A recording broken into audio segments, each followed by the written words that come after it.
Today we will go on a journey and explore everything that happened in the Blue Lock series after the anime ended. We will go over the third selection arc, where the Blue Lock players had to crawl their way up and fight with each other to earn their place on the team, which leads into the highly praised U20 arc, where the Blue Lock players had to stack everything they had worked for on one singular game. And after that, we come to the next arc, which is yet incomplete, but it's the Neo Egoist League arc, where they really got to show their front teeth and try and coexist and assert themselves alongside the world-class players. I can't even describe how long this video has been in the works, but I'm so glad to finally be able to bring it to you guys. So if you like this video, please do me a favor and subscribe to the channel. Without further ado, let's explore the story of Blue Lock. We begin the story with the 6th team entering the gathering area. They come out, or I should say fall out, as they make a rather special entrance. The 6th team consists of Gagamaru, Raichi, Tanaka, Shiguma, and one of the Wanima brothers. Isagi is extremely happy to see both Raichi and Gagamaru once again, and Bachira says that they haven't changed one bit. However, this leaves them with just one team left, and not to mention that not Kunigami nor Ryo has made their entrance yet. Even so, Isagi is sure that they will both come out. The last and 7th teams entered, and we can clearly see Igarashi, Kurona, and Sokura being the first 3 coming out. However, there are 2 dark silhouettes behind them. I swear I was as shocked as Bachira is that Igarashi managed to clear it. Anyway, one of the first silhouettes comes out of the dark, and it's Ryo, which leaves them with one more chance to see Kunigami.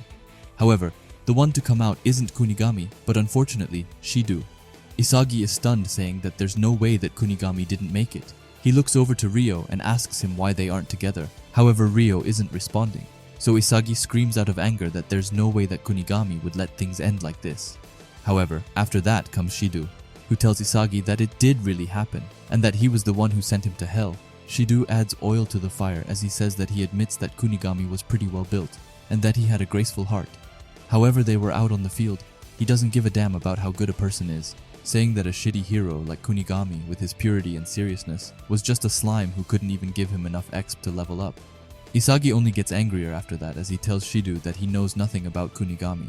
However, as Shidu already said, he doesn't care about anyone's story, as we see here where he jumps up and tries to kick Isagi right in the face. Luckily, Chigiri was there to drag him down and avoid Shidu's kick. Bachira comes to back them up, saying that if Shidu wanna have a go, then they can. However, he will be standing alone. Before they can get any further, Ego pops up on the screen and says that any further violence will lead to them being forcibly ejected. Not only that, but he says that the players don't have any time to worry about dropouts, as their football lives are on the very edge of being trashed and disappearing into oblivion, alongside Blue Lock. However, before he goes any further, he congratulates everyone who's managed to get here, saying that their defeat against the world-class players will be an invaluable experience, but that he will explain the reason for it another day. Ego had originally planned for them to whittle down in their group. However, there's been a change of plans. He says that it seems that the overlords of the Japanese football world have made up their minds to stamp out Blue Lock as soon as possible, and that's why he had no choice but to give them a challenge, and that's why their next selection will be in 3 weeks, and it will be a match with the continued existence of Blue Lock at stake. It will be the spectacular match between the Japan U20 versus Blue Lock's 11, and if they manage to win this game, then they will hijack the Japanese national team. Before Ego goes into more detail about the match, we get a flashback to 72 hours ago, where we see Kunigami alone in the field. He thinks back to his defeat against Shidu and hears Shidu's voice, as he says that he will take Ryo over Kunigami, looking at Kunigami with disappointment, as he says that someone who can't break themselves down will be able to trigger an explosion. After that, Kunigami walks out and thinks about what it was that he was lacking, as he couldn't become the best striker in the world. His precious dream, this is where it all ends. That is what I would have said if Kunigami didn't notice that there was 2 doors as he was walking out. One door led to the exit, while the other one led to the wild card, which is the loser's qualifier. Before we see what the hero chooses, we get back to Ego. Reichi is surprised at how they even accepted those conditions, and Ego says that it's because they don't think that there's a chance they'll lose. Their opponents are a ragtag team of high schoolers after all, and not to mention that every single member is a forward, which had them laughing as they were signing the agreement to the game. Their goal is to terminate the Blue Lock project and to make a ton of money off the potential crowds who'll be buzzing about a national rep match. By then defeating Blue Lock and making them the laughingstocks, they will use Blue Lock as an example of failed nurturing, which will sear into the history of Japanese football. He asks them how they feel, and if they resent their contempt, did they flare up with the desire to put them in their place. As for Ego himself, a level-headed and realistic standpoint, he says that the way they are now, they have a chance to overturn the world of Japanese football. However, with all that said, their opponents are also using every card in their hand to ensure their victory, saying that the current Japanese national U20 team they will be facing will be adding one member to their roster, which is none other than the man himself, Itoshi-sai, who will make his first appearance in the squad, which gives Rin a shocked look at his face as he sees his brother. Ego tells his unpolished gems that the time has come for them to stake everything that they've got. All through their experiences here, they have realized their egos and acquired weapons and chemical reactions. For the 35 of them who have experienced what it means to face the world's best, a position in Japan's national U20 team is not a pipe dream, but a reality that can be grasped simply by reaching out for, ending it, by telling his unpolished gems that the ones to change this era will be Blue Lock. And as he says that, we also see a fired Buisagi, but also a fired up Kunigami, who's decided to go into the wild card. You thought that Ego was done talking, didn't you? Well, so did I, but Ego can't stop himself, it seems like. Ego says that the match will take place in 3 weeks, and it will be the Japan U20 led by Itoshi-sai versus the Blue Locks program. Not only that, but victory will grant them a position in the U20 national team, while defeat will mean utter dissolution of Blue Lock. Isagi is standing there looking at Ego amazed, saying that not too long ago he was just a nameless nobody, but now if he can manage to win, then he can finally join the national team. He knows that he can completely change his life with this match.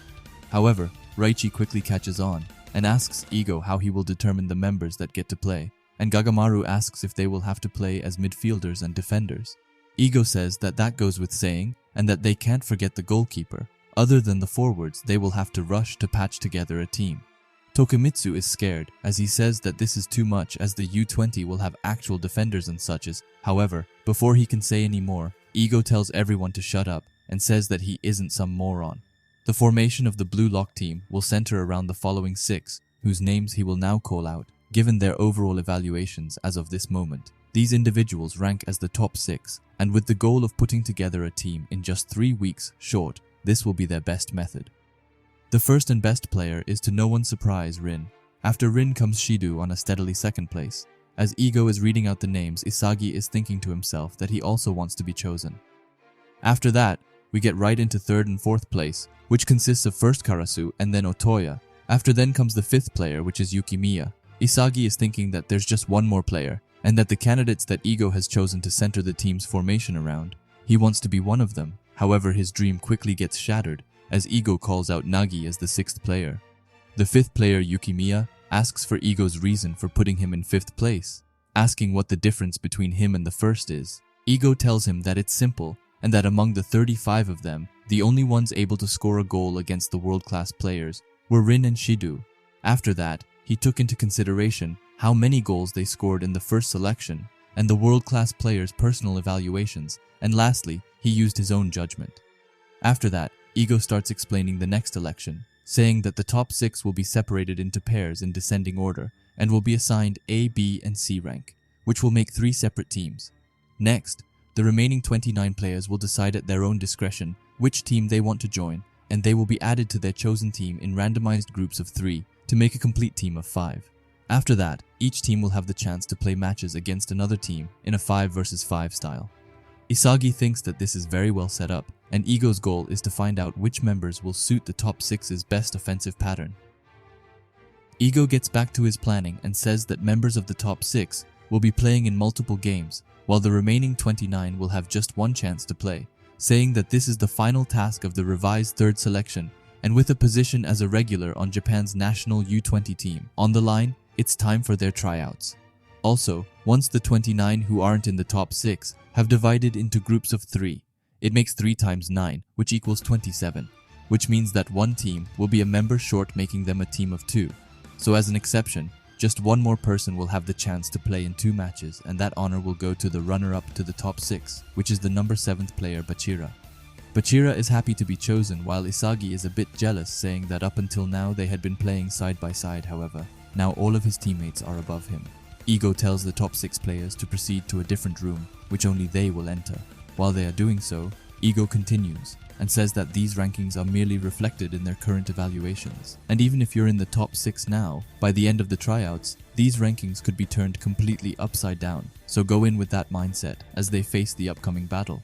So the top 6 have left, and Ego talks with the 29 remaining, and he tells them that the key to clearing the tryout lies in how they will face the top 6, and most importantly, how they will assert and coexist. Ego says that the top 6 are players who have already shown strengths of their characters and proven their ability to score goals. Against them, they must assert their own evaluations and coexist as an irreplaceable entity. And lastly, he tells them to go and surpass them. To them, the top 6 are there to be challenged. They are their greatest opponents. They are not their fellow comrades to fight alongside, so steal their thunder and use them as your stepping stones. Within the next 24 hours, they must choose the ones who will hold the fate of their future in their hands. After that springing and intense speech, we get into the dining hall where most of Team Z is eating. They reminisce about the ones they've lost, who are of course Naruhaya, Kun, Imamura, Ieman, and Kunigami. Everyone is surprised that Kunigami lost. However, Chigiri reminds them that this is Blue Lock and says that more importantly, this whole place is toast if they lose to the U20, so none of them have the leisure to worry about others like that. After that, they discuss which team they will be joining. Igarashi says that he's thinking of Team A as he's been with Shidu this entire time, and Gagamaru is thinking of going to either B or C. The other ones don't really know yet where they want to go, and Raichi is a bit angry that Bachira is the highest ranked out of Team Z. They ask Isagi, but before he can even answer, Bachira says that it's either A or C, right? Isagi says that he's right and asks how he knew. Bachira explains that if you want to spark chemical reactions with his weapon, you will pick Team C, which has Nagi, who he can combo with. However, if he wants to bet on his unsurpassed and unknown potential, he'll pick Team A, which has Rin in it. Isagi thinks that trying to draw attention to himself in Team A with Rin won't be easy, and there's a considerable chance that he'll get buried without doing anything. So should he choose the foundation with established combos, or should he jump into the hands of his rival? After that, Isagi wanders off to the washroom where he talks to Baru. Baru says that he is going anywhere that isn't Team C, as he's tired of Nagi, and he isn't going to get better by playing with the same old people. However, Baru quickly changes tone and asks Isagi why he isn't in the top 6 and says that it pisses him off.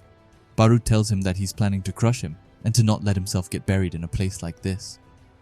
After that, Baru leaves and another familiar face comes around, and it's Nico. Nico tells him that Ego is planning on putting flames on the competition with this, and in the end, Nico thinks that they are being tested on how well they can fit in with the top 6. Nico says that he's going to pick members where he can get his plays through, and that he has had enough of being pushed to the sidelines, saying that he's learned from Isagi that you have to steal the main role for yourself. However, after that awesome speech, Nico asks Isagi to leave as he doesn't like to wash his forehead in front of other people, and Isagi is just thinking about how weird that complex is. After that, we get into the top 6 VIP room where the top 6 players have been gathered. Ego says that by fighting to come this far, all of them have undoubtedly proven their place as the Blue Lock's elite. Ego tells them that he's tuned each of the teams A, B, and C with the pairs that'll allow for the most theoretical attack power. Ego wants them to show him new attacks that they couldn't do alone, and to think of the other as a tool to make them the best striker in the world, and not to dare lose their position in the top 6 from someone else, as all of them stand at the very peak of Blue Lock, and the football that they create will become the blade that destroys Japanese football. Ending it by telling them to remember that he wants to see all of them rise up to that challenge. After that, we get into the monitoring room where Isagi is looking at both Nagi and Rin while wondering who would make the best choice. Someone comes and asks if he's having trouble picking a team, and it's Ryo who says that he's also struggling. Isagi says that he thought that Ryo would go straight to Nagi's team. However, Ryo says that he doesn't want to hear it from the very guy who split them up. Even so, he says that he was planning to, but is having second thoughts, saying that after Nagi chose Isagi in the second selection, he ended up coming all the way here planning on making him regret that, but now seeing how he's risen all the way to the top 6, and objectively comparing Ryo's level compared to his. It feels like Nagi's starting to feel more and more like someone he'll never catch up to, saying that he doesn't know if he has the confidence to play besides him. However, he also feels like if he let this chance go by, he might not get a second one. Even so, if he mess up while playing with him, it feels like he'll get even farther away, so he doesn't really know what he should do anymore. When Ryo is done, Isagi says that he knows exactly how he feels, as Isagi feels the same way about Rin. However, how he sees it now, it's like if they don't fight together, then he might go beyond somewhere Isagi can reach. and that's the one thing he doesn't want to regret. He says that as he picks Rin and thinks that that's the guy he wants to be beside right now. As Isagi gets up, he thanks Ryo as he found the resolve thanks to him. Isagi has a determined look on his face as he says that he's going to prove that the path he's chosen for himself isn't wrong. The next morning rolls around and the deadline for the voting phase has ended, telling the players that the third selection will soon begin and to gather up. They arrive in the gathering area, and Isagi is thinking that it's finally time for the last stage before the match against the U20, and that he will give it his all in these tryouts to get a position in Blue Lock's 11. However, as he's chosen Team A, his fate lies in the hands of Rin and Shido. Even so, he has to give it his all in these upcoming matches. After that, we get to see which team everyone chose. We also see that Bachira went to Team A as Isagi, and Ryo followed his heart and went with Nagi. The first match in the third selection arc will be between Team A and Team B. Ego beginnings to randomly select the members. The first one on Team A is Nanansa Nijiru. The second one is Hiroi Yu. And lastly, it's our poster boy, Isagi Yoichi. That's a very fearful lineup, so let's see which players they will play against. The first two are Shiguma Kyohei and Saramadara Kairu. And then we have my lover boy, who is none other than Hyuma Chigiri. Anyway, the game starts with a pass from Rin to Shido. He dashes up on the field, but gets accompanied by Otoya, who is giving Shindu a hard time. Isagi sees that Otoya is able to match Shido's level, so he goes to assist him, which gives him a pass. With the ball at Isagi's feet, there is only one player he is set to pass, and it's of course Rin. Shiguma goes to block Rin, but gets hit by a 2-on-1 from Rin and Isagi, who gets behind him in no time. Isagi sees their opportunity and passes to Rin, but just then, the princess himself goes to block the ball. The ball bounces up in the sky and lands in Team B's goal penalty area. When Saramadara goes to clear it, he gets interrupted by Shindu, who gets to the ball first. Isagi says that Shido's reflexes are in fact not normal, but instead really fast. He also says that he can read the possibilities of Shido and goes to assist him with the ultimate goal of also throwing Rin into the mix to get him to score.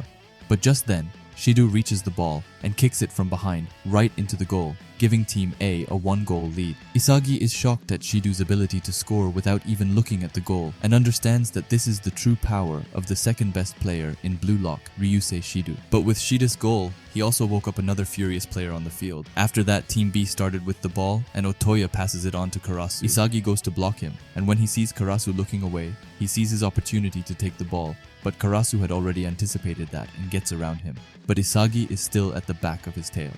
Karasu tells Isagi that he is the weak point of Team A and that he will crush them in this match. Just then, Shido comes to back up Isagi.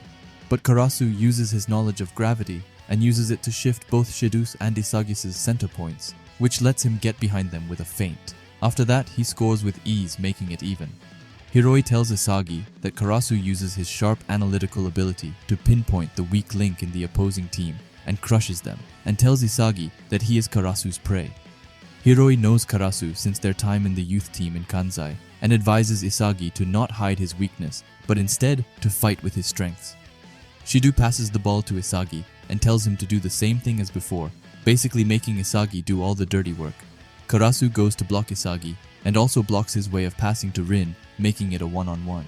When Isagi thinks about ways to get the ball to Rin, Karasu takes his hand and forces his way into Isagi's lane, which also gives him the ball. Karasu runs to the goal, but is met with a 3-on-1 by Team A. But another player has been making quiet steps around the field, and that player is none other than Otoya, who gets behind both Hiroi and Rin with the use of his stealthy steps. And with no one left, the ninja scores, giving Team B a 1-goal lead and also showing off their full abilities. Every one of the Team B gives them credit for their insane strong offensive abilities, or except Rin, who just brushes it off. The game is back on, and Rin has the ball. Isagi screams to use him, but just then, Karasu comes in his way, blocking Rin's passing way. But Rin isn't two-faced as he passes the ball to Hiroi, telling him to match him. The two of them break through both Saramadara and Shiguma with ease. Isagi sees their play and understands that Hiroi's skill is his really good passing. Otoya goes to block Rin, not to mention that Shido and Chigiri also come, but none of that matters, because Rin is the best player after all, and he proves it by using Shido's movements as a cover to then score, making it even. Even though Rin is playing the game perfectly, Isagi isn't happy as he hasn't been able to do anything this game.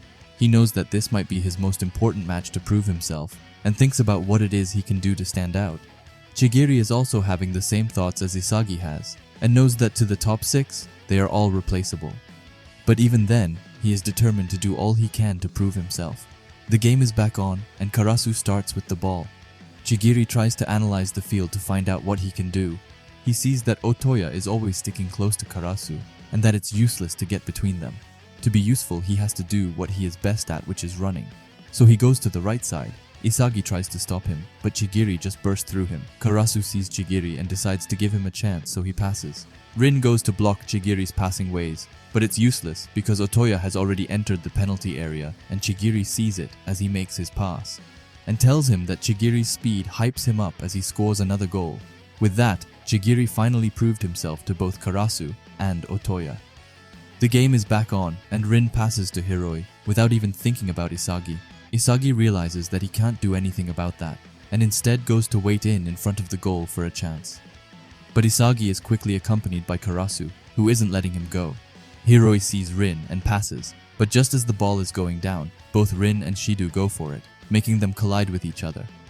The ball bounces to Chigiri, who passes it to Otoya, who passes it on to Karasu, who scores his second goal this game, making the score 2-4 to Team B, who is now only one goal from winning.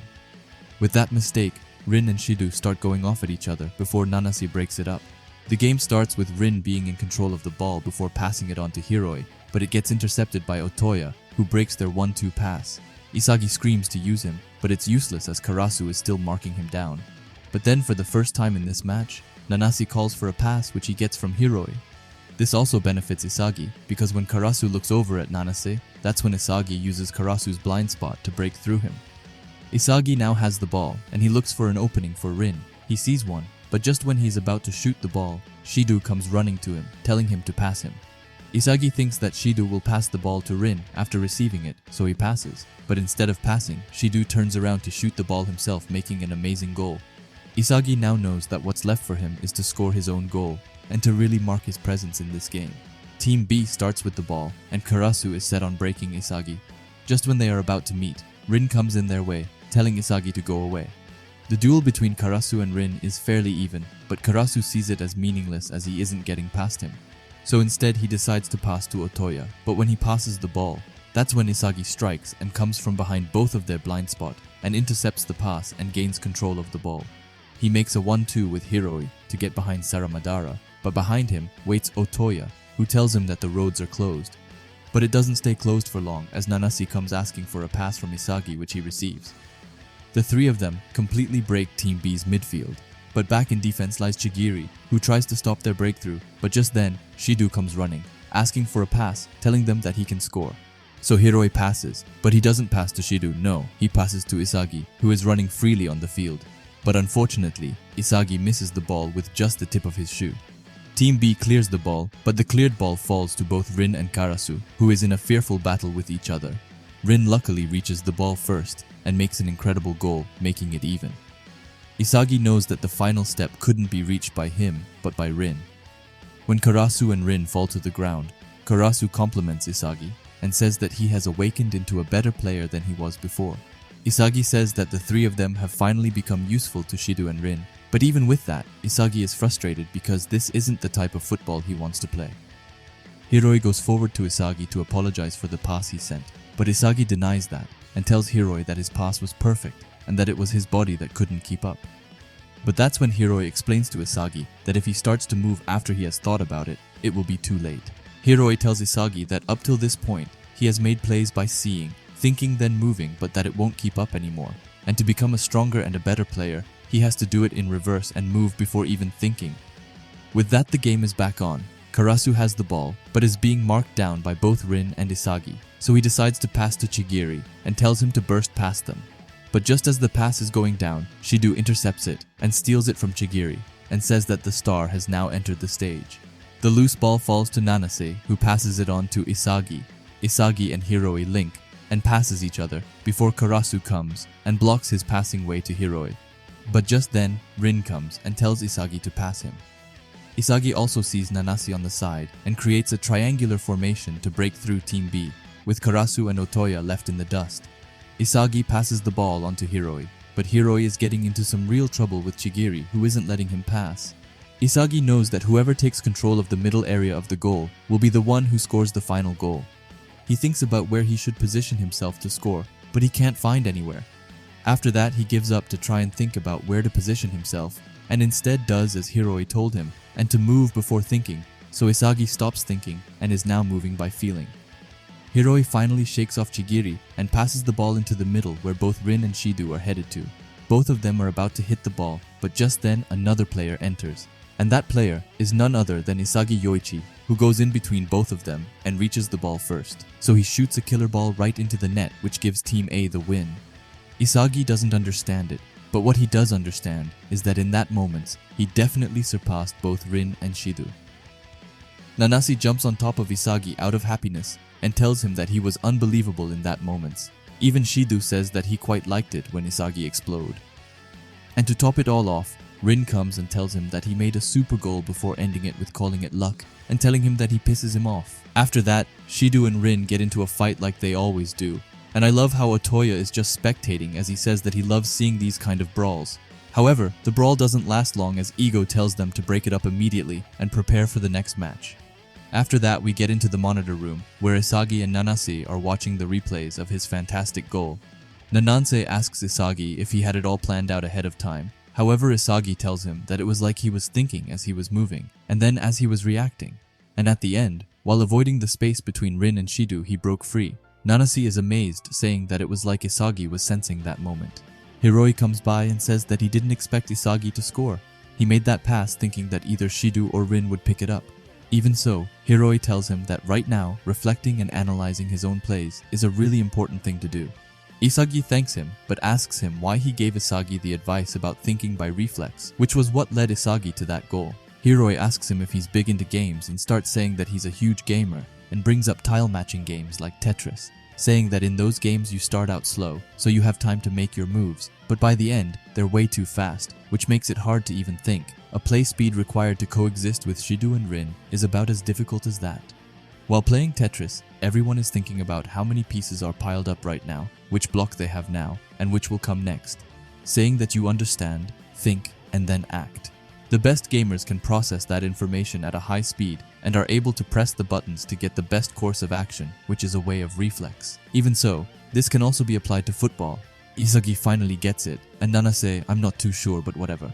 Isagi says that at that moment, he was thinking about where everyone was on the field and what they had planned, what weapons he can use, and where the next pass will come.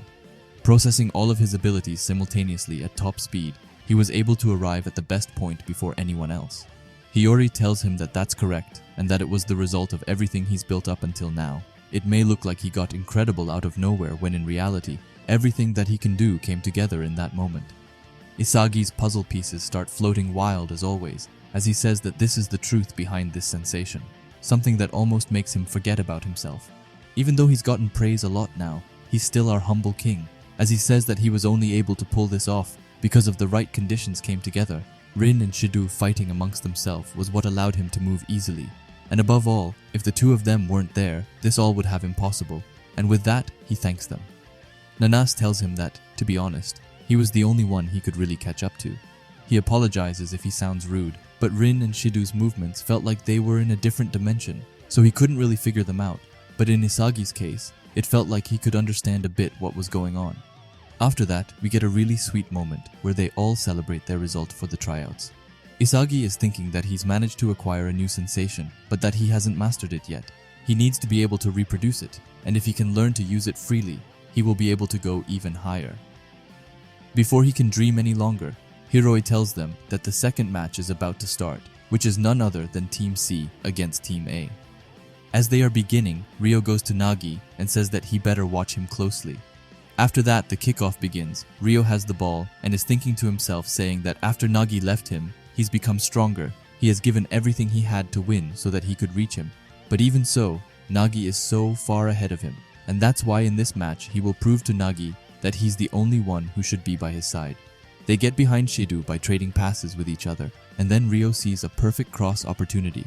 The ball is going down, but it isn't going to Nagi, as Ishikari, who's the tallest high school player, comes and heads away it. The ball lands at Rin's feet, and Igarashi comes beside him and tells him that he can help, just straight lying to him, but that's who Igarashi is. Rin somehow decides to pass him, and he's ecstatic over it, before Ryo comes in his way and guards him.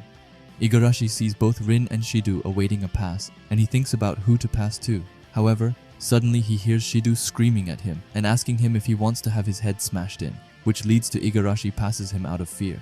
However, Gagamaru is guarding the flying ball clearly as he jumps up and Scorpion kicks it away with a small sacrifice of all of the ribs in his body.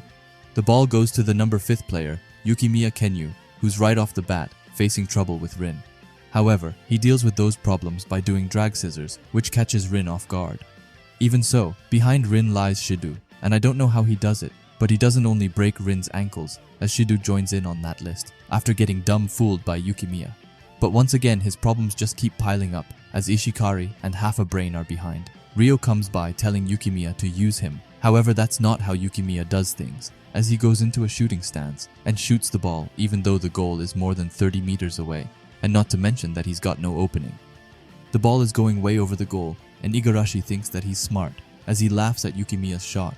But suddenly the ball starts to drop, and we get to see that he shot a gyro shot.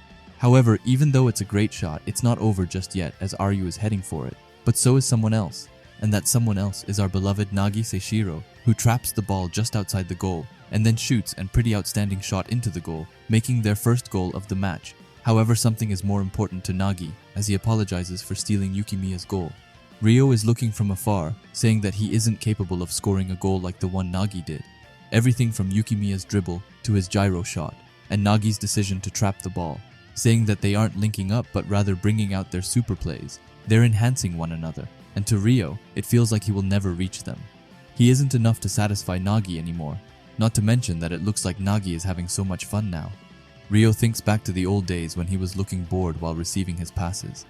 Ryo realizes that this isn't the Nagi from that time anymore, and most importantly, Nagi isn't Ryo's treasure anymore. After that, the match restarts, and Shido really thinks that Rin will play with him, which he won't of course.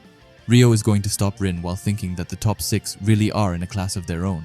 They're on a level that can't be achieved through effort alone, and all the weapons that they possess which go above and beyond. In contrast, Ryo is a balanced all-rounder with any special weapons, no matter how much he improves the quality of his plays. His max stats will end up capping at 99, and with specs like that, how could he ever become one of the top 6? Rin ends up getting behind Ryo with a nutmeg, and Igarashi comes by, asking for a pass. However, Rin passes to Ishikari, who heads it to Ryu, who gets the ball to Rin's feet, which leads to an easy goal, making it even between the teams. Ryo is amazed just looking at the top 6 go. He thinks that all his life he's always gotten what he wanted, but it looks like there may be some things in this world that are out of his reach. World champion and becoming the best striker in the world. As it isn't only Ryo who's aiming for those things, saying that he's pretty sure that there is nothing else they want. No, that's the only thing that could ever get them fired up, calling them all utter idiots, which is exactly why they are so radiant. However, Ryo is different. Even if he loses here, he will be able to live just fine, calling it all bullshit and saying that if he were to go back to his company, all he would ever find is boredom, and what he really wants is here in Blue Lock. And if his dream is something already bound to disappear miserably, then he will throw it all away and become an idiot himself. He says this as the game restarts, and he rushes up on the field.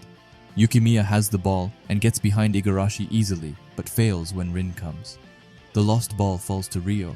Ryo thinks that no matter how much he raises his stats, he can never pass his limit of 99%. Then, with the talent and the dexterity to constantly play at a balanced high level, Ryo says that it's finally time to be brave and kick back into gear as he has the ball at his feet. Ryo continues to advance on the field and he sees an opportunity with Nagi. Nagi tells him to come to him, however Ryo is getting into a shooting stance, saying that he isn't passing and that he's also changed since coming to Blue Lock. Ryo finally pulls the trigger and shoots. However, it isn't just any shot, as it's the exact shot that Yukimiya used. The ball goes into the goal, and Ryo introduces his new style, which is the infamous chameleon style, and with that, they got the lead. After that, we see the trio watching Ryo's goal in full action. Isagi is impressed, and says that this is the answer Ryo came to in order to survive Blue Lock. Nanas says that copying others must make him unbeatable, however Hiroi tells him that copying others is just copying after all. No matter how skillful you copy something, you can only reproduce 99% of its best potential, and if he tries to copy someone who's strong enough to push past 100%, he won't be able to win easily. While they are talking about that, we see Rin scoring the final goal of the match, giving Team A their well-deserved win.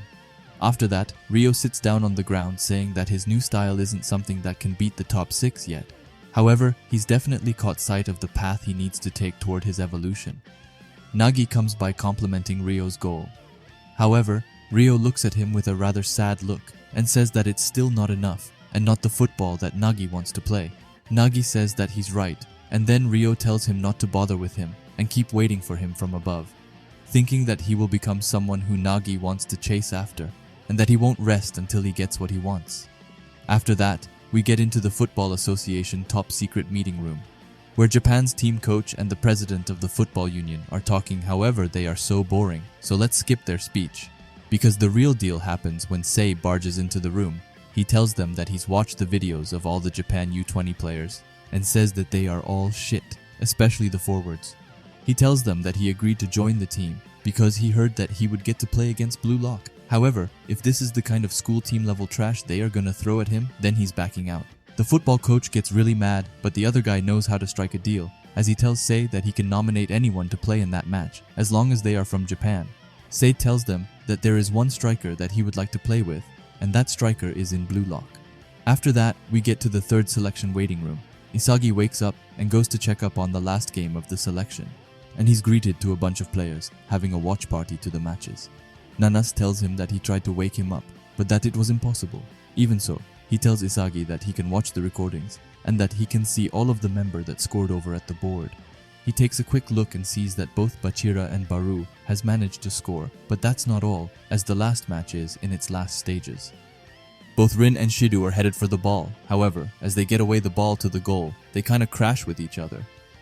They win the game but start fighting with each other right after. Shidu gets in a hefty kick to Rin's face, which makes him fall to the ground. Even so, this doesn't satisfy Shidu as he goes in for the finishing blow. But before he can actually execute Rin, Ego sets out a shock which makes Shidu kind of paralyzed. Ego says that the tryouts are over and that 6 hours from now, he will announce the regulars for the match against the U20 team. After that, we get to the central dining room where Tokimitsu is asking how Rin's nose is. Rin tells him that it's fine, but asks him where Shidu is. Tokimitsu tells him that he got sent to the punishment room and that he was unconscious. After that, we get to Igarashi, who is currently freaking out and is wondering if he will get chosen as one of the regulars in the U20 match. However, Raichi quickly shuts him down and says that there is no chance that he will, saying that his even making it to the third selection was a miracle, which leads to an argument as always. We get to Isagi, who thinks that he actually managed to score a goal. Aside from the top 6, the only ones who scored beside him were Bachira, Baru, and Rio. On top of that, Isagi doesn't even care which position he gets, he just wants to get chosen. He wants to experience the U20 players for himself. He wants to get into a place where he can change his destiny. And on top of that, he wants to fight. After that, we leave Isagi and get to Ego. Henri enters and asks him if he's chosen the players. Ego says that he has, and that in order to seize victory, certain talents get cut away. But suddenly Henri feels her phone ringing and says that President Buratsuta is on the line. The time is ticking down, and the players have gathered in the third selection central room. The clock goes down to 0, and the door opens. Ego comes out and tells them that they have done well, saying that he believes that this is the second time they are actually meeting one another. The players are a bit shocked seeing Ego in the flesh and not on a hologram, but Ego gets right into the meat of it, saying that football is a sport where you score goals, which is also the entire reason a striker exists. That's why with the third selection tryouts, he's decided to form a team centered around the one with the highest goal rate, and with that, he says that he's about to announce the 11 players who will play against the U20. Firstly, the number 1 player is none other than Itoshi Rin, with an average of 2.5 goals per match. The team will be centered around him with an aggressive offense-oriented formation. The type of team that might suffer 5 goals but win by scoring 6 is the only way that Blue Lock with a team full of strikers can win. The following 10 players whose names he calls out will become the ammo that can escalate that destruction, starting with the goalkeeper, which is none other than Gagamaru. With the ability to react to balls at an instant notice and overall flexibility, Gagamaru's physical attribute numbers make him the top candidate for a goalkeeper, making him the team's guardian. Next up are the 2 center-backs, Nico and Aryu, a right-sided center-back that can overwhelm players with height reach, and not to mention an intelligent left-sided center-back with high spatial perception and ball-stealing ability. On either side of those center backs, there will be two dribblers that boast speed and technique. On the right side is where Chigiri will be, while Bachira takes care of the left side. Even so, Bachira says that it doesn't matter what position he's in, as he's still gonna score. Moving on, ahead of the four in the defense line, there will be a midfielder who will transition to their offense, and that one is none other than Karasu. As the player with the best ball-keeping sense in Blue Lock, and he's the analytical ability to see through goals, he will be the beating heart of the team. Karasu seems a bit annoyed, as he says that he knew that it turned out like this. But with that, we move on the attackers, and the ones who will tear down the enemy's walls from either side are Otoya and Yukimiya, the right wing with the speed and stealth to get behind their opponent, and the left wing with the ability to overwhelm any opponent in a one-on-one. Finally, in between them will be Nagi. Nagi is superior with his ball control, scored goals that went above and beyond the feasible, and just a brilliant, outstanding talent. Ego goes over it once again, saying that with Rin at its center, this team's formation specializes in aggressive offense, meaning it needs to be able to maximize Itoshi Rin's performance. Among all the players who interacted with him, the one who was able to bring out the best numbers, and the one who repeatedly coexisted and asserted himself as Itoshi Rin's shadow, and contains the talent to surpass and score their own goal. The ideal partner to Rin, and the last piece, is none other than the man himself, Isagi Yoichi. And with that, the 11 players who will face the U20 team have been chosen. Isagi is ecstatic over being chosen as a starter. Meanwhile, Baru is completely furious, but before he can go on a rampage, Yukimiya has a question. He asks Ego why Shidu is none of the members, saying that he scored plenty of goals and that he's the number 2. Ego says that Shidu had an average of 2 goals per match during his tryouts, demonstrating the makings of a striker only second to Rin. Even so, his behavior outside of the matches cannot be overlooked, but it's also true that his physical abilities are extremely high. However, all of the goals that he scored were a product of his own skill. So in other words, during the tryouts, Shidu was unable to spark a chemical reaction even once with Rin, and given the flagrant display of violence at the end of the match, if he were to do such a thing during the U20 match, he'd get a red card, which would put their team in an overwhelming disadvantage. So for those reasons, Ego decided that Rin and Shidu should not stand on the same pitch as one another. And above all, none of the Blue Lock players could be able to handle Shidu. As Ego said earlier, Shidu's goals were scored on his own merit, and someone who could understand his thoughts and raise his level of play does not exist within Blue Lock. Yukimiya understands Ego's point, but asks him if it wouldn't be a waste not to make use of his abilities. Ego agrees with him, and says that that's why if his original team were to find themselves in a pinch, Shidu would then be the joker that would replace Rin as a powerful force that could completely reverse the flow of the game. However, that was what the plan was, but right after he had finalized the roster, he got a call from Buratsuta. He said that Sei was dissatisfied with the forwards in the Japan's U20, and if they didn't accept Sei conditions, he would refuse to play, and then the match itself would have to be cancelled. And if that were to happen, Buratsuta threatened to simply just go ahead and shut down Blue Lock. And finally, the condition he has was that Itoshi Sei got to pick one person from Blue Lock to add to the U20 team. And just like that, we get to 3 hours previous where we see Shidu kinda looked up, you could say. He screams at Ego to let him out. But just then, the door opens and someone enter. It's Sei who tells him that Blue Lock is a cage much too small for Shidu, and that he's come to free him, and Sei tells Shidu that he wants his Ego, and for him to go wild for his sake. We get back to Ego, who tells them in Blue Lock that Sei didn't choose any one of them here, but instead, Shidu, which understandably makes Rin mad, which means that Shidu will play against them in the match. Even so, their team would always be going to center around either Rin or Shidu. In Ego's head, those were the only 2 viable options for Team Blue Lock. With Rin's playstyle involving his surroundings and synergizes with them, while Shidu will not link up with anyone no matter who it is, his playstyle is self-sufficient. They both may have an individualistic playstyle, but when pressed to choose between those 2 different egoisms, Ego chose Rin while Sei chose Shidu. As for which one of them chose correctly will be determined in 15 days, in front of the entirety of Japan. Additionally, including those on the bench, the team can register 23 players, and the remaining 12 players have not yet been set in stone, telling them that those of who didn't make it this round to show what they can do and seize a spot on the bench. Ego tells them if they lose this battle, then Blue Lock will be dismantled and their future will be crushed along with it. They still have 15 days remaining, and in order to whip into shape a battalion to pulverize the Japan U20 team, the players will undergo training to become a team, looking them dead in the eyes while telling them that there is no longer any room for failure. However, Rin just calls him lukewarm, telling him that this match is just another stepping stone for becoming the best in the world. Even so, it isn't just Rin who's feeling like this, as all of the Blue Lock players are hyped to the max. But someone who really is hyped to the max is Isagi, who thinks that being chosen as a regular isn't the endgame, and that those of them from Blue Lock will win and go beyond to the world. After that, we get right into the U20 training camp, where their coach, Huichi Yasumori, is telling them that the match is in 2 weeks. He tells them that they are all members of the U20 national team, and the chosen ones for the sake of victory, not to mention the long-awaited new addition to their team, who is, of course, Itoshi Sai. A lot of the U20 players are really hyped to be playing alongside the prodigy, but it doesn't take long before they notice Shidu in the back and asks who he is, but they don't get much of an answer. The coach tells them that defeat is entirely out of the question and asks Sei if he's got any fighting words for the team. Sei thinks a bit before telling them to be thankful to get to play football with him. He tells them that he doesn't have the slightest interest in any of them, and since they never have a chance like this again, it's best not to piss him off. Sei's speech wakes up a lot of different thought between the players, but one of the forwards, Sendo Shuto, stands up and questions him. He tells him to get off his high horse and tells him that he might be a bit famous around the world, but he's still just a second division player in the end. Sendo says that he's a regular forward in the best team in Japan, and that he's currently above him. Even so, Sei is confused and asks what his point is. He tells Sendo for him, he will compete to be the top scorer in the nation, get in the national team, get an annual salary of 50 million yen, marry an idol, and then live a happy family life. That will be the peak of his football life.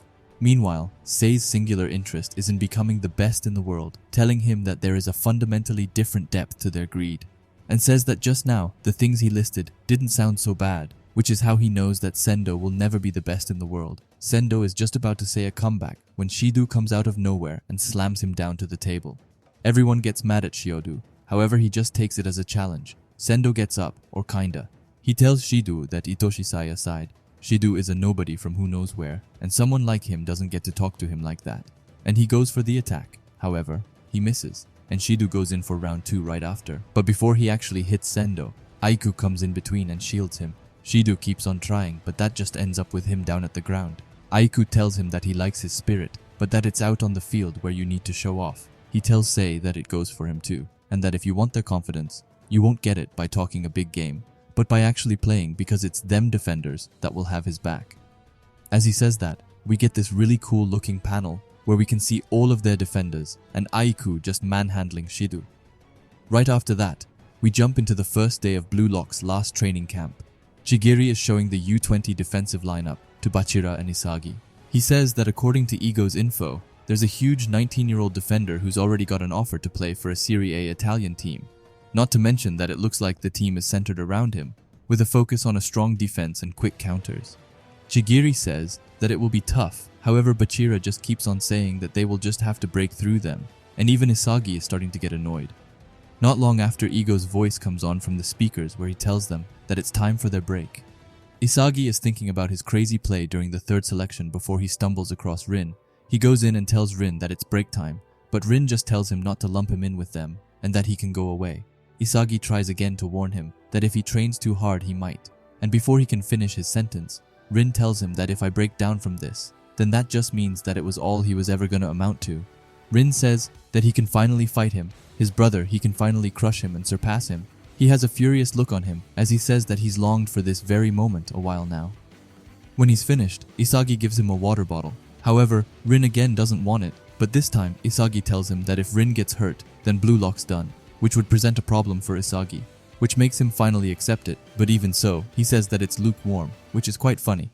After that, every player gathers in the Blue Lock meeting room, where Ego will talk about the miracle equation or phenomena called flow, which is indispensable to becoming the best striker in the world, and he tells them that he will teach them how to set their life ablaze. Ego tells them that when a person focuses on something, they can get so absorbed in their work that they don't notice the passage of time.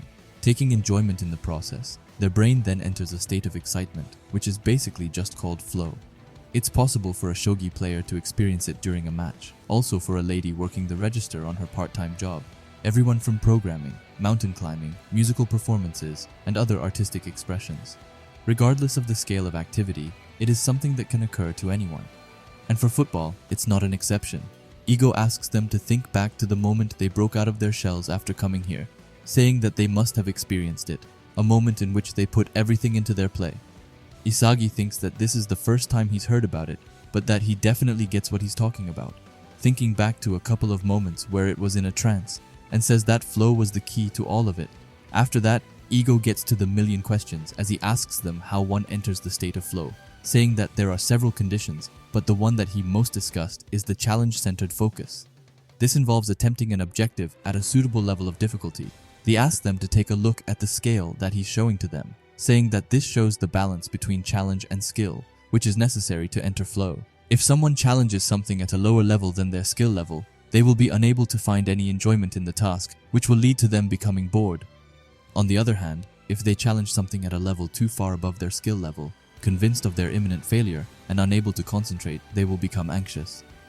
To put it shortly, one cannot achieve happiness when in a bored or anxious state, which is exactly why challenge-centered focus is about accurately understanding their abilities, gaining control over them, and setting up clear, suitable goals for yourself, which is the way to become immersed in a state of flow. It is in such moment that mankind takes new steps forward and pushes themselves up to ever higher heights. Plays that may seem like miracles to others are in fact brought about by their individual state of flow. Even so, this is no easy feat, as in our society people cannot easily become immersed in something. Their everyday life, overflowing with a constant stream of information and entertainment, is an infinite hell designed to distract them from their boredom and anxiety. And perhaps you could say that it's easy to become immersed in their smartphone screen, and indeed you will be able to forget about both time and yourself with it. However, that is not a unique state of immersion that you actively obtained for yourself. Something as passive as that cannot be called ego. The exaltation of scoring a goal and the elation of obtaining a new weapon. The happiness which only belongs to you. They have all experienced it already, so they can clearly understand that ego and blue lock are a place where only those who can leave the beaten path, where only those who can immerse themselves in football can survive. Ego tells them that they have already experienced the world and realized just how powerless they are, and he asks them if the objective of winning against the Japan U20 team makes them bored. However, that's not the case, as this is a challenge in which Isagi is certain that he can immerse himself. Even so, it won't be easy, as Ego says that the door to victory against the U20 will only open if, on the day of the match, all 11 players from Blue Lock that stand on the field enter the flow state. Isagi knows that on that big stage, he will reach his flow. He needs to find a goal in which he can immerse himself, and a goal that only he can score. And with that, the final time of the training camp starts with the world awaiting its goals. However, we quickly leave them and go to the training camp for the U20, where Aiku is waiting for Sei and tells him to have a chat, and Sei just coldly tells him to make it quick. Aiku tells him that Sendo and Shidu got into another fight, and that they don't seem to see eye to eye. Sei doesn't care and tells him to just kick him out of the team. Aiku says that Sendo might be trash to him, but to them, he's their ace. So with that, most of the members are saying that they refuse to play if Sendo isn't in, which could end with them boycotting the match altogether. Sei asks him what it is that he wants, and Aiku says ask Sei to take them to victory without using Shidu, and that it should be easy enough for Sei. Sei is quiet before he asks Aiku if he's speaking on behalf of the team or the Japan Union. Aiku says that it's just that he wonders what Sei will be able to bring out of their current team, and that it might be a bit selfish. Sei says that for a captain he sure does as he pleases, and that he's intrigued and that he's on board with it. Even so, as he walks away, he tells Aiku not to misunderstand him, and that the one testing them is him, and that if they can't keep up, he will drop out of the match. The match we have been looking forward to in the whole series is finally here, the U20 versus the Blue Lock 11. The Blue Lock 11 knows that if they lose this match, it will be the end of their football career, but their worries suddenly disappear for a quick moment as they enter the stadium, and is greeting to an audience they have never seen before. Fans screaming and hyping up the players from all over the area, and the commentator brings a nice and warm feeling to the game. Isagi takes a real look at all of the people in the stadium and thinks that he has come a really long way to be here. He thinks back to his past and says that the Isagi from before could never imagine such an outstanding sight. In front of this immense crowd, how far will Isagi be able to fight?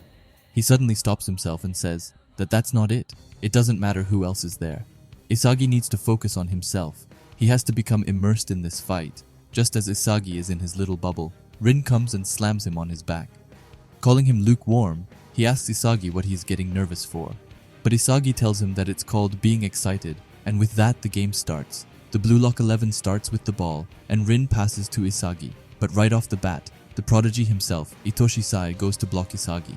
So Isagi passes back to Rin, who alongside Nagi creates a central triangular formation. After that, we get a quick flashback to Ego talking about their formation, which is led by Rin at its top. However, this is only when we're defending. When we're on the offensive, the key players are at its core, which means that Karasu will have to fall back and defend as a back three with Nico and Aryu. Meanwhile, the two side backs will move up to make a 3-6-1 explosive formation that crowds the midfield.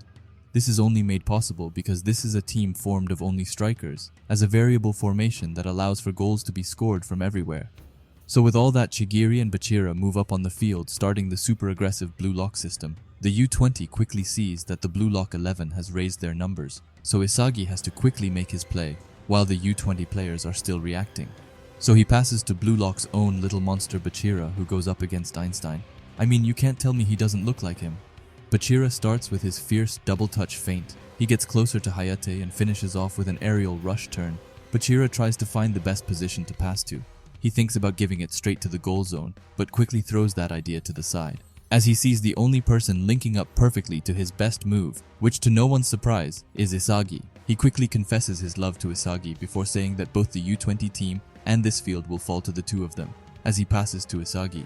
Isagi sees the ball flying to him and says that they can break through even the U20 team, before the U20's captain and defender Oliver Aiku comes and heads the ball away. Isagi is shocked, wondering how he is there, and Bachira is stunned that he managed to reach that. Isagi wonders how he managed to see through their play. Did he see it coming? No, that can't be right because they broke through their defense and passes perfectly. Was it just luck, or did he manage to predict it? Or was it possible that everything, the players' positions, Isagi's speed, even where the pass would land? The only way to explain his movements is that he took everything in at that moment and reacted on reflex. Field of view, brain, and physical ability. Just what kind of parameters does this guy have? When Aiku lands, he asks Isagi if he knows that people often like strikers as robbers and defenders as cops. He tells Isagi that as long as he is there, he won't let any robbers steal any goals. The crowd is screaming Aiku's name, while Isagi is thinking that even though Bachira and he brought out their best plays, Aiku managed to see through it and shut them down in an instant. He thinks how amazing the U20 team is and thinks that this will be fun, as he tells Aiku to go ahead and try it and says that he will want to have Isagi on a leash. After that, Isagi thinks to himself about Aiku's play, and he realizes that Aiku was able to run without hesitation toward where we could do the most damage. That's the only way he could have cleared it. That's the type of reflex that Isagi want to use in order to score goals, and Isagi assumes that Aiku already had that type of reflex. But in his defense, and on top of all that, Aiku has extreme physicality. He's got eyes with high spatial awareness and a body that allows for powerful dashing and jumping. However, Isagi had already prepared himself with game recordings, but actually playing against them is a completely different story. This kind of defense that they are facing is on a whole other level, and unless they can crush Aiku, they won't be able to win this match. Anyway, the game is back on, and Chigiri throws the ball back into the field to Isagi. He knows that breaking through directly will be tough, and no matter how much he trades passes with Rin and Nagi, as long as Aiku's watching, they won't be able to get past easily. This leaves Isagi with one choice, and that's to use Blue Lock's second offensive option, is the ninja himself, Otoya Eita, who has been assigned to break through their right side. However, in doing so, he gets interrupted by Darai Miroku, the U20's side back, who tells him that his moves can't escape him. Otoya tries to get around him, but Darai is following Otoya's steps to perfection. But suddenly Darai starts to level up, and Otoya quickly realizes that there is no way for him to get past, as Darai is anticipating and moving in on all of the areas Otoya is trying to get to.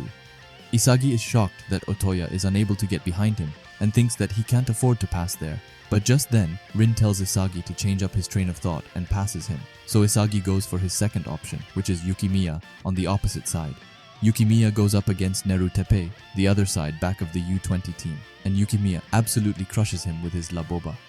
Or that's what he thought, because Neru was able to keep up with Yukimiya's tricks. Neru compliments him and says that he is even faster than he looked on the recordings. Yukimiya quickly comes to the conclusion that Neru is like him and specializes in speed. Unfortunately, while Yukimiya tries to get past him, he loses the ball, so Nagi goes to take it. He thinks that it's going to be tough to get past them, but it might work if he traps the ball and turns around. and before he can think any further, New Kazuma, one of the U20's center backs, gets as close to Nagi as possible, giving him little to no space to trap the ball. Nagi can't even turn to the goal due to Niu's super strong core. Nagi asks him if he is a guard dog, and Niu tells him that he is and that his owner is coming, which turns out to be true as Aiku comes and steals the ball from Nagi. While watching all of this breakdown, Isagi is shocked and thinks that this is the true power of the U20 Japan team's Iron Wall Quartet. Aiku tells the Blue Lock players that they have stopped moving as he passes the ball to none other than the prodigy and the man himself, Itoshi Sei, who finally gets his time to show off. The commentators and the crowd goes crazy for Itoshi Sei, who is now running with the ball. Chigiri goes to accompany him and knows that their defense is already prepared for a counter, because when Bachira moves up to attack, Chigiri falls back in order to reinforce the defensive line. It's a system where Bachira and Chigiri balance each other's defense and offense, making it a lot stronger both in the attack and defense departments. And Chigiri says that he won't let Sei pass with the help of his speed, but just then, Sei passes the ball. Chigiri is amazed that he's already passing it to the front line, and didn't give Chigiri even a moment to think about it. Though the pass from Sei goes to Cho Kento, one of the forwards of the U20 team, even Cho is amazed at how perfect the pass was when it lands on his foot. However, Ryu is quickly there to stop it. He tells Cho that he is his opponent, but Cho is like fuck that, and passes it to his teammate Kitsunezato Teru. Kitsunezato tells Karasu, who came to stop him, that the U20 players don't waste any time and keep moving ahead. That's the basics of a counterattack. Karasu tells him that they had already foreseen that, but Kitsunezato doesn't look surprised, and tells Karasu that they had also foreseen that as he passes to Sei. And Karasu immediately knows that they are in trouble, because Itoshi Sei is totally open. Karasu screams at Nico to go, but Nico tells him that he is on his way. Nico thinks that the best way to stop Sei is to get in his shooting vision and stall him for a second. Before Chigiri can come from behind and steal the ball, Nico thinks that they now have got him surrounded, and that they managed to neutralize Itoshi Sei. But that's when Sei touches the ball with a gentle touch, making a perfect lob pass to Sendo Shuto, who is another one of the U20's forward. Sendo gets the ball and shoots right away. Chigiri screams Gagamaru's name, and Gagamaru somehow uses his super reaction speed to make an incredible and life-saving save for Blue Lock. Gagamaru falls to the ground and says that it's not over yet, and that the ball is still in play, and the one running to it is none other than Itoshi Sei, who quickly gets accompanied by Chigiri. Gagamaru thinks that it's fine and that Sei can't shoot from that angle, but that's when Sei says fuck that and shoots the ball, which goes over Gagamaru into the goal, shocking everyone at the stadium, and gives the U20 team a 1-goal lead. Isagi is stunned by what he was just witnessed. He finally understands that he is the genius that the entirety of Japan has been eagerly waiting for, and says that the leading actor in this game is Itoshi Sei, and the ones from Blue Lock are just this week's bad guys placed for Sei's act. Isagi is quickly realizing that nobody is looking at the likes of them, but just then, Rin comes to Isagi and tells him to not get swept away. He tells Isagi that he just has to look at him because, in these 90 minutes, he will turn those cheers into screams of anguish. The U20 player goes to celebrate with Sei, but when Kitsunezato tries to lay his hand on Sei, he tells him to hands off, which to be fair, sounds pretty cold. Anyway, Sei looks at Sendo and says, 3. Sendo looks confused, so Sei tells that 3 is the number of times he could have shot, but even then he held himself back and spent his precious time passing to them. Instead, he calls Sendo a waste of oxygen and tells him that even a monkey would have scored, but in the end, Sei got pissed and just did it himself. Sendo looks furious, but just then, Aiku comes forward and says that it was just the Blue Lock goalkeeper who happened to make a pretty good save. Sei looks annoyed and says what's the point of a striker that doesn't even score? Someone with worse scoring capability than a midfielder like Sei isn't worthy of being called a striker. Aiku tells him that he is a bit harsh and asks him if that's the case, then how many strikers does Japan even have?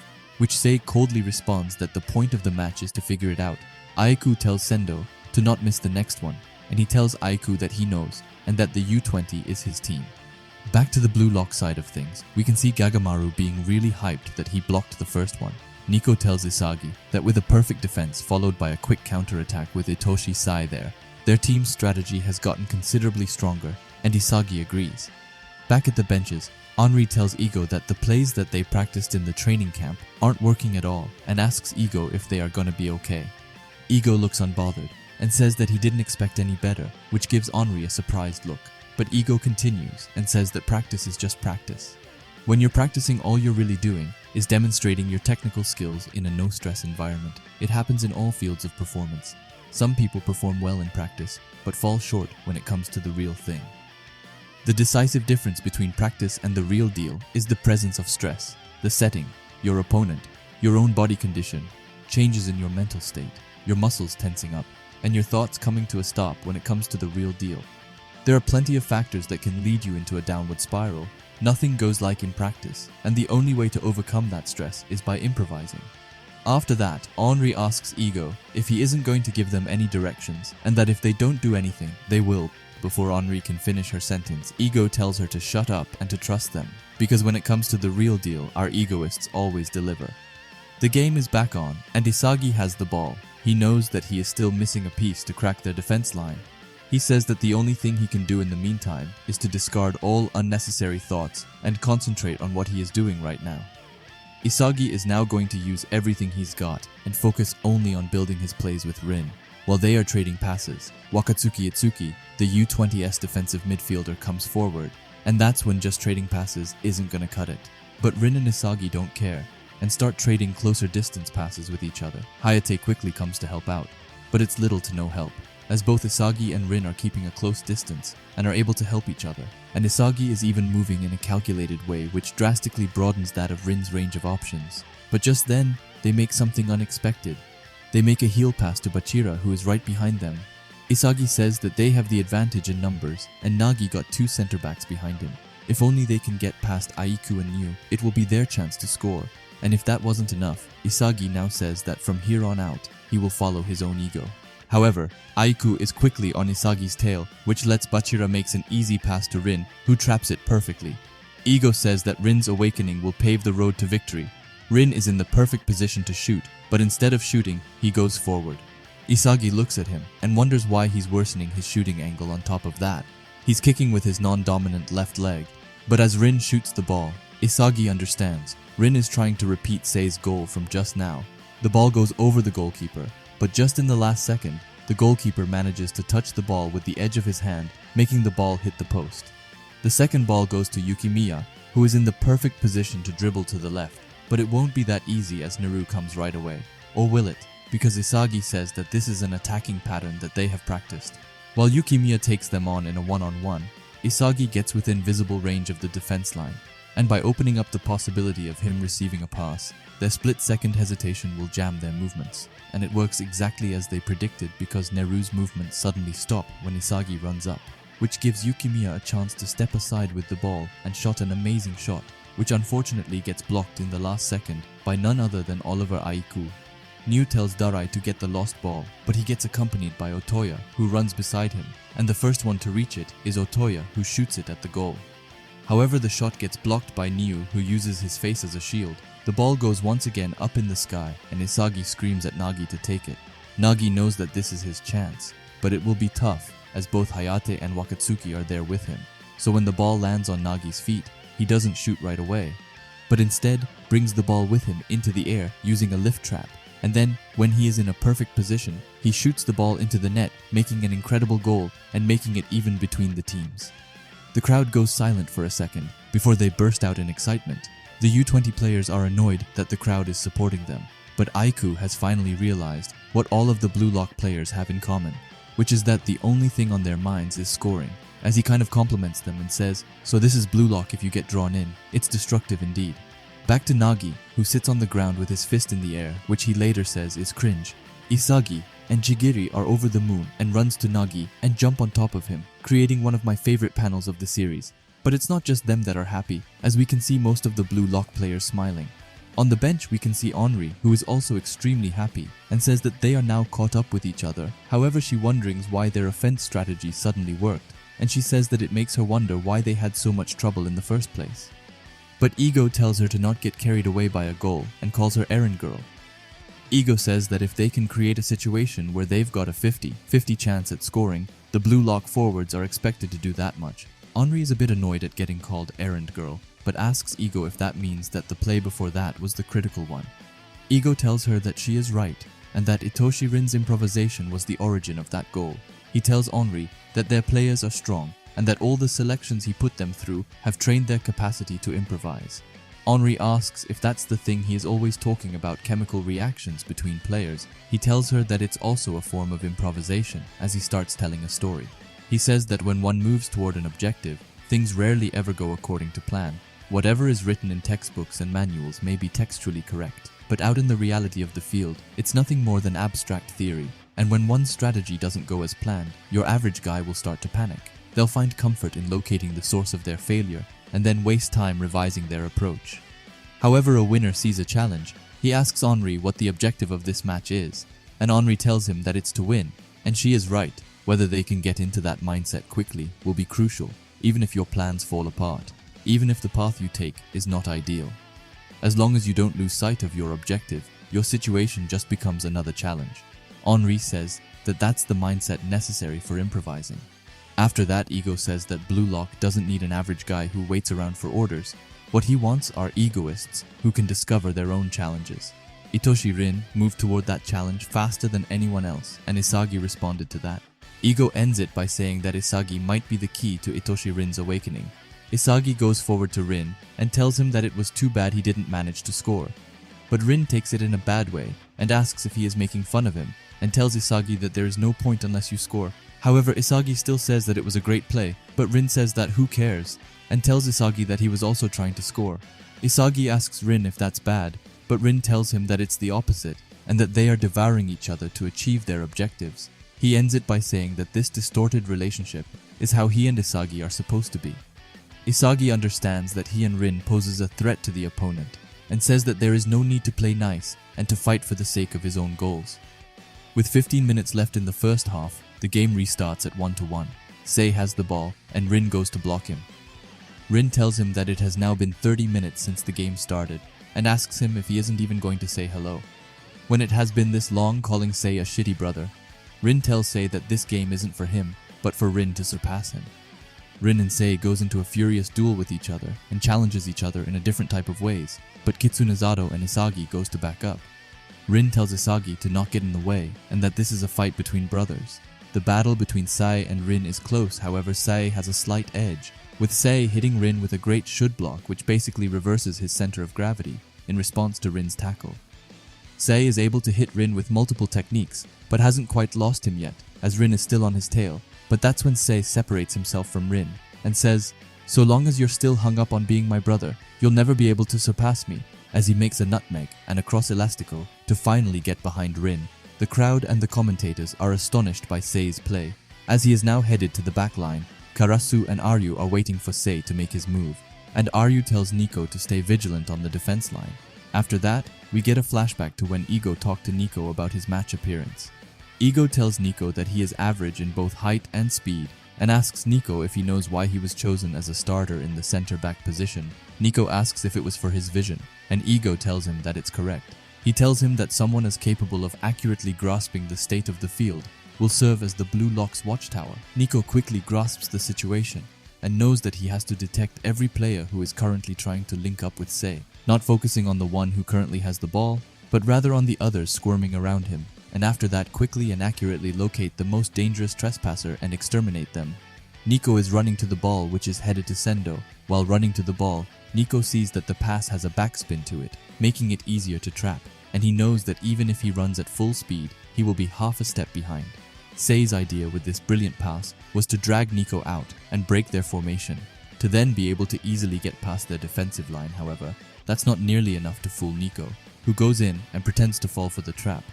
But when he gets to half a step before coming in contact with the ball, he will put on the brakes, and with the ball bouncing up again from Sendo's trap, he has the chance to kick it away, making an awesome and important play for the Blue Lock 11. The flying ball falls right into Karasu's left foot, and both Hayate and Wakatsuki go to defend. However, that won't be enough, as Karasu has been able to figure out the U20S defense, which is split up into 3 stages. First, the moment their opponent is in possession, Hayate comes to press. Meanwhile, in the back, their 4 powerful defenders guard their designated areas, forming an iron wall defense. Sadly, the U20S defense doesn't have any weak spots, so instead he has to make one himself, which he does by using his greatest weapon, Otoya, who is quickly accompanied by Darai. But instead of trying to get through Darai on his own, he decides to pass with Karasu instead. but after some 1-2s with each other, they arrive at the U20's third stage, which is their critical safeguard, Aiku's total defense. Aiku tells Otoya that they were close, but not quite there yet, but that's when Otoya tells him that it isn't just the two of them. As the passes to the Princess Chigiri Hyoma, Aiku quickly reacts to Chigiri, who is running like a panther on the side, but it doesn't matter how fast you react because no one can beat Chigiri's incredible speed. As the roars through the world and gets behind Aiku, Chigiri thinks if he should go further out on the field, but quickly leaves that thought and decides to pass instead. But to who is the real question? One of the U20's players is already coming at Chigiri at full speed, so he has to act quickly, but that's when he sees Karasu running behind all of them. Chigiri compliments Karasu's position and tells him that he owes him one before passing it over. The pass is going perfectly to Karasu, and he thinks that he can just barely make the shot from there. But right as he is about to hit the ball, he gets interrupted by Sei, who comes and kicks the ball away. The second ball goes up in the air and falls to Sei's brother Rin, who quickly gets blocked by Aiku, who says that he underestimated Blue Lock. Even if they're a team of strikers, Aiku assumed that in the end, they'd just be a bunch of Japanese high schoolers who faithfully followed their coach's orders. But he was wrong, because every single one of these Blue Lock players has their only desire to change their fates with their own goals, meaning that they are a bunch of starving beasts. But just then, Isagi comes behind Aiku, calling Rin's name, and Rin makes it look like he is about to pass, but in the end, uses Isagi as a decoy. Aiku says that he noticed that Rin's dominant leg is his right, so because of that, he will leave Rin's left side wide open, giving him a free chance to shoot, while Aiku focuses on killing Rin's right side. However, what Aiku failed to take into consideration is that Rin is an unstoppable beast who is Blue Lock's best striker, and Aiku gets to learn it the hard way, as Rin shoots his shot with his right foot from the left side, but gave the shot an outside spin, and Rin's shot doesn't only go into the net, but it makes one of the most mind-blowing Blue Lock's goals of the series, and also gives the Blue Lock 11 a 1-goal lead. Isagi thinks about Rin's last plays and says that he is a goddamn genius. That motion that prevented the opponent from predicting his timing, and that outside shot with his right, he thinks that this is Itoshi Rin playing with everything that he's got. Isagi runs to Rin to celebrate, but when he is about to jump onto Rin's shoulders, Rin moves himself to the right, giving Isagi a one-way ticket to the ground. Rin says that they are in the last 5 minutes of the first half mark, and tells the players of the Blue Lock 11 that they are finishing this half off with Plan B. The U20 players are shocked by Rin's plays, but Aiku says that it was his fault and that he let him shoot. But New tells him that they can't really complain if even Aiku can't stop him. Anyway, we go over to Sei, who asks Sendo how many more times he's gonna keep on missing. Sei tells him that it turned out this way because Sendo couldn't score and calls him a piece of shit striker. Sendo gets mad and says that it's unfair to just pin the blame on him, but Sei tells him that this isn't about pinning the blame on him.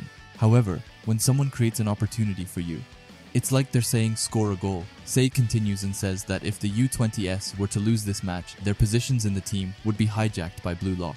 This motivates the U20 players who say that they won't let it end like this, and asks Sei to use them more. Aiku tells the U20 players to think of these last minutes as everything they got left, and with 3 minutes left in the first half, the U20 players start with the ball.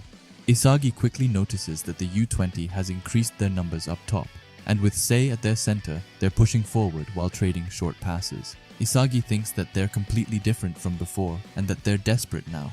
Saib passes the ball to Kitsune Zato, who isn't getting an easy time with both Bachira and Isagi around him. Isagi thinks that the U20 isn't the only one who can change its attacking style, because when Blue Lock is in the lead, whether it's in the first or second half, for the last 5 minutes, Nagi alone will remain on the offensive while everyone else falls back to defend.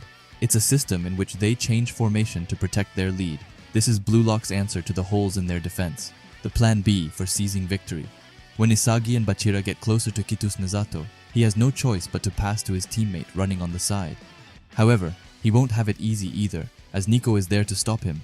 Nico tackles him, which leads to a limited area where he can shoot, and Gagamaru reads it perfectly as he makes a wonderful save. With 1 additional minute left on the clock, the second ball calls to none other than Itoshi Sai. Isagi and Bachira go to take the ball from him, but end up getting outplayed by the prodigy. After that, Sei passes the ball into the middle where Sendo is. Sendo finally thinks that he will become the hero, but that's when a devious figure comes behind him, calling him lukewarm, and asks Sei if he plans on becoming the best in the world with a pass like this, as he tells him to dream on you, piece of shit older brother, and kicks the ball away from Sendo. The ball goes up in the sky and falls in the hands of Sei, who tells Rin to not get in the way and calls him an annoying little brother as he shoots a killer ball to the net. However, someone more elegant and stylish manages to get the ball first, and it's of course Ryu who uses his long feet to save the ball from going in. And with that, the first half is over and the Blue Lock 11 is in the lead. But someone even more furious is still waiting on the bench for the next half. But it's not only the Blue Lock 11 who is hyped to be leading this match, but also the commentators who can't believe what they are seeing. One of the commentators, Natsuki Harutaru, says that Blue Lock is amazing. They're a type of team never before seen in Japanese football. However, the two teams are even in terms of ability, and he says that he can't imagine Itoshi-sei take a loss like this. In the crowd, we can see both Isagi's mom and dad being really proud of their son. Isagi's mom, Iyo, says that it's amazing that Isagi is out there playing, but to have his team winning on top of that is amazing. Isagi's dad, Issei, also says that he is really proud. But while they are talking, someone starts screaming behind them. She asks what Bachira is doing, and tells him that he has to try and score more goals. When she has calmed down a bit, she introduces herself to Isagi's parents. She thanks Isagi's parents for playing football with Bachira, and says that this is the first time seeing Bachira having so much fun.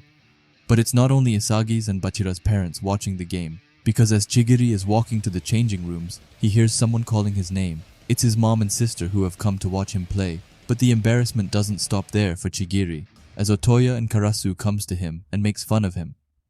But not everyone is in such a good mood as we can see right now, where Buratsuda Hirotoshi, the head of Japan's Football Association, is angry at Huichi Yasumori, the coach for the U20. Hirotoshi asks Yasumori what is going on, and says that he believes that he told him that he has to win no matter what. Yasumori tries to reason with him, and says that the Blue Lock 11 is a very tricky team. But Hirotoshi says that he doesn't need his sorry excuses, and tells him that results are everything in sports. He ends it by telling him that it doesn't matter what he has to do, as long as he crushes Blue Lock. The mood in the Japan U20 locker room is very gloomy, and everyone is wondering what they are supposed to do next. But just then, Itoshi-sei enters. Kitsunzato asks him if he thinks that they should have their coach change up their formation, but Sei tells him that it doesn't matter to him and says that he is leaving. The team is furious at him, but Sei tells them that he doesn't care and that all he did was take up the bet their captain gave him. What will I bring about in the U20 match, he says, and tells Aiku that this is the result of their way of fighting. Sei also tells them that he was only here because he was interested in Blue Lock, and says that while they're all still rough around the edges, the world they see, the place they're aiming for, it's different from the U20. Sei gets up and is about to leave as he says that he saw what he came for and that he is satisfied. But that's when Aiku asks him to please wait. He apologizes to everyone for making such a selfish bet and says that he wanted to test their current strength. He wanted to know where they currently stand. But after that first half, he knows enough. He know enough that they are weak, and at this rate, they will lose to Blue Lock. The Blue Lock 11 will steal their places, and then we'll be the ones disappearing. Aiku says that this is the first time in his life that he has felt it sting this badly. But Sei tells him that it's too late now, and that he is leaving them with no chance. But Aiku looks confident and tells Sei that they still got their demon.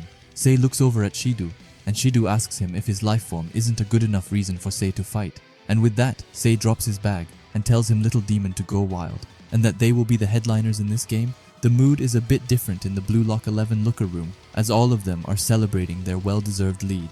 And here we have a wild Tokimitsu just smiling and being happy, which is quite cute.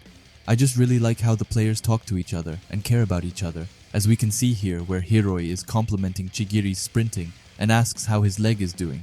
Chigiri thanks Hiroi and says that there are no worries and that he can still run. Here we have Nagi thinking that he needs a towel, and just then Ryo comes and throws one to him and compliments his goal. However, Ryo asks him if he can score more goals than this, because after all, it's Nagi they are talking about, and Nagi says that he can score more goals than this. After a while, Henri and Ego enter the locker room, and Henri compliments them, saying that they did a good job, while Ego goes right into it and says that it's time for the halftime meeting. Ego starts by explaining a question that is on everyone's mind. Why were you able to score? Whether it changes in formations or combinations, they all anticipated and prepared various strategies in preparation for this match. But facing the top players of your generation, it didn't work at first, and says that the ones who made it work were undoubtedly Itoshi Rin and Isagi Yoichi, closing their distance more than they'd done during practice. By keeping Isagi nearby constantly, he was able to dramatically increase his options. After that, Ego asks Rin why he did that. And Rin says that he couldn't get past all of their defenders otherwise, and they wouldn't get started unless he did. So Rin needed a sacrificial lamb, and Isagi just happened to be readily available. Ego says that Rin's answer was good, and says that something like that couldn't have been conceived in practice. After that, he turns to Isagi and asks if he considered himself a sacrificial lamb. But Isagi says that he wasn't, and that he had intended to score his own goal, which also was the answer Ego was looking for. Ego says that all 11 players on the pitch see himself as the protagonist of the game. The go-to to continue fighting is within all of them, and that's the reason why they were able to seize the lead in the first half. However, there's no guarantee that the second half will go just as smoothly. In fact, there is no way it will. So it's time to put an end to the festivities right here and now, because the Blue Lock 11 has not yet accomplished anything. So do not be satisfied with this and keep on attacking until the very last second. Do not give up on being the protagonist. Ego ends it by saying that's all, and that they will not change formations, that the only order for the second half is to overwhelm them, and says that there is no need for more than one protagonist. While all of the players are hyped to the max after Ego's speech, Isagi thinks to himself. He says that Ego is right and that they may be ahead in the score, but those of them from Blue Lock aren't here to win as a team. Push forward only for the sake of my own goal, and no matter who or what I have to sacrifice, just like how Rin is fighting. With this game, I'm going to prove myself, he says. After that, we get to see Rin sitting on one of the benches. He thinks back to when Sei said, so long as he is hung up on being his brother, Rin will never be able to surpass him. After that, Rin thinks back to when they were kids, and Rin was watching Sei crush the kids on the field. No one could even come close to guarding him. After the game, some reports came to Sei and asked him how it feels to be standing in the world spotlight as the 8-year-old football prodigy. But Sei just tells them to shut up and leaves with Rin. Sei asks Rin if he wants ice cream, and when they are eating it, Rin sees that he has won a prize. He looks over to Sei and asks if he won one too. But yeah, it's pretty obvious that he didn't. After that, he tells Rin that someone who'd waste their luck on stupid stuff like this couldn't become the best in the world, trying to make himself feel better for losing. But after that, he tells Rin that he's gonna be the best striker in the world and that anything else is worthless. The next time Rin is watching Sei's game, he thinks that Sei never loses and wonders if he can be as strong and cool as Sei is one day. However, in the game, Sei passes the ball into the box, and the one to reach it isn't anyone on his team, but instead Rin, who makes an awesome goal. When Sei goes forward to Rin, he tells Sei that he is sorry, but Sei tells him that he was incredible and asks Rin to play football with him and says that if it's Rin, then he can be the best one after him. Rin and Sei continues to play with each other and just keep getting better and better. They even start to gain recognition among the players. Sei tells Rin that his last shot was shoddy and asks him to pick up the speed a bit. Rin thinks that playing football with Sei is fun, and when he is with Sei, he feels invincible. Rin thinks that together with Sei, they will become the best in the world. After the game, they are back to eating ice cream, and once again, Rin wins. Sei tells Rin what a way to waste his luck, so Rin quickly destroys the evidence by throwing it in the water, which I thought was quite funny. After that, Sei asks Rin what he thinks about when he is playing football, but Rin tells him that he doesn't think that much. He just looks for where it looks critical, and then Sei passes to him. Sei asks him what he means by critical, and Rin explains that he looks for where the enemy would panic and fall apart. After that, Sei tells him that he relies on his instincts too much, but Rin tells him that it all works out because Sei is there to pass either way and says that anyone else feels kinda lacking to me. After that, Sei asks Rin what he plans on doing if he isn't there. Rin says that he doesn't know, but that he would look for someone else to replace him. But that's when Sei kicks him and says that no one can replace him, even scaring the cat away, also making Rin feed his ego. However, after that, Sei quickly becomes serious and tells Rin that he is going to Spain tomorrow and that he will play football in the youth team of Real Madrid, the best football club in the world. Rin is kind of surprised as to why Sei tells him this now, as he already knew it, but he tells Sei that's obvious because he is going to become the best striker in the world after all. Sei tells him that he is just going ahead of Rin and tells him that he better come after him and not give up just because he isn't here. Rin agrees and says that for now, his goal is to become the best in Japan and then get scouted like Sei. They end it by saying that the two of them will become the best in the world. The day after was the day of the trip, and Rin says that if he were, to be honest, he felt a bit lonely, but he knew that he would definitely catch up to him. After that, we get into one of Rin's games, where his coach tells him that he can't just play by himself all the time. But Rin knows that he wants to become someone who can fight on the world stage, and says that playing football without Sei feels a lot more cramped than he had expected. but that doesn't matter as he makes a crazy goal and says that he will become the best in Japan. The evening quickly comes around and Rin stays longer to practice. He shoots a shot, but after that, he hears someone say that the shot was a bit shoddy. It's Sei who comes back with an unpleasant look on his face. However, Rin welcomes him back and says that it has now been 4 years. Rin tells him that he has been keeping up with Sei in the news and says that playing in the Real Madrid youth matches and managing to score is amazing. However, Sei kind of ignores that and tells him that it turns out that the world is huge and that there are players way better than him out there. Rin is surprised at where this is coming from, but that's when Sei tells him that he has changed his dream. Instead of becoming the best striker, he will become the best midfielder in the world. Rin is shocked and asks what the point of becoming the best at something other than a striker. But Sei tells him to shut up and says that Rin is only saying that because he doesn't know the world. Rin gets angry and says that Sei can't just decide that on his own because after all, it was him that said that they were going to fight together. Sei told him himself that Rin was to be the best after him. Sei tells him that's still fine and says that he will become a midfielder while Rin reaches the top as a striker. But Rin screams out of anger and says that he doesn't want that and that he is the younger brother of the world's best striker. He asks Sei if he only came back here to spout those pathetic things and says that he doesn't want to see him like this and ends it by saying that Sei isn't the same brother that Rin shared a dream with. However, Sei just tells him how lukewarm he is and says that if Rin can beat him in a one-on-one, he will once again share the same dream with him. However, if Sei wins, then his and Rin's dream ends right here. Rin isn't too happy with Sei's proposal and says that he can't just decide that on his own, but Sei tells him that all he has to do is win and then they will both share the same dream. Rin tells him to stop joking around like this, but that's when Sei tells him to start. He does as he comes running to Rin saying that the first to score wins. Rin asks him to wait and thinks that he doesn't want to have a match like this, but just then, Sei starts doing some super fast scissors, which leads to a double trap. Rin notices that the tempo between each touch is so fast and that it's way faster than when he was in Japan. Rin says that Sei dribbles have clearly evolved and that he is on another level. However, Rin thinks that he can still stop him, but that's when Sei pulls a magic turn on Rin, giving him no time at all to think. After that, Sei turns around facing Rin and asks him what he has been doing for these last 4 years. As he gets behind him and scores, he looks over at Rin and says that they are done. But Rin tells him to wait. He tells Sei that after he left, Rin did his best to become the best in Japan, and then get scouted like Sei did. Rin tried to become someone who could replace Sei, and after that, he became the best in Japan, just like he promised. But even with all that, Sei still says that they're done. Rin says that if he can't chase their dream together, then he won't have any reason to play football at all. However, Rin's sobby talk doesn't work on Sei, who just straight up tells him to quit them and asks if he wanted him to console him or something. Sei tells Rin that Japan really is too used to peace. Anyone remotely talented just ends up becoming trash. He looks over at Rin and says that he makes Sei vomit and tells Rin to not use him as his reason to play football ever again. But Sei's rant doesn't stop there as he continues. He says that Rin maybe sees Sei as someone special to him, but to say Rin is just an eyesore of an annoying younger brother, and tells him to not get full of himself just from being born as his brother. If you can't play football, you're not worth anything at all, and tells Rin to get lost and says that he isn't necessary in his life anymore, leaving Rin alone.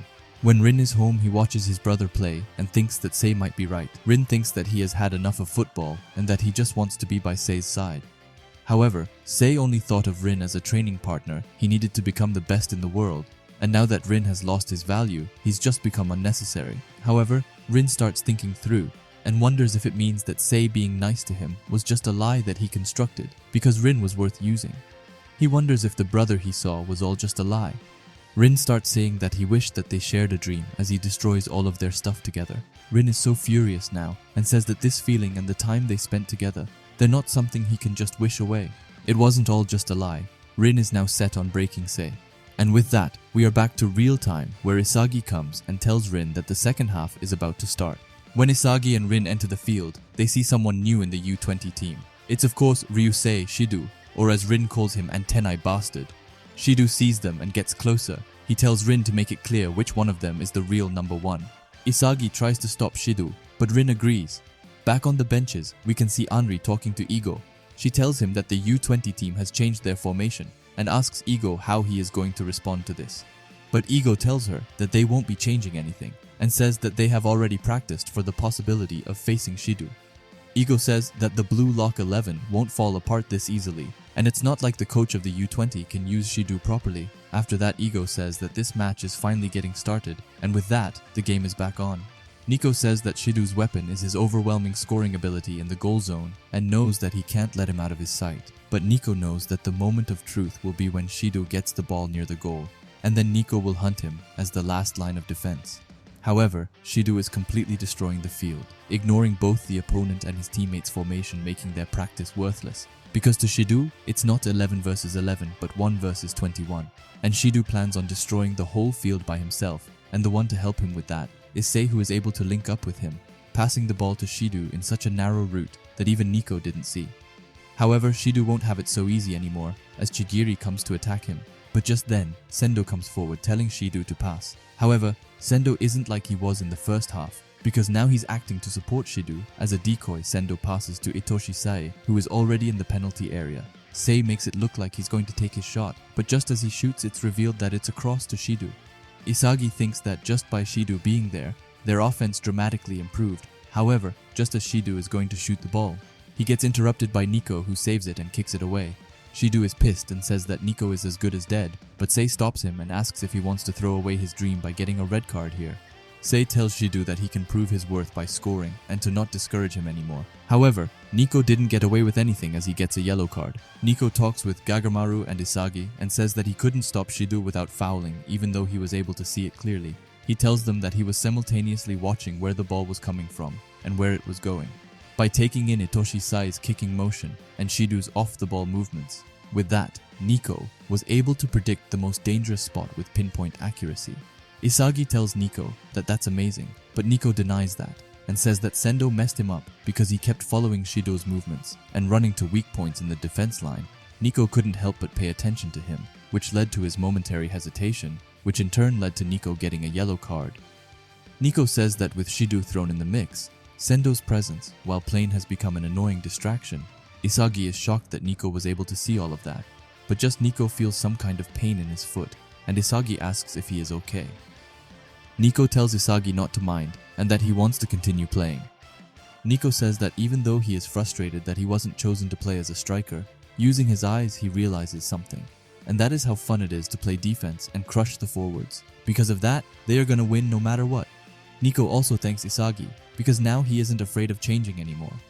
The U20 team got a free kick from Nico's foul, and Shido says that he is gonna kick it due to Sei's course getting cut off by Rin. Sei tells Shido that they're close and that there are lots of them and that there's nowhere for Shido to shoot, but Shido ignores him and says that he earned this free kick and he gets to shoot it. However, Sei still asks him if that really is the best option and asks if such a primitive option is the only option he can think of. Sei continues and says that the play that's realistically possible and the play that's ideal is to target the point that as close as possible to both of those. He tells Shido to think outside the box and tells him to right now imagine his very best goal. Shido right now tells him that he has just thought of a new super move and asks if Sei can keep up with it.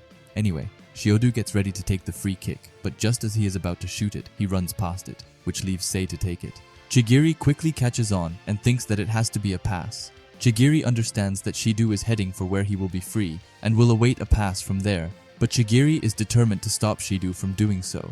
And Chigiri was right, because Sei passes the ball to Shido. The ball is coming at an ultra-fast speed, and the only way Chigiri might be able to reach it is if he headbutts it. However, as Chigiri jumps, he sees that the ball is heading over Chigiri's head. He is in shock. The ball is only a few centimeters in front of Chigiri's maximum reach, and wonders if they actually aimed for this. But Shido, on the other hand, is happy, and says bullseye as he jumps up and shoots an incredible shot which is unable to save. Shido scores and makes the scores even with the blue lock 11. After that, he drops some weird questionable statements as he says that he is gonna come, and I don't think we need to go any further if I am gonna be honest, but yeah, Shido is a strange guy. After the goal, we get to hear Isagi's thoughts and opinions on it, as he says that Shido probably imagined where he most wanted to shoot from and just made a beeline for it. However, as we saw, Chigiri predicted that and dashed to intercept, but Itoshi Sei sensed that would happen, so he passed to a point where Chigiri would just barely be unable to reach. Chigiri's full-speed sprint, Shido's desired shooting point, and the speed and angle of his own pass, with all such conditions in place. In that split-second's judgment, he made a pass like he was threading a needle. However, Isagi experienced this before and knows that all of this was a play by reflex, and thinks that Shido's shot was the same, While running at the top speed, his response to that high-speed pass was to leap around for a jumping volley, and it was a drive shot at that, Shido's specialty. Shido couldn't have done that unless his brain and body were moving by reflex. Itoshi Sei and Shido's superhuman plays came together to make that goal happen. While Blue Lock was unable to handle Shido, Sei managed to grasp Shido's vision and answered in kind with a flawless pass. Isagi is fully focused on trying to understand Sei and Shido's last play while they are doing something else. It looks like Shido is trying to hit on Sei, who asks for his number. Sei tells him that he will consider it if Shido can score a hat trick, and Shido accepts. However, not everyone is as high in spirit as them, as we see Chigiri falling to the ground. Isagi quickly asks him if he's okay, but Chigiri tells him that it's fine and not to worry. However, Chigiri isn't alone, as we see Nico also having a hard time with his ankle. Ego says that it's time to make some substitutions, and Henri asks him who is going in. Ego tells her that their balance has been broken and that they need players who can tighten up the lineup. Now the players who are going out are Chigiri and Nico, but the new ones to arrive at the field are Ryo and Hiroi, so sadly no Corona. Chigiri goes to sit down at the bench and Ego asks him what's up with his face and asks if he's got a problem with his substitution, but Chigiri screams that he hasn't while crying. Ego tells him that if he were to cry about it, he should have built up his stamina to last the entire match. Now, as Chigiri's #1 stan, this was very heartbreaking to see, but he honestly did an amazing first half. Same as Nico with the substitution, the Blue Lock 11 is changing some positions as well, with Hiroi on the right wing and Ryo as a centre back. Ryo goes forward to Nagi and says that he better score this half and tells him that if they don't win here, it's all over. And with that, the game is back on with the Blue Lock 11 in control of the ball. Isagi says that they are now changing tactics with Hiroi in the front line and says that up until now, they have all moved separately with Rin at the center and acted dynamically without pause, expressing all of their individual strengths at once, but with Hiroi's strong suit, cool-headed vision, and ball control, he will become an anchor on the front lines. However, Hiroi is facing trouble right off the bat as Darai goes to block him, but that doesn't of course matter to our favorite blue-haired boy, who makes a super fast outside pass to Karasu. Karasu tells him that he is only good when sending the ball away, but Hiroi ensures him that he can do more, so Karasu asks him to come and show what makes him special as they trade passes with each other. When they have managed to steal a moment from their opponent, Hiyori is now in a calm and precise spot to make a pass as he shoots it right into the middle.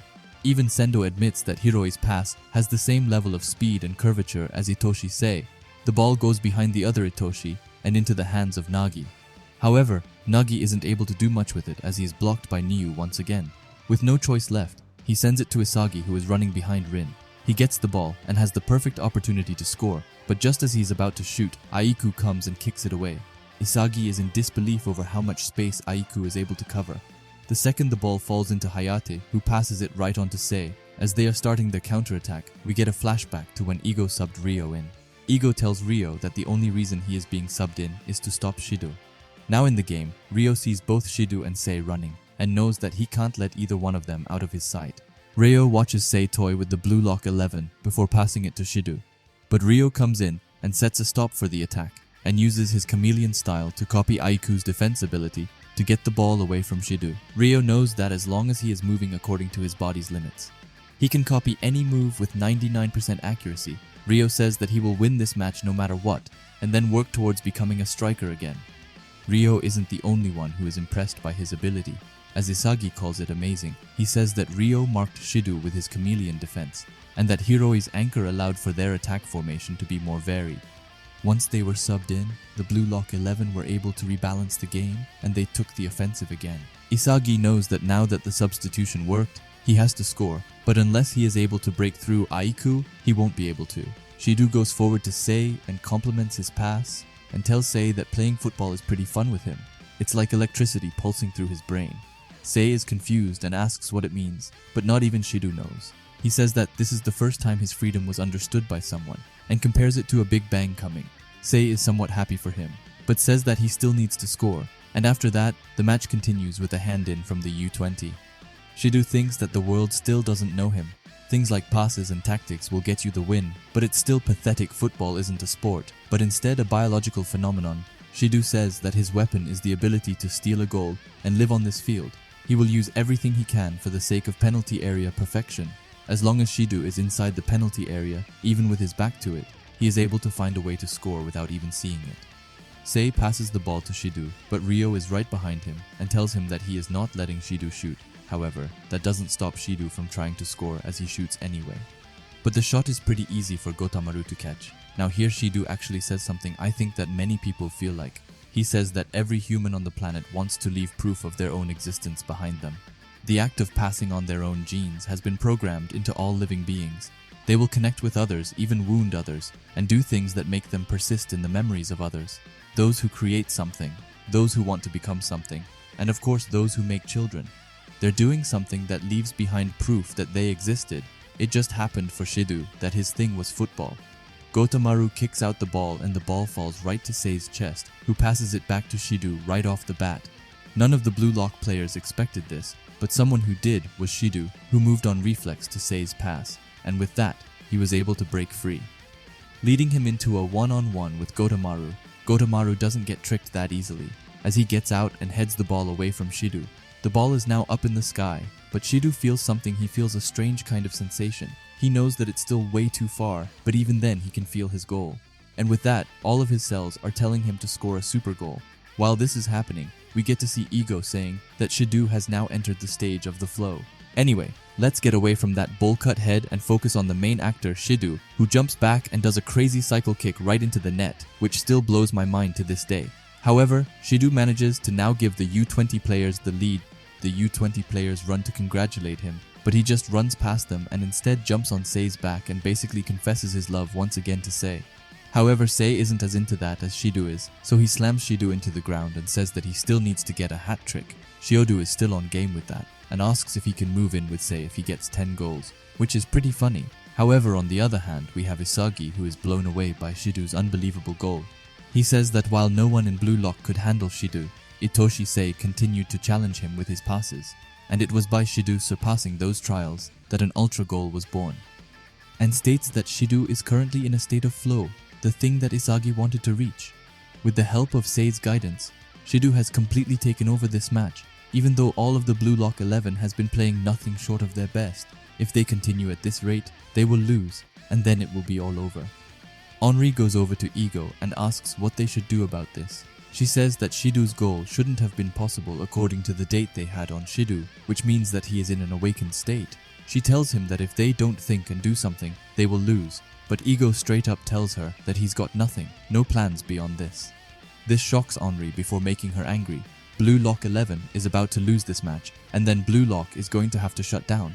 Before Henri can continue, Isagi rushes to the benches and screams Ego's name. He tells Ego that he can't let it end like this, and asks what they are supposed to do now. Isagi says that they are fighting with all their might, like Ego instructed them. However, it's still not enough, and Isagi asks how they can win. But Ego tells him that Blue Lock has already won, dominating the first half. Shidu's wild playing style. Everything that happened played out just as Ego wanted it to. Blue Lock will indeed be erased once they lose this match, and Ego will likely be banned from the world of football. However, the Blue Lock won't disappear. Shidu, the player acknowledged by Itoshi. Sei will become the star of Japanese football. As an ace second to him, Itoshi Rin will likely join the U20 team as well. But it doesn't stop there, because the other Blue Lock members will likely draw attention and see doors opening to famous universities and national clubs. Their performances have earned that, and that's why from now on you will experience an era in which having been part of Blue Lock will be a great asset. Ego himself will vanish, but the Blue Lock 11 has the chance to change Japanese football, so be proud because Blue Lock has already won, he says. However, this doesn't sit right with our poster boy, who asks Ego who the fuck cares about that. He doesn't care about the future of Japanese football, or about some safe future for him. What the Blue Lock 11 wants is to win this game. Isagi says that the future doesn't matter because losing here is the same as dying, and they are not gonna accept death just yet. And the only thing Isagi cares about is being the best in the world. So he asks Ego to make them win, and tells him that is his ego. Ego has finally grasped the egos of those playing in this game, and tells Isagi that if that's the case, then they are gonna go with a gamble, which not even Ego knows how it's going to turn out, and sends out the joker of this game, the furious king and the self-centered Baru Shuei, who tells them that he is sick and tired of waiting. The one who sadly has to leave this game is Otoya, who gets subbed out for Baru. And with that, Hiroi moves down to the right side back, while Baru is playing right wing. While Isagi tries to inform Baru with information, Baru stops him and tells Isagi that these last plays have been really boring. After that, we move back to Ego and Henri, where Henri tells Ego that the players didn't practice this formation too much and asks if they really will be alright.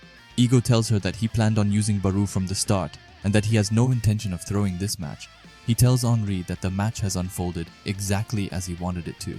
However, he admits that one thing exceeded this expectation, which is the ego that has been cultivated within Blue Lock, and that passion has far surpassed his wildest expectations. Henri says that then they still have a chance, but then Ego returns to his Sigma state and tells her to shut up and watch the current Blue Lock, which just might be able to create football's most critical moment. On the field, Nagi welcomes in the king, but Barou straight up tells him that he scored one measly goal and then died, and tells him that he better pass to him, but Nagi of course kindly refuses his offer. After that, Ryan speaks up and tells them to forget about balancing shit out from now on, and says that all forwards can rush in and attack as they please, because the Blue Lock 11 will win, even if they have to crush each other, and with that, the game is back on. Isagi thinks that Barou's weapons are his charging dribbles and middle shot with a range of 28 meters, and says that if Barou is free in that area and receives the ball, he has a high chance of scoring. However, Isagi isn't having this thought because he wants to help Barou. No, he wants to lead Barou into that area and then shadow him from behind to find a chance to score himself. After that, we get a flashback to Ego and Barou talking. Ego tells him that if Yukimiya is around when he charges in, he is going to dribble on both sides to break the enemy formation, and the players in the vicinity can use their individual skills to focus their attacks around Barou. That's what Ego informed the team. However, Barou can completely ignore all of that, but Barou tells him that he had already planned on doing so. Ego says that it's perfect and tells Barou that what he has to do until the last second of this match is to devote himself to devouring Isagi. Hayate goes to block Barou and wonders what Blue Lock's last card is made of, but he's quickly surprised to see that Isagi and Rin aren't using Barou, both instead trading with each other, even sending the ball back to Hiroi. But that's when they go into offense mode because as Hiroi is getting ready to pass, both Rin and Isagi start running. Hayate thinks that he should catch the one who is more dangerous, and with Rin already being marked by Sendo, that only leaves Isagi, and he was right because Hiroi passes the ball to Isagi, who notices Hayate too late, which gives him a chance to intercept. But Hayate wasn't the only one to intercept, as we see when Barou comes in and steals the ball from Isagi. Isagi asks Barou what he is doing, but Barou coldly tells him that he is Isagi hunting.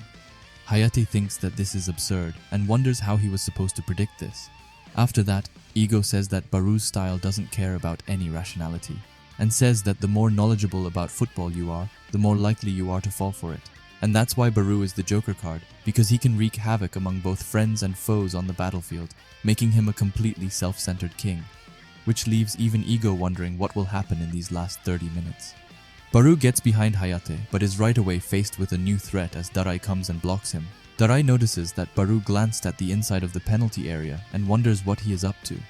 But just then, Isagi comes and tells Barou to pass him. Darai thinks that they might try to make a 1-2 with Isagi or use him as bait to get inside. However, Barou didn't do any of those things, as the only thing Darai was certain that he wouldn't, which was to go outside. Darai thinks that he can't shoot from this position and thinks that he might pass after Isagi, who is free. And as Darai goes to block the pass, that's when Barou tricks him and instead makes a chop dibble. Isagi screams at Barou to give it and says that this match is too important for his games.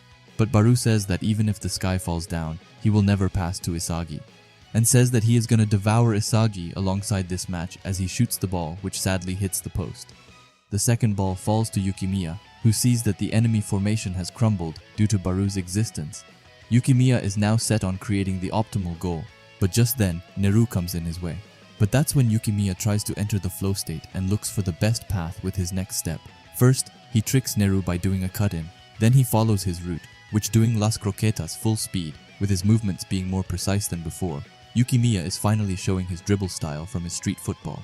Yukimiya gets behind both Neru and Hayate, but knows that Niu is too fast to avoid his pressure. He sees Aiku running on the right side, but knows that he isn't there yet, and asks his flow to guide him, which leads him into shooting an insane and incredible gyro shot at the left corner. However, the shot may be incredible, but it wasn't enough as Aiku jumps in and saves the ball. Yukimiya is in shock and says that Aiku couldn't have predicted that because Yukimiya's gyro shot came from the defense's blind side. And on top of that, he just jumped there without any guarantee.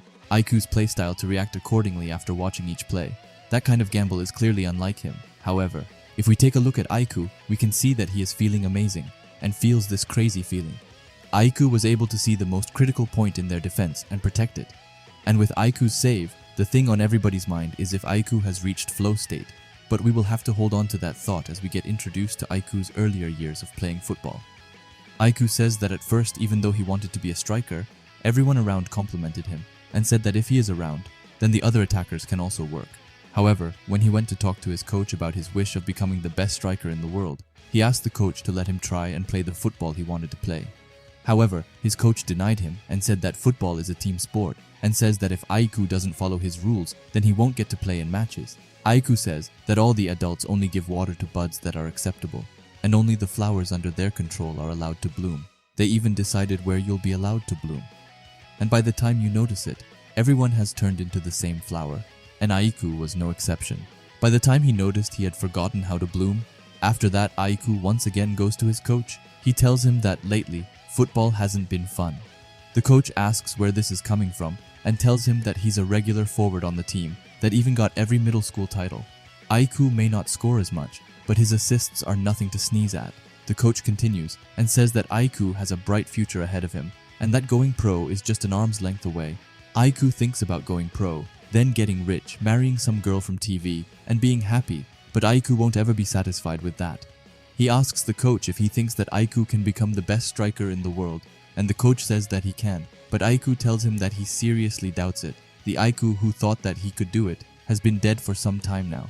And here was the time it changed for Aiku, because he told his coach that he wants to become the best defender in the world. All these boring strikers that the adults keep mass producing, Aiku wants to destroy them as a defender, and he wants to bloom for his own sake.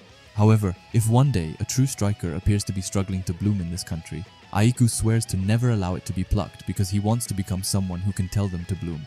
And after that, Aiku says that Blue Lock might be that bud. Back in the match, the second ball falls to Rin. However, Rin will have a hard time because Aiku is now in flow state, because he now has the ability to see all of the positions of friends and fours, their fields of vision, predicted actions. The level at which Aiku perceives all of it with his body increased. Aiku can see this new amazing world because they're all working at their full potential. Rin goes to attack and even hits Sendo with a nutmeg, but that's when Aiku comes in to save the day. However, Isagi also gets thrown into the mix and comes to help Rin, as Rin tries to get behind Aiku himself. Aiku says that if the Blue Lock project had started 3 years earlier, he would also have been over there aiming to become a striker, and asks Blue Lock to try and surpass him. Rin tries to trick Aiku, but Aiku puts a stop to that, and the ball heads over to Sei, who gets all of the U20 strikers to rush up on the field. However, Sei isn't going to have it so easy as Karasu comes and tries to stall him while the defenders get information. Bachira goes to mark Kitsunezato while Aryu goes to block him, who has such a forgettable name that I have forgotten it. Anyway, that leaves Ryo with Shidu. Shidu uses his steps so fast to get behind Ryo in no time. Ryo can barely keep up with Shidu and falls behind little by little. And with Karasu not being able to stall Sei anymore, Sei sees he has his chance to pass to Shidu.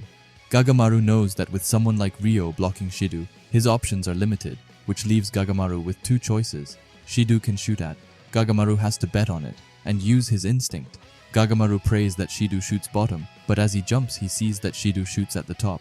When you think that everything was lost, you are wrong, because this is Gotamaru. We are talking about who uses his hand to pull up his body mid-air to block Shidu's shot with his foot. However, even though Gagamaru did a life-saving save, it's not over yet. As the second ball is still in play, both Cho and Kitsunzato are running toward it, and Ryo is their last hope. So Ryo uses Nagi's own technique, his jumping turn, to shoot away the ball, which luckily happens to land in the hands of Nagi. As Nagi says that it's time to counter the counter, Isagi knows that this time they have to score to be able to turn it around. However, there are 4 of them currently rushing toward the U20's goal, putting them at a disadvantage. Isagi thinks that if he can get to the goal by reflex, then he will be able to score. He has to find a point where only he can steal a goal. But just then, Baru comes from behind, and Isagi realizes that he was trying to intercept his pass. But Baru isn't the only one to join the party, as Darai comes and tells them that Baru is just following number 11 around, and tells him that he isn't falling for it again. Baru is annoyed that Darai has already figured it out, and sees that it isn't only him paying close attention to Baru, as Aiku is staring Baru down from the defense line, and because of that, he has to switch his objective. While Isagi is creating light, he has to look for darkness, because Baru thinks that darkness will lead him to flow. The Blue Lock 11 has already reached the goal area by trading passes and gets closer and closer. Isagi wants to score, but knows that this isn't the place yet, because trying to score right now is just going to end up with one of the defenders blocking him. Isagi knows that to be able to score, he needs a place where he can score a goal by using his direct shot, and then for someone to pass to him. And of course, for their defenders to not predict his movements, Isagi needs to use his eyes and head to find a spot where those three conditions are in place. But just then, Karasu comes and joins them, saying that they seem to be in need of an extra helper, and with Karasu, their Isagi gets more pieces to play with.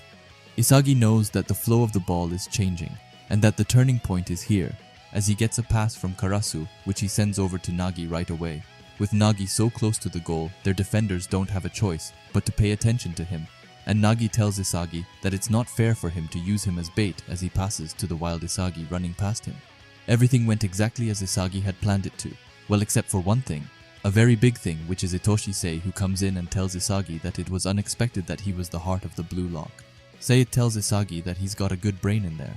While on the other hand, Isagi is stunned, not because he got a compliment from Sei, but because he didn't account for him at all. Sei was completely outside his field of view, and on top of that he even took the shortest path to the most critical point to destroy Isagi. This was supposed to be Isagi's best play, and just in an instant Sei ruined it. But not yet, he says, because this isn't over yet. Isagi knows that he still has this moment in front of the goal. Even against the genius Itoshi-sei, Isagi still has a 50-50 chance in this situation, and Isagi will be the one to do it. Predictions don't matter right now, what matters is winning this battle. Isagi says that he will beat Sei if his right leg reaches the ball first. Isagi knows that he can score by just extending his leg, even just with the tip of his toe, so Isagi goes for it. But just then, Sei pushes himself away from Isagi, destroying his balance. Sei tells him that he was too hasty, and that without a stable core, he can't use a direct shot. Isagi's core is too unstable, and he won't be able to make a shot with his posture, even though the goal is right in front of him. Against Sei, this weapon just dies. But just then, Rin comes in and screams for Isagi to look at him. Isagi does everything in his power to kick the ball to Rin. However, behind Rin is Aiku, who has come to join the fight. Rin has to reach it and shoot to take back the hope in this game. Or does he? Because can you believe someone else joins this fight? It's Baru who is coming at full speed, even though both Darai and Niu are clinging to him. Baru reaches the ball first and gets ready to shoot. As he is about to shoot, he thanks Isagi for the feast and says that Isagi's light is his prey, as he shots a wonderful and outstanding kick right into the net, which has definitely gone down in history as one of the best. And with that, Baru managed to turn the scores even. Everyone in Blue Lock 11 rushes to congratulate Baru's insane goal. Isagi, in particular, is amazed and asks how he did it. But Baru, however, just throws him down on the ground. He tells Isagi that there is nothing mysterious about it. From start to finish, he just moved in with the intent of hunting and devouring Isagi, however. That answer doesn't satisfy Isagi, who asks Baru how he managed to just vanish at one point. Baru tells him that he didn't vanish, but instead that he was erased. Baru's style of focusing just on Isagi was read instantly, so Baru focused on moving on to the next stage of that, meaning that he had to hunt where the plays Isagi made when he evolved. However, Baru can't predict what Isagi is going to come up with, so instead he focused on following Rin, because Rin had the power to react to however Isagi evolved, and then Baru just waited in the shadows the whole time, waiting for when Isagi would pass Rin. Isagi asks Baru how he can manage to visualize stuff like Rin's movements, positioning and all that. Baru is confused and tells him that Isagi and Rin are so synchronized that they already look like the same player, and to Baru Rin is just another Isagi. However, as Baru continues, he gets stopped by the referee, who gives him a yellow card for the uncivilized act of striping his uniform. After that, we get a look into Isagi's thoughts. Isagi says that Baru's goal only was possible thanks to Baru's obsession, a super goal that only he could have scored. However, before that, if Itoshi-sei hadn't come, Isagi would have been the one to score. Isagi thinks back to his last play more calmly once again. He thinks that Sei aimed for the weakness of Isagi's direct shot by pushing his core. At the very same instant Isagi got into a shooting position, Sei did a shoulder tackle weak enough to not count as a foul and to break Isagi's core. It may look easy, but it's a very highly technical play executed in an instant. Isagi thinks that Itoshi-sei really is capable of techniques of a higher dimension than his, and the only reason they still scored in the end was because Rin was there with Isagi. That brilliant play got Isagi through their defense to later pass to Rin, who managed to react to it all. And of course, Baru's heel move managed to snatch the ball, but it wasn't only them, because Karasu and Nagi were also involved in that chain. it's because everyone challenged themselves, making a chain of trances. And right there, Isagi sees it. To demonstrate a higher performance, you have to move while believing in other trances. This is the last piece for the fight against the U20, Isagi says. On the other half of the field, we have the U20 Japan's coach, who is scared to death. However, Sei approaches him and asks him if he has any plans. The coach tells Sei the basic plan, and when he is done, Sei calls it a stupid idea and says that it's lacking in originality. However, that wasn't what Sei came for, because he quickly tells the coach to not make any substitutions unless someone gets hurt because the players of the U20 team can still fight on, says Sei. And with that, the final stage of the match enters with only 15 minutes left on the clock. Before the game starts again, Baru goes forward to Isagi and tells him to shine even more and to be more dynamic, because after that, Baru will devour him and become the star of this match. And everyone in the Blue Lock 11 is pumped up to the max. However, someone is even more pumped up, and it's Rin who says that he won't let things end like this. He tells the others to stop getting in the way, because then the next one scoring will be him. Rin says that this game is his, and that he will defeat Sei and carve his name into the world. After that, Rin thinks back to their last play. He thinks that the pass from Nagi and Baru's moves, and even the block from Sei, were made not to Rin, but to Isagi. After that, he says that at some point this field has been moving around with Isagi at its center. However, he won't let himself be devoured. On the other hand, we have Isagi, who thinks that the center of Blue Lock is still undoubtedly Rin. However, that goal just then might have been centered around him, but it's only because Rin exists as a lightning rod on the field. Thanks to Rin being there, Isagi is able to vanish from the enemy's field of view, which makes Isagi move more freely. Isagi says that their last goal was a one-time success and not something which can be reproduced easily. It's game over if Isagi fools himself into thinking that he can do it again. What he needs to do next isn't to replicate the form of the goal, but instead the phenomenon of a chain of trances with everyone facing their own original challenge, and the end result of mixing it all up will lead it a goal. However, this is very difficult, but if they manage to pull it off, they will win. And after that, we get this iconic panel of both Isagi and Rin thinking that they will devour each other and become the main star. And with 15 minutes left on the clock, the U20 team starts with the ball. Isagi knows that to set a stop to this match, he has to watch out for the place where Sei passes. Sei gets past Nagi and comes at him at full speed.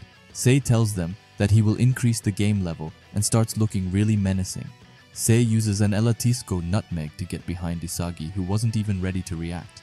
Isagi says that instead of prioritizing a pass whenever a chance showed up like before, Sei is now breaking past himself to increase his own pass options. With that, Isagi realizes that Itoshi Sai wasn't even playing seriously with them before, and says that even Isagi can't see the limit of his parameter. Anyway, Sai gets behind both Baru and Karasu with little to no effort. Rin looks over from the side and wonders just how far he has come. He thinks back to when they were kids and says, at that time they were playing side by side.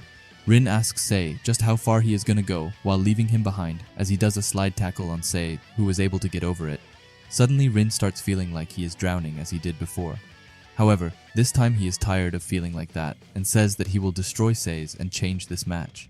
With that, he also starts trying to think as if he was Sei and wonders how Sei would destroy Blue Lock. As Sei gets to move freely on the field, he gets behind Yukimiya as well.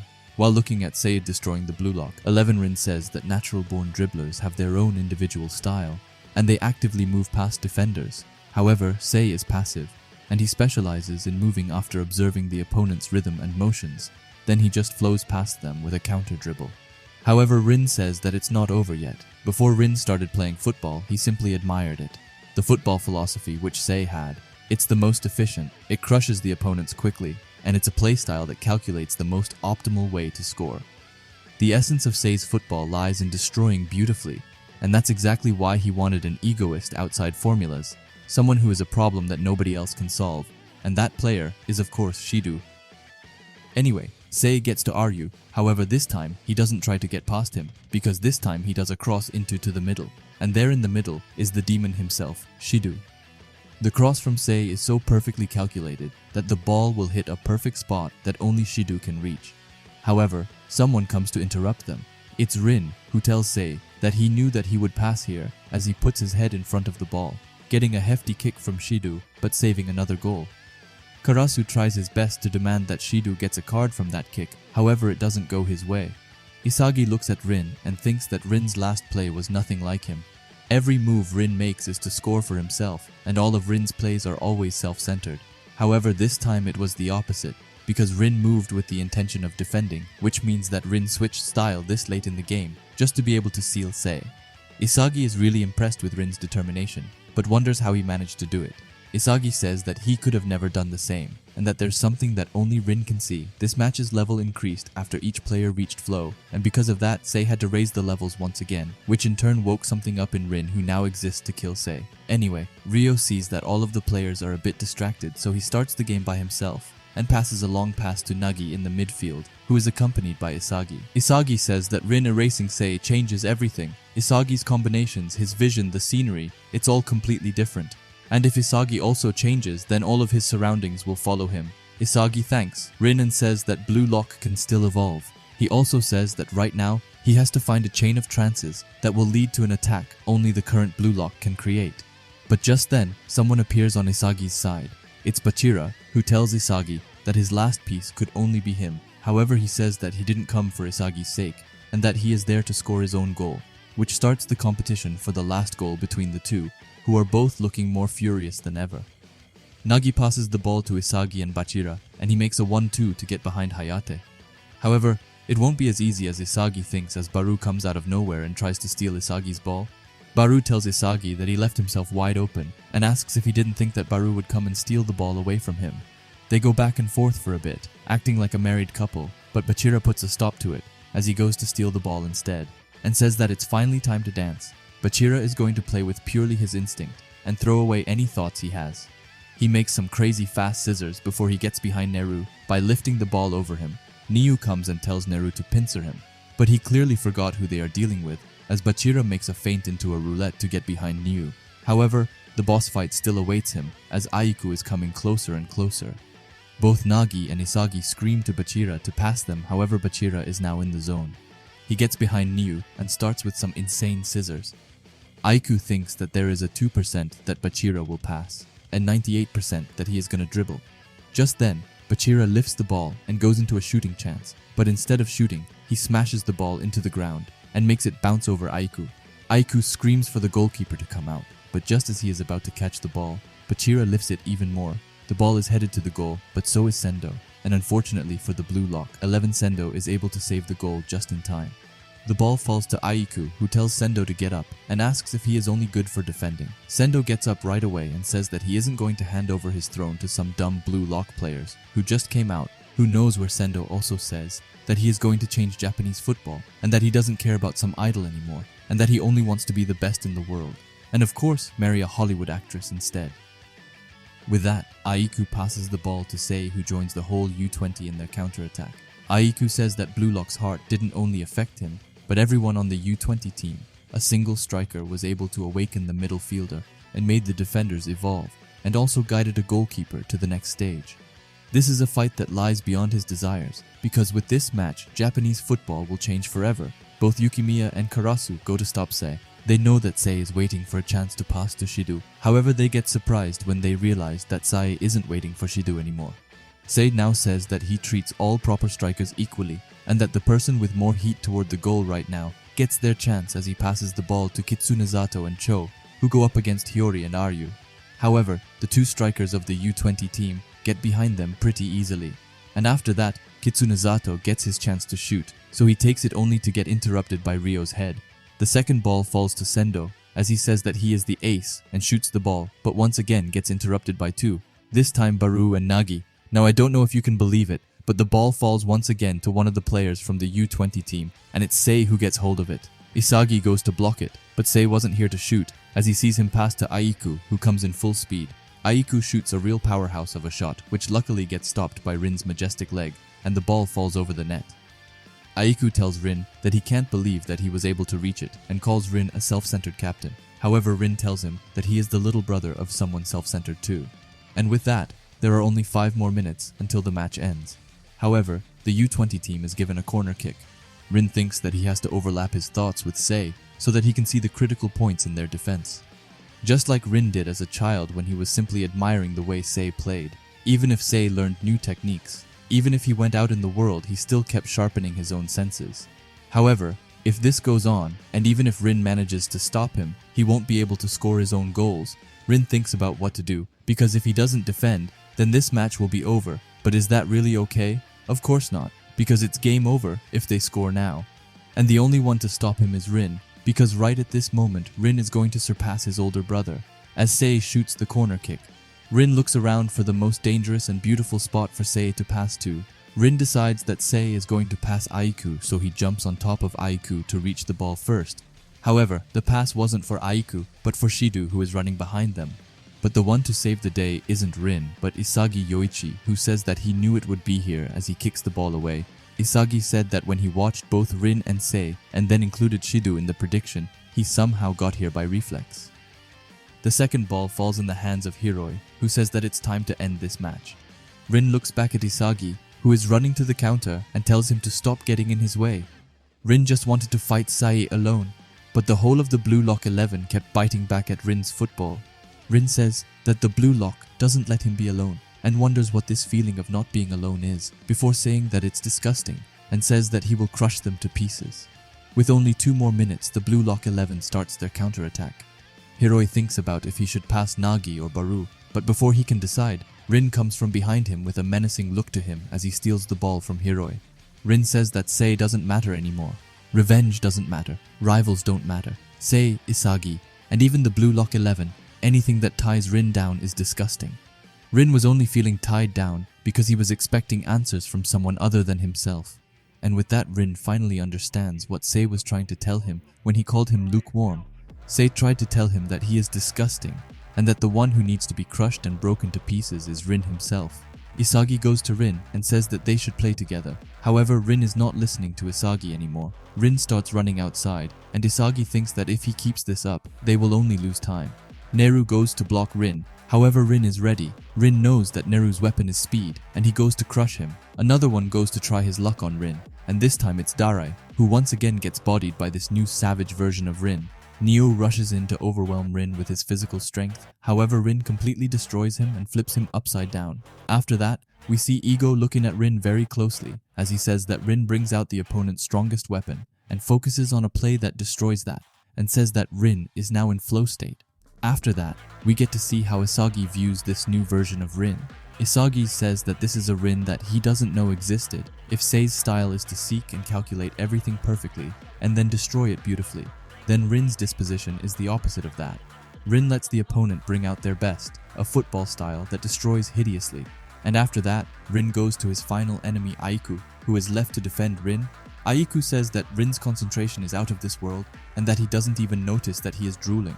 There are a little over 28 meters until the goal, and if Rin gets past him, then they're down. So Aiku's job is to make Rin waste time here. Aiku takes all of Rin's new data that he used to get behind the U20 team, and says that Rin has gone up multiple levels. However, Aiku is still confident, and tells Rin to just try and surpass him at his best. But suddenly, all of Aiku's data disappears, and Aiku suddenly says that even though he hasn't got a chance against Rin. But just then, Shidu comes from Rin's blind spot, which boosts Aiku's data up to 50%, bringing it down to luck, so Aiku starts running toward Rin. However, just then, Isagi comes and tells Rin to pass him. Both Aiku and Shidu know that if Rin passes, they are done. But luckily, Rin doesn't care about Isagi anymore, and tells Isagi to get away from him and not limit his possibilities. Rin continues, and Aiku thinks that Rin will shoot, so he blocks off Rin's shooting course. However, it turns out that Rin was only doing a feint. This would have broken most of the defenders, but not Aiku, who says that he isn't broken yet, and tells Rin to just try and break him. Just before Rin's shot, Aiku cuts off some of Rin's shooting area, which leaves Rin's shot into the right post. The second ball goes up in the sky, and it's heading to Isagi. But before he can take it, Sei comes and steals it, telling Rin that he is still lukewarm. And with that, the match goes down to its final extra minute. Reichi jumps out of the bench and screams for the Blue Lock 11 to stop him, even if they die in the process, and I don't think that he was joking. Isagi goes up against Sei, but gets easily bodied by the Prodigy. Same with Nagi and Baru, who went to challenge Sei just to get completely destroyed. Karasu comes and tells them to not swarm around Sei, and tells them that he will stall him instead, so that the others can block the U20 players who are running to their goal. Isagi looks back and tries to find a new piece, so that he can turn the game around. However, in the meantime, Rin goes up against Sei, completely disregarding what Karasu said. Sei tells Rin that he still hasn't fixed his habit of sticking his tongue out and drooling. Sei says that the fact that Rin didn't score just now proves that he is at his limit. Sei continues and says that if only Rin would have stayed quiet at home, he would have been able to live without this downfall. Sei tells Rin that he can't become the best in the world and that what he can do is live in the shadow of his older brother. This doesn't have any effect on Rin, who tells Sei to stop trying to bind his ego with words again and says that he isn't something in their lives anymore and that he is done with being Itoshi Sei's little brother because he is Itoshi Rin the Egoist. And with that, the two brothers start their final matchup against one another. Sei starts with doing some of his super fast scissors before he kicks the ball up in the air and makes a back heel kick. However, Rin is steadily keeping up with his brother, and the two of them continue their furious and epic duo, which will for sure go down in history next to Ronaldo and Messi. Sei tries to make his famous nutmeg, but that's when Rin denies that and kicks away the ball. The ball goes up in the sky, and it looks like Aiku will be the one to reach it. However, that's not the case because the number 11 striker Isagi Yoichi comes running right behind him and shoots a killer ball right into the net, finally giving Blue Lock their well-deserved win, with the final score being 4 to the Blue Lock 11 and 3 to the U20 team. Everyone in the Blue Lock 11 is ecstatic for Isagi, and they all come and huddle together. After that, Aiku comes forward and compliments Isagi's well-deserved goal and tells Isagi congratulations as they shake hands. However, not everyone is as cheerful as them, as Rin is sitting on the ground. But just then, Sei comes over. He tells Rin that he was wrong. Sei thought that Japan was unable to ever give birth to any decent strikers. Rin looks really happy as Sei continues and says that the one he talks about even manages to call forth Rin's instincts. Sei says that the one who's able to change this country's football is Isagi Yoichi. After Isagi has celebrated, Igarashi runs to him and says that an interview team is calling for him. They ask how Isagi feels about the match, and he tells them that he is very happy. The interviewer continues and asks Isagi what his future goals are, and Isagi straight up tells him that Blue Lock will win the U20 World Cup. He starts saying that they will before correcting himself and saying that he will lead Japan to victory in the U20 World Cup. After that, the players can finally go into their locker room to truly celebrate their win, with all of them screaming and being hyped about being the new U20 team. We can even see Henri crying her eyes out, saying that she's really proud over them. After that, Ego comes by and tells her to stop crying and that everything happened as planned. The U20 team subbing in Shidu, and they even going as far as playing Baru. Ego had up until that part planned out everything perfectly. However, that last goal was beyond his calculations. Saying that Rin's awakening broke everything apart, and the only one who responded to that was Isagi, telling them that the last play was without a doubt a goal that made Blue Lock known to the entire world. This victory was brought on by every one of them here, and they have all surely made this the one place in the world where football was the most heated. And they have all grasped victory at a turning point in their lives. Ego congratulates them and says that they have accomplished something amazing. However, this cannot become the peak of their football lives, and this victory isn't the end of a fight, as it's the true beginning for Blue Lock. Isagi might have been the one to steal the spotlight today, but everyone will still have equal chances in the future, as Ego intends to make someone among them the best striker in the world. And in order to create a single hero who will lead Japan to victory in the World Cup, everyone else will have their lives ruined. As Ego walks out with an immense Arua, he tells them to prepare themselves, and that Blue Lock has reached the point of no return. However, the surprises don't end there, as Henri tells them that as a special bonus for their victory today, the menu at the cafeteria will be super luxurious, and of course, all you can eat, which hypes the players up. However, as Isagi is walking to the cafeteria, he stumbles upon Rin sitting alone in the locker room. He goes forward to him and says that what Ego said was true, and that he was only able to score because of him. At that moment, only he believed that Rin was going to defeat Sei, and that's why they got the result. And because he had learned about the mechanisms of luck after losing to Rin, he was then able to grasp that chance in the match. He ends it by thanking Rin and saying that the goal wasn't his but theirs. But Rin isn't as friendly, as he tells Isagi to shut up and go and die, looking him straight in the eyes and saying that he will never forgive him, and that from this moment onwards Rin is his rival, and that it means that he will definitely kill him. Isagi looks shocked before walking away, telling Rin that he can try. And with that, we finally come to the end of the whole match, but as we are doing so, we also see a familiar face walking out of the wild card. After that, we get to the day after the match, where they have gotten their smartphones back, and not only that, but as 2 weeks off, where they can go outside of Blue Lock. Isagi gets home, but leaves shortly after to have some fun in Shibuya, where he meets up with Bachira and Chigiri. Isagi asks them if it will only be the three of them, and Chigiri says that Nico and Raichi didn't want to come, and that Hiroi lives far away, and Gagamaru went into hiding in the mountains. Anyway, Isagi is just happy to have his freedom back. They think about what to do before Chigiri shows them that they are blowing up online. The article says that this match got a lot of attention, as Hitoshi Sai's debut as a player in a national team. However, what awaited them was a completely new and fantastic spectacle that impressed everyone. Ego Jinpachi's dream of creating the best striker in the world here in Japan has shown its fangs, and the team born of that sensational concept has gathered attention not only in Japan, but also on the football scene across the entire world.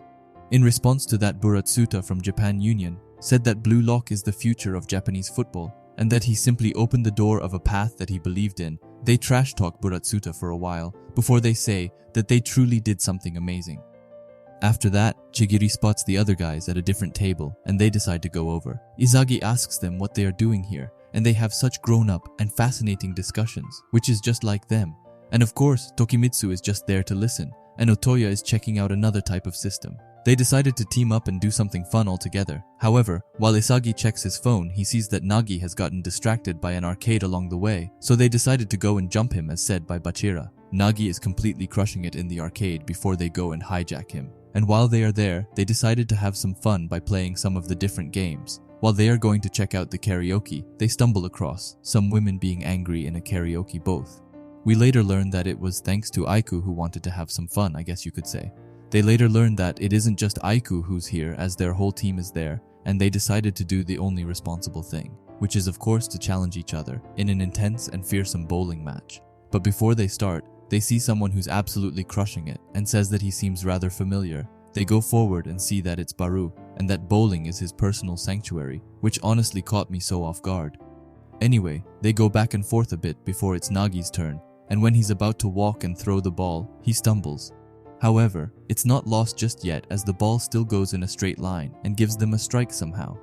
They finish, and they want to go for a second time, but Isagi tells them that he's leaving, and that he has made plans with another friend. He goes to the train station where a family approaches him. Their son tells him that he's become a fan of him, and says that he loved the goal at the end. He asks Isagi if he can shake hands, which Isagi of course agrees with, and that's just so cute, like I can't. But Isagi gets on the train and thinks that things really have changed. No, it's not that, as it's Isagi who's made them change, and with his goal change the world. Isagi arrives and meets up with his useless teammate from before. They small talk for a bit, before this useless guy decides to open his big mouth, as he tells Isagi that he can't believe how lucky he is, and that an excuse goal like that at the last moment was made with pure luck and nothing else. Isagi is rightfully shocked, and asks what he means, and the guy says that Isagi just picked up the sloppy seconds that came his way. He starts saying that if he went to Blue Lock, he could have been a hero too, but that maybe that goal of his was already used up all his luck. Isagi is in shock, wondering how he can say that the goal was just luck. How does he think that Isagi felt when he's been fighting all this time in Blue Lock? The guy leaves, and Isagi is left behind. He thinks that even more than he's realized, he might have been stained by Blue Lock and by the world of fighting. And with that, we get one of my favorite panels of the series with Isagi just looking out on the field. After that, we get to Ego, who's sitting on a call with a bunch of important businessmen who are discussing if they want in on Ego's newest endeavor. Ego tells them to don't misunderstand, and that this isn't simply business, as Blue Lock's Phase 2 is going to involve the whole world as a massive scale entertainment project, as he says that he's going to create the best striker in the world, and the big bang of their supernovas will now start. We start the Neo Egoist League arc off with Rin sitting on the shore that he and Sei used to visit. He looks at his phone and sees how much criticism Sei is getting for his last play in the U20 match. Rin then thinks back to that exact moment and says that he definitely had the upper hand there. Rin's offense kept up closely with Sei's when he obeyed his instincts of wanting to destroy him completely and then managed to stop his last play. However, even though he won, he still don't really understand that new side of him. It felt new, but at the same time, nostalgic, almost like his veins were dancing. And on top of that, it seemed like Sei knew that part of Rin. Rin starts to wonder if this was his plan all along, and that Sei always wanted him to bring out this ego. However, none of it matters, as he only recognized Isagi in the end. Anyone can tell at a glance in that match that Isagi gained everything, while Rin was one step short. As Rin is looking out at the sea, he's determined to change and give it his all to destroy both Isagi and Sei. After that, we get to join the household of the Yoichi family, who is proudly replaying Isagi's interview over and over again. As they are getting ready to eat, Isagi's mom asks if life at Blue Lock isn't too difficult for Isagi, and that he's really evolved since joining the program. His dad agrees, and says that even though they don't know a whole lot about football, they are still extremely proud over Isagi. However, if Isagi wins or not isn't their biggest concern, as what makes the two of them glad is seeing Isagi happy. They don't care if he scores or even wins or not, as they will always be there for him, and only wishes him to live his life as he wants to, which makes Isagi extremely happy, as he says that from now on, he will become the best in the world. After dinner, he goes upstairs into his room. He thinks if living the life that you want is what it means to be an egoist.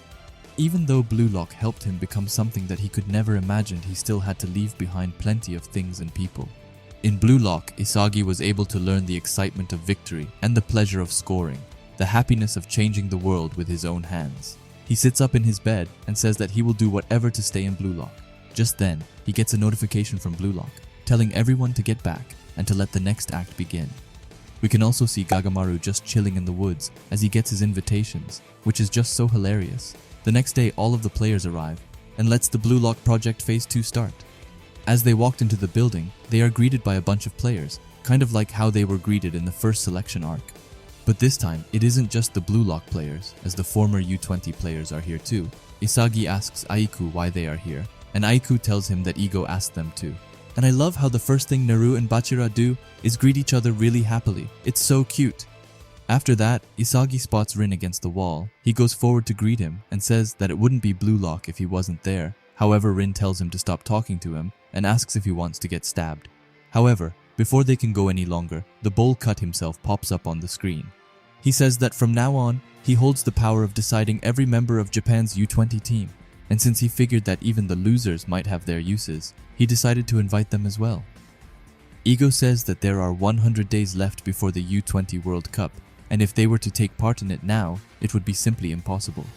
Even so, it's not lost just yet, as he says that he's come up with a way to allow them all to evolve at a rapid pace, but before that, he has his annual quiz time and asks them what the cause for their improvement was. Awakening your ego, becoming aware of your innate weapons, the reason all of that happened was without a doubt due to this environment, this special yet cruel enclosed space called Blue Lock, and to be able to rise to greater heights. A new environment will be needed, and that's why Ego has decided to throw them into the hottest hellfire that exists, because in Blue Lock's Phase 2, they will all be thrown into the peak of the world, which is of course Europe's Big 5 leagues. Popularity, ability, and money in these European pro football leagues are at the peak of all these things. Among these 5 countries, each of you is going to choose which environment you want to sharpen yourselves in.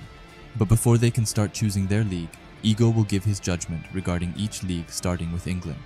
A league characterized by speed and physical battles, where goals are stolen by the law of physical prowess. Next up is Spain, a league where technique and creativity are desired. Their citizens won't get satisfied by just seeing goals.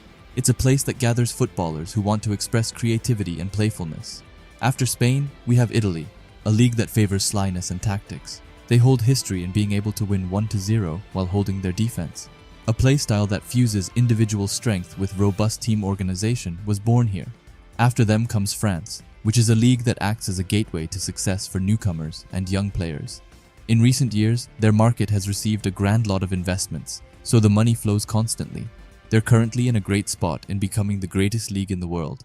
And to end it all, we have Germany, a league that fundamentally understands that football is a sport that you win by scoring the most goals. They favor getting to victory by logical and rational means.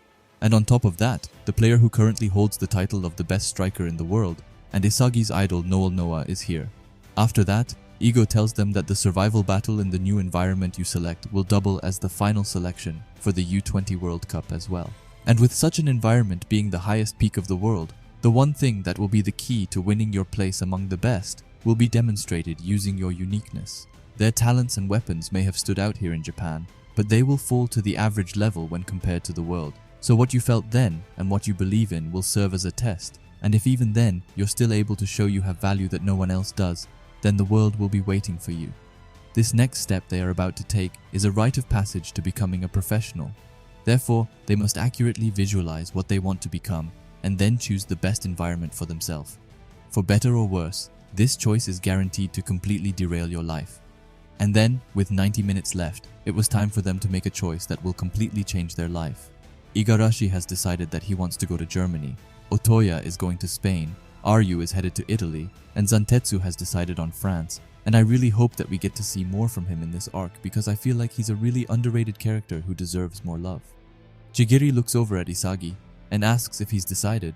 Isagi says that this is also for national teams, so they have to choose a pro league that they want to learn from, but even then he isn't quite sure. He says that he's been watching a lot of English leagues recently, but as a kid, he always wanted to go to Germany because of Noah. After that, Isagi asks Chigiri if he has decided on a club, and he has decided on England as he wants his own speed to be tested. Ryo overhears them and says that they will be going together as he also chose England because he's fond of a lot of teams there and it also smells like money. Isagi turns around and asks Nagi if he's decided, and he says that he wants to go to the league which Bergkamp is in. However, Chigiri tells him that he's already retired, but tells Nagi that he played with England, and because of that, he's also ready to choose England. After that, Bachira comes and says that he's chosen Spain not to anyone's surprise. However, he says that it doesn't really matter anyway. Isagi is confused and asks what Bachira means. Bachira tells him that he's set on becoming the best striker in the world, so no matter what environment he experiences, all that matters is that he gets to wherever the top is. It's not a matter of making the right choice and instead making a path for himself, telling Isagi that what he trusts most isn't logic but his instinct. However, as he leaves, he says that even if they go different paths, it's common courtesy to have evolved by the next time they meet, which is quite sweet. Anyway, thanks to Bachira's words, Isagi has chosen to follow his instincts too and chooses the place which will make his blood boil the most, and that's none other than Germany. After that, the Germany players move in with each other and we get a look at who chooses to go the German path. And it's the following: Igarashi, Yukimiya, Hiroi, Raichi, Gagamaru, Neru, Corona, Kiora, and of course Isagi. By the way, a hot take, I would love to see more of Kiora, as he seems like such a cool character, so I really hope that they show him off more and at least something in this arc. Anyway, the players enters a dark room and sees a hologram of Ego. Ego says that the team that's currently the strongest in Germany is Bastard Munchen, and they will get the opportunity to play with the team's U20 players and train with them. Igarashi is hyped that they will be going to Germany, however Ego stops him in his tracks and says that the environment of the Big 5 European leagues will be recreated right here in Blue Lock. And to serve that purpose, he's invited players their age, who currently plays for the strongest teams in 5 big leagues, from England's Manshine City, Italy's Ubers, Spain's FC Barcha, France's Paris X-Gen, and Germany's Bastard Munchen. The Blue Lock players' next goal will be to win in this environment, and the one who will be guiding you all won't be Ego himself, but instead the ace strikers who reign over each of these top teams. The Blue Lock players are able to see silhouettes of the players as Ego introduces the ace of Bastard Munchen and the master striker Noel Noah. Ego says that thanks to the result of the match with Japan's U20, Blue Lock has gained the attention of the entire world, and this pipe dream of his has caught the attention of greedy sponsors, which has made Phase 2 better than he could have imagined. But all of this isn't just limited to Germany, as a master striker has been gathered in each stratum. After that, he introduces all of the master strikers, starting with England's Chris Prince, who is considered to be a striker on par with Noah. Spain has got Lavinho, the genius dribbler of Spain's league. From Italy, we have Snuffy, who is said to be Uber's secret to success. And not to mention France's Loki, the #1 supernova who football fans around the world have their eyes on. They'll each guide their players on their own philosophy, and they will all evolve in that environment whether they want that or not. So how will this work, you may ask? Well, firstly, you will train under the master, to then possibly be chosen for the regulars, so you really must show your value to be chosen for a team mixed with the 11 members that were brought from the original team. After that, the 11 chosen will play in matches where the opponents will be the other teams, and therefore a league will be formed with those 5 teams, and you will have the chance to fight against new players, but also teammates who chose different leagues. In the matches, there are some rules. For example, it's the first to 3 goals that win, and 2 infinite substitutions exist. And now the most exciting feature of them all is that the masters are allowed to sub in for 3 minutes.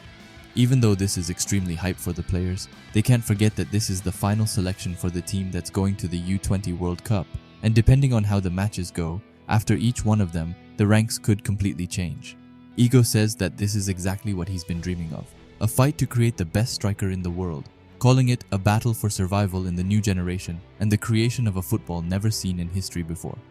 Isagi is stunned, to get the chance to learn from Noah himself, and even playing with him will definitely help him reach new levels. He's now on the path of becoming the best striker in the world. However, before he can calm down, Ego says that he forgot to say something. He says that on Bastard Munchen's team, there's going to be another player who he just had to personally include. All of the Blue Lock players that are already here have taken the proper path. However, Ego also prepared a hidden path for those who were defeated and forced different philosophies upon them. And he's now chosen to bring back the monster born out of that path. The doors open and he calls out the only survivor of the wild card and the final dark horse, which is none other than the man himself, Kunigami Rensuke. And with that, Blue Lock Phase 2 can officially begin. As Ego leaves, he says that he leaves everything to Noah, and just then, some sort of door opens up to what looks like a cybernetic world. Noah tells them in Germany to proceed to the goal and that he will be waiting there as he leaves them. The Blue Lock players quickly understand that they will have to race against the German players to see who arrives faster. Isagi goes forward to Kunigami and says that he knew that he would come back, and says that it's nice to have the superhero here. However, Kunigami tells him to quit it and that he doesn't call himself that childish name anymore, as he tells Isagi to get ready because the one who will be the best in the world will be him. Isagi is shocked to see Kunigami so changed, however he can't do anything else but to fight, and then the training starts. They start with some running, and Isagi notices that Kunigami is much faster now and that his physical specs are way higher now. As they come to the second zone, they have to sprint up a very steep road. Isagi is amazed at how the German players can keep up with this and wonders if they really are the same age as them. Even so, he's determined to not fall behind as he gets through Zone 3 easily. However, in Zone 4 he's facing some problems as he's having a hard time keeping up and says that the only one able to keep up is Kunigami. Just then, he sees that someone named Kaiser has already finished. He arrives at the final zone and will do everything to prove his worth. He gets behind the hinders easily and aims at the highest score possible. But just as he shoots, he hears someone speaking in German saying that he's been waiting to meet Isagi. He shots the ball at Isagi's ball, and no, not those balls. Isagi is amazed that he managed to block his shot, but just then, the mysterious man introduces himself as Kaiser, who does the impossible, as he tells Blue Lock to kneel for him. Just unfortunate that Isagi didn't understand any of that, as he was speaking in German. Isagi recognizes Kaiser right off the bat as one of the new Gen 11. But just then, someone else comes. He tells Kaiser that they can understand him and gives the Blue Lock players a special Mictro interpreter, which is a gift that helps them understand each other. After that, when they can understand each other, the guy introduces himself as Alexis Ness. But the Blue Lock players are to focus on their headphones and notice that they are built by Rio's family. Suddenly, someone else joins in. It's Eric Gesner, who tells Ness to stop being so polite and that they are only here because they were told that Blue Lock was amazing. After that comes Benedict Grimm, who's acting like he's in a school play, kind of like Are You actually. After that, Isagi looks away for less than 1 second, but just as he does so, Kaiser drags him closer to him as if he were in a K-drama. He tells Isagi that he came here to meet him, Blue Lock's own ace striker, and tells Isagi to not disappoint him. Isagi tries to get free, but then Kaiser uses his full force to what it looks like pin Isagi against the wall. He tells Isagi to shut his mouth and to give him a reason not to feel like coming here was a waste of time, saying that he wants Isagi to get into his life. Finally, Isagi agrees and says that he will do as Kaiser says. He will gladly destroy his life. Kaiser then asks Ness to give him a tissue as he owns him or something. Anyway, Ness asks Kaiser what Isagi's title would be. Kaiser says that until he takes his place on the stage as the world's best striker, and now that he's stuck in this jock of an interlude called Blue Lock, the other players are the circus animals that provide some entertainment, but when he takes the stage it makes Isagi into the pathetic clown who thought he was the star. But just then, Noah comes and tells Kaiser to knock it off, calling it childish. Kaiser tries to argue, but Noah tells him to not talk back, and that it's him that makes the rules here. After that, Noah says that their initial training is done. Noah states that this room was designed to measure their physical abilities due to Bastard Munchen's philosophy being that of extreme rationality. Noah doesn't put any stock on the invisible powers known as impression or emotion, but instead only thinks with logic and numbers, saying that the 21 players here will be ranked based on training and gameplay data, which will give the top 11 the chance to play in the next match.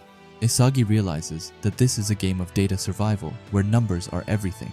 He also says that he's in a pinch due to him being rock bottom on the leaderboard. None of the Blue Lock players managed to snatch a place in the top 12, or except one, the newly founded weapon Kunigami, who got a 3rd place in the rankings, followed by Ness in 2nd place and Kaiser in 1st. Even though Isagi is at rock bottom, he's determined to rise through the ranks to then drag down Kaiser from his throne. After that, Isagi and the players start their training. They only have 10 days left until the first match and have to follow Noah's designated training every day. Not to mention that each time the ranking changes, they swing between hope and fear as they battle to get into the top 11. Isagi knows that he won't get to play unless he can make it into the top 11, so he's got no choice but to keep up with them so that he one day can dethrone Kaiser. After training, they head back to their room and Yukimiya asks if Kunigami has told them about what happened, but he's still staying quiet. Kurona gets a hold of Kunigami's data, and the difference between him and Isagi is massive, with Kunigami having a total of 89 while Isagi has 76. However, he's clueless as to what he needs to do to increase his scores, so he goes to meet with the man himself, Noah. Isagi goes in and asks Noah what he can do to increase his ranking. Noah asks if Isagi is dissatisfied with the training, but Isagi says that he isn't and that he just wants to win against Kaiser. Noah then asks Isagi what his weapon is, and Isagi explains that it's his direct shot. Noah then leads up with a question and asks him what is required for him to use that weapon. Isagi says that he needs to slip past the enemy so that he can move freely in the goal box. It requires a broad view of the state of play and the concentration and fortitude to spend 90 minutes searching for openings in the enemy line and repeatedly challenging them. However, Noah doesn't stop with his follow-up questions and asks what abilities are required for all that to succeed. Isagi stutters, and right off the bat, Noah asks him what's wrong and asks if Isagi can't even verbalize his own ideal.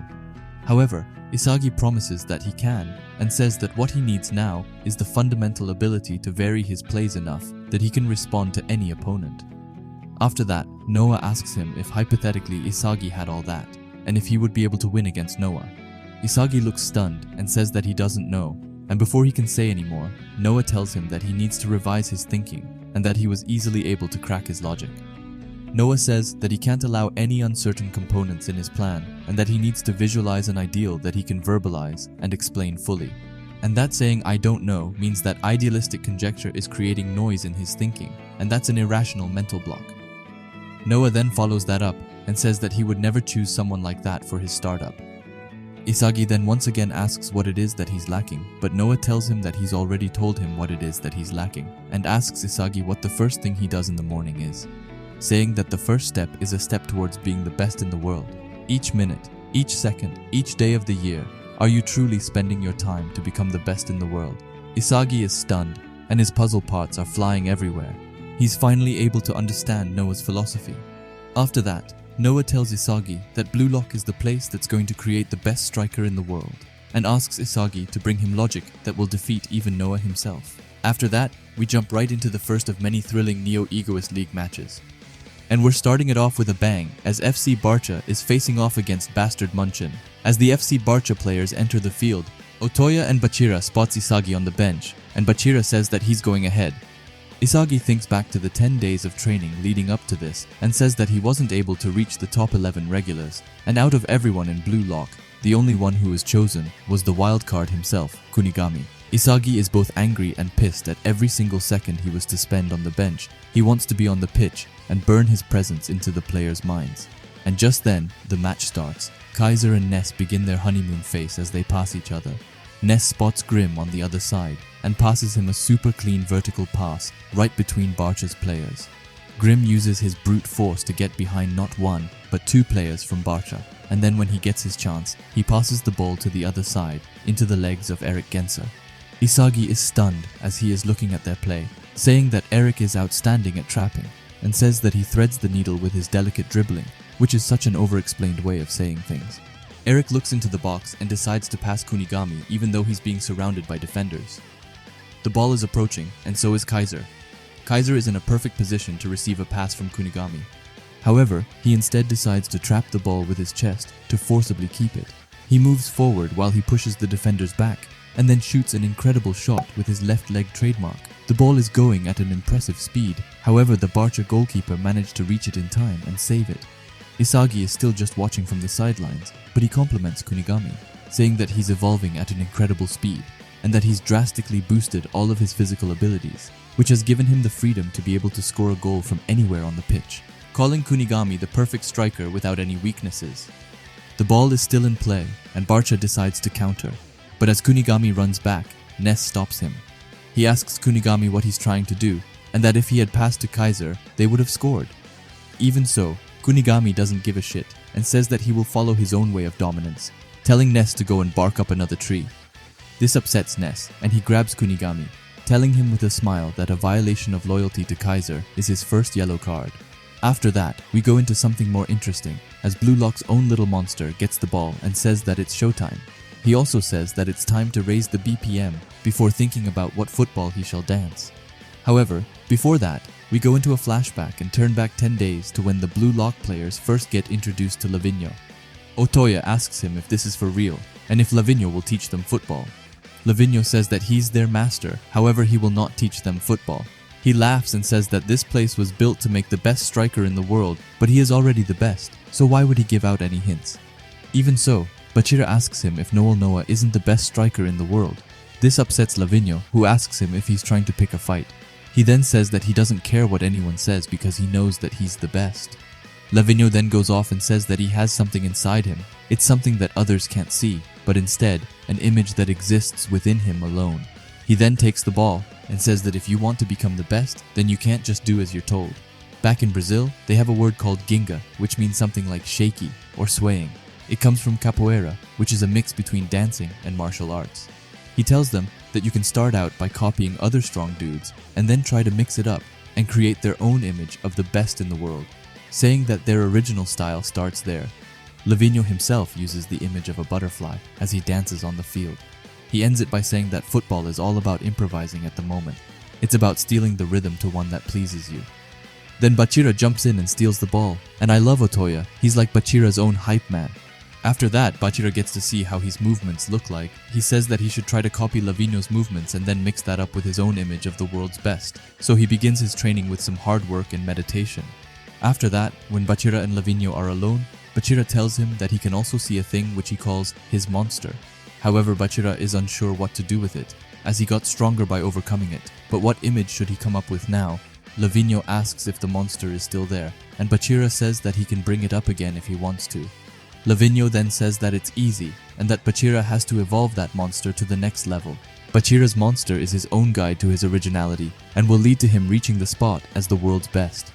After that, we get back to the game where Barcha is absolutely crushing an opponent. Igarashi and Hiroi are amazed, but Isagi is focused on something else as he says that he feels that Barcha's dribbling posture has changed. It now feels like he's spending less energy. He's moving the ball around with his foot practically glued to it. Even so, his ball touches do very little movement to his actual center of gravity, which makes him a lot more stable. Another one from Bastard Munchen goes to stop Barcha and says that even though he has infinite options to dribble to, he's still not moving forward. He gets impatient and decides to go in himself, but because of that, he gets absolutely demolished, as he was the first one to taste Barcha's new dribble style, his Ginga X Monster style. But then another threat comes around as Kunigami comes to stop him. However, Barcha is hyped up as he tells them to go, and even calls Kunigami the wild hero. However, before they go at each other, Barcha tells Kunigami that it's nice to see him again, but Kunigami just rushes at him, saying that he will take the lead. Barcha tries to shake off Kunigami with some dribbles, but Kunigami is steadily following. Barcha then swings wide with a double touch, which then leads into another double touch. However, this one is much faster than the last one, which makes him get behind Kunigami in no time. After Kunigami stands both Grim and Eric, but they are nothing to Barcha, who makes a beautiful back heel pass to Ignacio Lala on the left wing, who right away passes it away to Otoya in the box. The ball falls down and leads on his heel, which he uses to continue the attack, and passes it back to Barcha, who's by his side. Barcha jumps up and does an outstanding goal, which gives FC Barcha a 1-goal lead. Isagi is watching from the benches, and says that FC Barcha really is a free and amusing team that lets the players play as they want. Both Ignacio and Otoya go to celebrate with Barcha, which is kind of sweet. They all look so happy.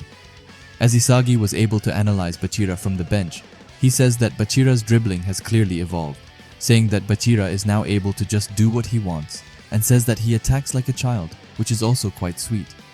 Even so, Barcha also has his adult side where he waits for his opponent and makes a move based on that. Barcha is only able to play like this thanks to FC Barcha's carefree and fun environment. Isagi then compares it with Ego's speech and says that this was what he meant. However, if that's the case, then what is it that he's supposed to learn from his environment? Bastard Munchen's style is rationality, and judging from the other series of plays earlier, they basically cut off every unnecessary move and get in front of the goal by using the shortest possible distance. Isagi thinks about what he would do if he were to get subbed in right now. Should he stick to the role of connecting with Kaiser? No, that's not going to work, as he doesn't possess any individual skills that Grim and Eric don't have already. But if he were to ignore their rule and play for the sake of his own goal, he might just end up getting ignored like Kunigami is. After that, he overhears Igarashi and Hiroi talking. Igarashi says that Kunigami is going to be substituted any second now, as it's completely a one-man egocentric play. Hiroi agrees and says that it's damaging the team's rationality. Igarashi is really out here thinking that he will get subbed in. Keep wishing, bro. Isagi goes back to his little mind and says that even if he were to get subbed in now, he's no idea what to do. Up until now, he's only been able to fight this far because of Blue Lock's ego mindset and rules. But now it's different, as he has to fit into the Bastard Munchen system. It's already hard getting in with just numbers, but now he has to change his style as well. He looks over at Kunigami and says that his existence is for sure a hint for him to be able to get into the spot of the regulars. And then the match was back. Ness asks Kaiser what they are going to do now, and Kaiser coldly tells him that they will execute them. They start their 1-2s with each other and flawlessly get behind 3 of FC Barcha's players, including Bachira. Isagi is in shock. He says that Ness is really good and that his ankles are really flexible. He then compliments Kaiser for moving up to the perfect position to create a pass course, while Ness stays at the perfect distance to pass at any time. And with his ankle technique, he's able to easily switch directions past an opponent, calling Ness the beating heart of Bastard Munchen. Reichi is pissed at the bench and says that if he also had an impressive midfielder behind him, he would be able to score up to 1,000,000 goals, saying that Kaiser is just blessed by this system. Isagi agrees to an extent and says that the team is moving by doing rational plays. However, ever since this match started, Kaiser's movements haven't had a single second to waste. He's been moving as bait, positioning to receive the ball and breaking out for a shooting course. The way Kaiser moves, it's almost like he's embodying Isagi's ideal movements. They have finally reached the critical point of the field, and just then, all of Bastard Munchen moves up, which gives Ness infinite cross possibilities, which makes it so that the defenders can't even imagine what comes next. And then Ness shoots his cross. The ball goes of course to Kaiser, who's been hiding stealthily in the infinite options within the most efficient spot. However, it's not as easy for Kaiser as it sounds, as the man, the myth and the legend Bachira comes behind him. Kaiser takes his hand and tries to push him back. Even so, Bachira is still holding on. The ball goes down, and Kaiser starts off with a fake out, which disturbs their movements. And then right as he gets his chance, he uses his Kaiser impact to shoot the ball right away. The ball is flying so fast that the goalkeeper has no chance of reacting, and with that, he makes the scores even. Isagi is amazed and calls Kaiser a genius, saying that unlike Bachira, Nagi, or even Rin, on the field, he's a genius of extended plays. Kaiser is able to embody his ideal form, but it's not even that anymore because he's already managed to surpass that. Noah gets up and says that Kaiser's right foot kick that uses all of his body at once to execute, calling Kaiser the fastest in the world when it comes to the swing, which is the one thing he beats Noah in. This makes Isagi wonder if he's been thinking about it all wrong. The foundation of Bastard Munchen's hyper-rationality isn't the players around him, but it's Kaiser's ability itself that is the philosophy of the team. If all the goals are scored with Kaiser impact, an absolute rationality without any inefficiency would be created in the team, the method of turning 0 into 1. Isagi then thinks back to Ego, saying that it's just as he mentioned before, that an original striker with an overwhelming 0 to 1 is here. But does this mean that Kaiser is the embodiment of Blue Lock's ideals of having the world's best qualities? Kaiser is walking beside Bachira, and he tells him that it was to be expected that the world was filled with nasty egos. Bachira looks back and says that Kaiser is the best, and that's why he will crush him. However, just then, someone rises himself from the seat. He says that he wasn't planning to come out, but even so, he's ready to use his 3 minutes. And it's of course the man himself, Lavinho, who gets out and goes to join the battle. This shocks everyone who wasn't ready for Lavinho to come out. However, someone quickly goes to the counter, and it's Noah who says that Lavinho is still as immature as always, as he takes off his jacket and goes to join in as well. They go forward to each other and face off, which actually looks so incredibly cool, with both Noah and Lavinho facing off, and not to mention Kitsunezato and Hayate being 2 hype men as they always are. Noah looks furiously into Lavinho's eyes and says that he lost to Noah last year, but Lavinho just calls Noah's football boring and too rational, saying that his heart goes out to his apprentices. Even so, Noah just tells him that his team is filled with children without a proper adult. which funny enough makes Lavinho turn into a child. After that, Noah turns to Kunigami and asks to hear his theory, saying that to fight on this team, one of the options in the attacks is centralized with Kaiser. And if you don't want to do that, then you will have to show that your abilities surpass Kaiser. However, Kunigami managed to fail in both of them, and on top of that, he's got nothing to say in his defense.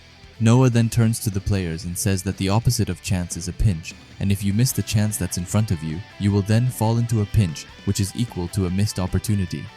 But that's only because the risk and return are equal. He goes back to Kunigami and tells him that he's failed and is being put on the bench for a better player who is none other than Isagi Yoichi. This makes Four Eyes angry, and he goes to argue right away. He asks Noah to give him an explanation, and that when it comes to training numbers, he is better. Even so, the world has to get what they want, and that is Isagi. Isagi's chance has finally come, and he will now make his debut match and dive into the field of superstars. And with that, the two teams get ready and then quickly start the game. Lavinho has the ball, and Noah goes to stop him right off the bat. Lavinho tries to throw him off, but it's the best player in the world we are talking about here. Isagi is looking from the side and says that there is no way for him to keep up, calling it a battle of the gods.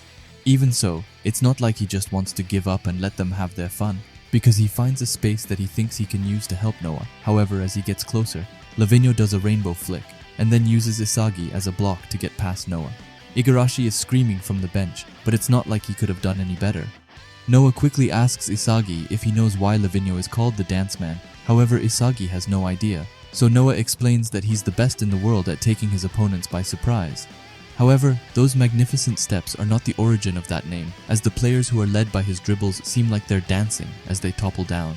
While Noah is giving his explanation, we can see Lavinho absolutely destroying the bastard Munchen's defense. He gets to the goalkeeper and jumps over him to then get to the finishing line and backheel the ball into the goal, making FC Barcha take the lead in this game and also telling everyone to dance till they die, and then calls them cripples randomly, just standard Lavinho. With Lavinho calling everyone cripples, he got Bachira to fanboy over him to then call him a god. We then get this wholesome panel of FC Barcha celebrating together. After that, Kaiser goes over to Isagi and says that he really screwed up there. This makes Isagi mad and says he couldn't get in either. However, Kaiser tells him that he's wrong and that he chose not to, saying that he and Bachira were waiting for a chance where either of them seemed off rhythm. Any other timing and they would just be a nuisance dragging the two down. He asks Isagi how he could be so lowly to not understand such a thing, calling him an overly self-conscious clown. Kaiser walks away and Isagi stays behind thinking that he can't get into the game. However, he can't just give up and tell himself that there's a gap in ability between him and the Masters, and to leave a trace of his existence, he will have to score his own goal and says that he will devour the superstars. And just like that, the game is back in action. Ness and Kaiser start off passing to each other, while Isagi thinks that the only way to steal a goal in this team would be to find a better position than Noah, and then patiently wait for a pass there. But just then, Noah starts to speed up and accelerates behind a bunch of FC Barcha players. Ness sees him speeding up and passes him. He gets the ball and embarrasses another FC Barcha player. As Isagi is trying his best to keep up with Noah's play, he finally realizes that it's impossible for the current him to find a better position than Noah. Noah keeps on destroying until Lavinho goes to stop him. However, Noah gets over him surprisingly easily. Even so, he gets stopped by the other players, which gives Lavinho time to get up again, to then bash into Noah's strong body. However, Noah uses this to his advantage and gets on top of Lavinho, to then use his ability of being ambidextrous to shoot a power shot with his left leg. The ball has incredible speed as it goes into the goal and makes the scores even, and making the last goal more important than ever before. Isagi thinks back to Noah's outstanding goal and says that a person completely ambidextrous is really rare to see and happens to less than 1% of humans. But with Noah's insane performance comes also a tragedy, as the 3 minutes have passed and both of the masters have to go out. As Noah is going back to his seat, he looks at Kunigami and says that it's time for him again. He asks if Kunigami thinks that he can trace Noah's movements after seeing it live, also calling him the wild card's copyman. As Noah is getting to his seat, he tells both Isagi and Kunigami that this is the last chance for both of them and says that if they disappoint, then they can get replaced at any time, telling them to prove themselves with numbers. And then, the rivalry of the last goal starts between Kunigami and Isagi. As they are walking onto the pitch, Isagi asks Kunigami what Noah meant when he called him a copyman. Kunigami asks why it would matter to Isagi, but he tells him that he wants to know what happened at the wild card so that he can beat him. Kunigami explains that the wildcard was an experiment to create a vessel and someone with the same physique as Noah. A physique that would be the same as the best player in the world. Isagi is shocked and asks how it worked. However, Kunigami says that it doesn't matter and tells him that it's not like anyone on this team is going to pass to him, telling Isagi that he should worry about himself more. And then the final stretch starts as FC Barcha starts with the ball. Isagi goes to block Bachira, but gets hit with his incredibly fast stepovers. But before he can do anything, Bachira passes to Otoya and then manages to get behind Isagi. However, behind Isagi comes Grim, who's fast on the attack and gets help from Kunigami. But not even the two of them can stop Bachira when he's starting his dance. But someone who can is Ness, who's been hiding in the dark and has waited for the right moment to strike. He gets the ball and begins the counterattack of Bastard Munchen. Isagi knows that Ness will try to pass to Kaiser, so as the ball is getting closer to Kaiser, he gets in the way and hijacks the pass. However, he's in a very bad position to score from and only has a total of 2% goal percentage. He tries to think about what to do, but the FC Barcha players are pushing him fast and he has no way to react, so he ends up taking the shot anyway, which sadly gets blocked. Even though he managed to get the ball, he was left with no ideas from that point on, and to begin with, that pass from Ness was perfected for the purpose of letting Kaiser score. So even if he were to get the ball again, without Kaiser's weapon, it's useless, as this isn't a range that you can score from without Kaiser's impact. The ball finally lands in the hands of Grim, and Isagi tries to get him to play together, but he quickly gets ignored. He knows that now more than ever, he needs to find a new way to score, because if he fails, then this match ends. And if the match were to end, then he's failed at proving the worth of his existence. The only way he could turn this around is if he listened to ego and tries his best to get into flow state and then find a way to score the finishing goal. Grim is quickly advancing through the left side. He looks into the box and sees Kunigami trying his best to block of Kaiser. This makes it impossible for Grim to pass Kaiser, so he turns to his other option, which is Ness. However, before the ball actually reaches Ness, our main man Isagi comes and steals it again, making it 2-0 for Isagi versus Ness. Even so, Isagi is facing trouble right off the bat as Bachira goes to cover him, saying that stealing the ball from his teammate is so like him, which is quite funny in a way. However, both Bachira and Isagi know that he has no way of scoring from that angle. As Isagi does a fake shot to get Bachira off balance, he says that he can't see his own goal, but this is his only option to devour Kaiser, even if it means abandoning his own goal.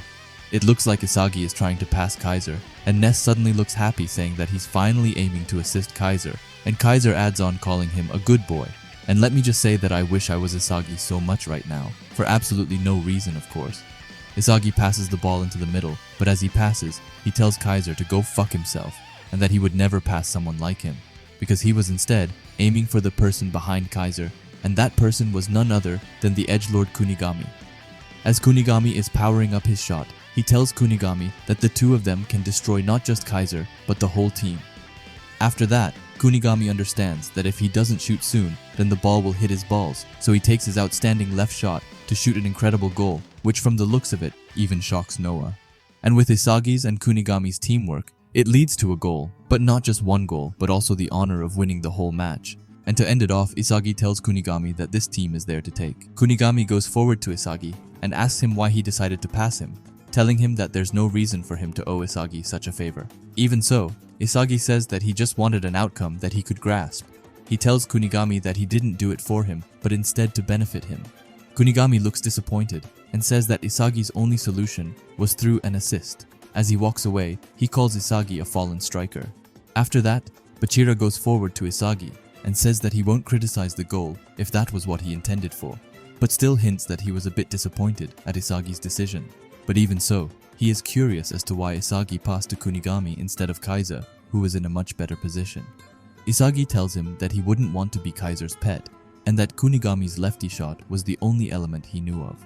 Bachira is still a bit disappointed, but he tells Isagi that the next time the two of them meet, it will be as egoists aiming for the same goal. Isagi agrees and asks for Bachira to wait for him, saying that he will soon be on the same stage as him as a striker.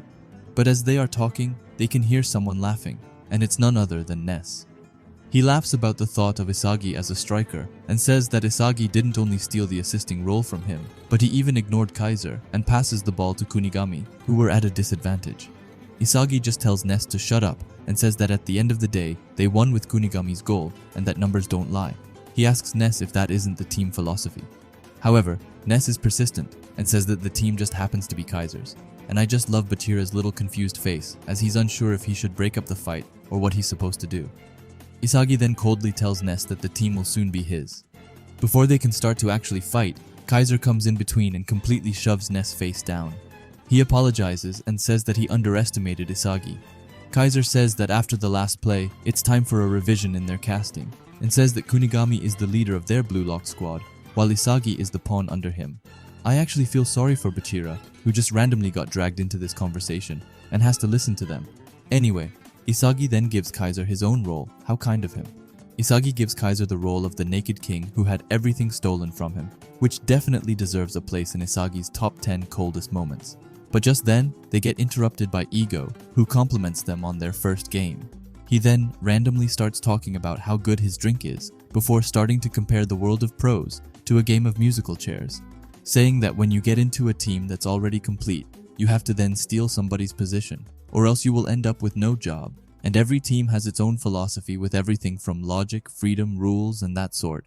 After he's talked some more, he goes into the new rankings now that the match is over.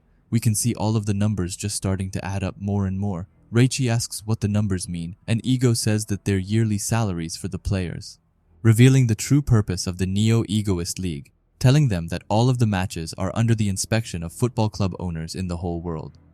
All of them will watch the game and then bid on each player after each match, and the highest bid will represent their value. Isagi's salary finally comes to a stop, and it's at 17 million yen, which completely shocks him. Ego also explains that these aren't just some made-up numbers, as they are all actual contract offers that will be given after each match is finished.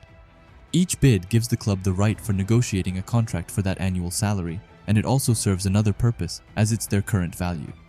Isagi's club offer came from Dortmund, which is Bastard Munchen's biggest rival, kind of ironic. We also get to see other players' offerings, like Kunigami, who got a 24 million yen offering from Kawasaki Breakers. Bachira had one himself, which came from FC Portimian, and had a salary of 32 million yen. The Rat also got one from his own club, which is kind of weird, but then we see the real price, who is Kaiser's offering, which also comes from Bastard Munchen, and contains a total of 300 million yen. After that, Igarashi and Reichi quickly realize how useless they are as their offerings are zero. Ego explains that it's because they haven't played any matches yet, and tells them at the end of the Egoist League, excluding the overseas players of course. But they will use the salary ranking from Blue Lock to determine the top 23 players in Blue Lock, who'll automatically join the team in the U20 World Cup, which is quite sick. Ego tells the Blue Lock players that this is an opportunity to hone their skills, and for the foreigners, this is a place to showcase themselves to club owners all over the world, making this a marketplace for new talents. Reichi looks upset and asks if that means that they are simply products to him, and Ego says that he would be fully right. However, it doesn't end there, as Ego says that he made a deal that he would showcase the popular players, and especially Isagi. Even so, Noah was against it until the bitter end. In the end, he only accepted to be forced to use him for a single match, to them get a price tag on the poster boy.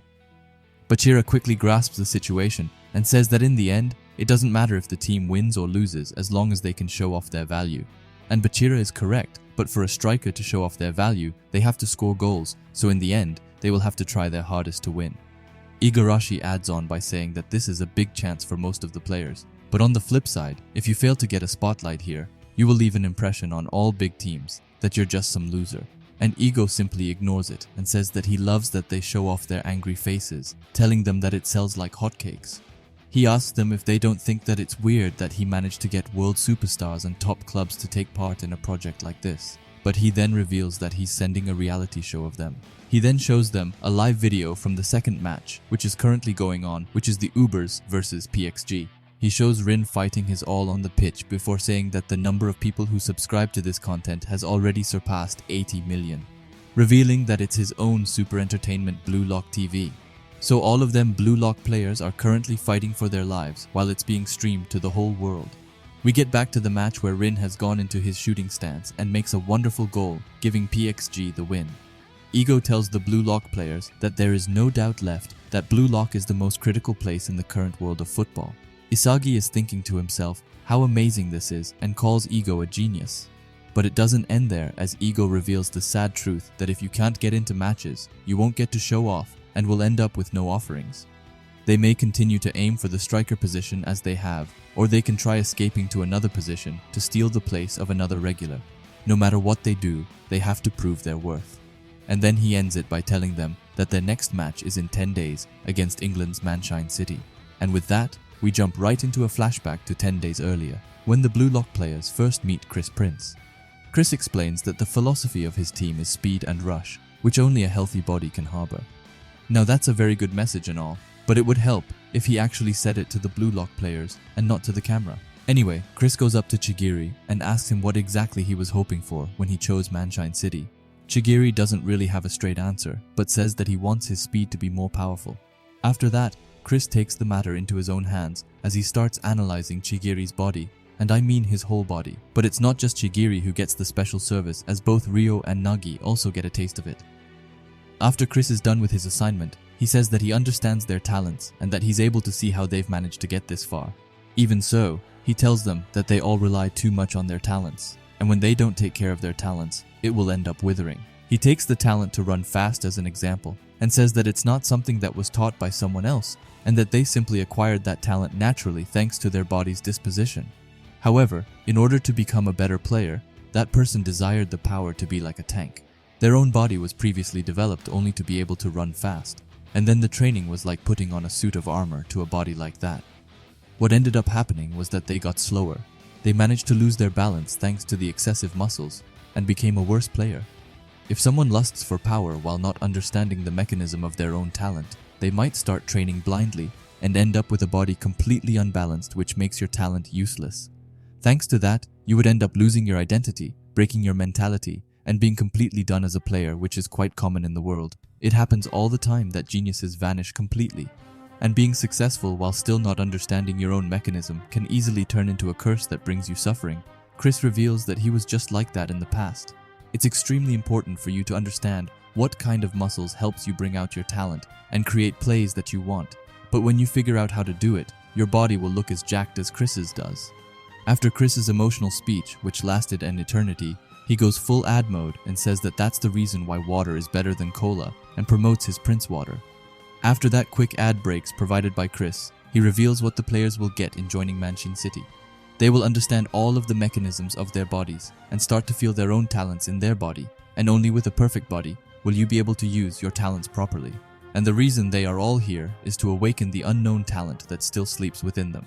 And that's how the Blue Lock players' crazy journey started. After that, we get back into real time where Manshine City is reacting to the game between Bastard Munchen and FC Barcha. Nagi is shocked at Isagi's 17 million salaries, and one thing which I think is on all of their minds is the possibility of them debuting in the U20 team, which still blows my mind. However, it's quite hard seeing the whole picture, as Chris is like a walking ad everywhere in Manshine City. But after that comes the salaries for the PXG and Uber's match, where we see Aryu, or the style guy as Nagi calls him. Anyway, he got a 5 million offer from Urawa Rubies. After that, we have Karasu, who had to play as a midfield, which is quite unusual for him, I would assume. Anyway, he got a 12 million offer from the real PXG, which is quite sick.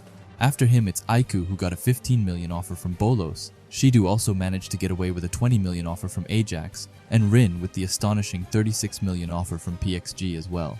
And then we can see the whole ranking, and just look at how many people are without any value yet. I'm sure that the rankings will shift a lot, but there will be a bunch of players without any in the end, unfortunately. Chris then tells them that he knew about everything the whole time, but ego made him keep quiet. However, he says that now that everything has been revealed, they can truly get started, as their next opponents are Bastard Munchen. And then we get 2 panels where we can see all of them putting in their maximum work effort, and Nagi also tells the world to wait for him, which sounds so incredibly cool. After that, we leave Manshine City and head back to Bastard Munchen, where they have just gotten back to their changing room. Isagi is sitting on the bench, thinking about Kunigami's goal, and says that he wants it to be his goal next time. Even so, it doesn't take long for his peace and quiet to last, as both Igarashi and Reichi start pimping up against each other.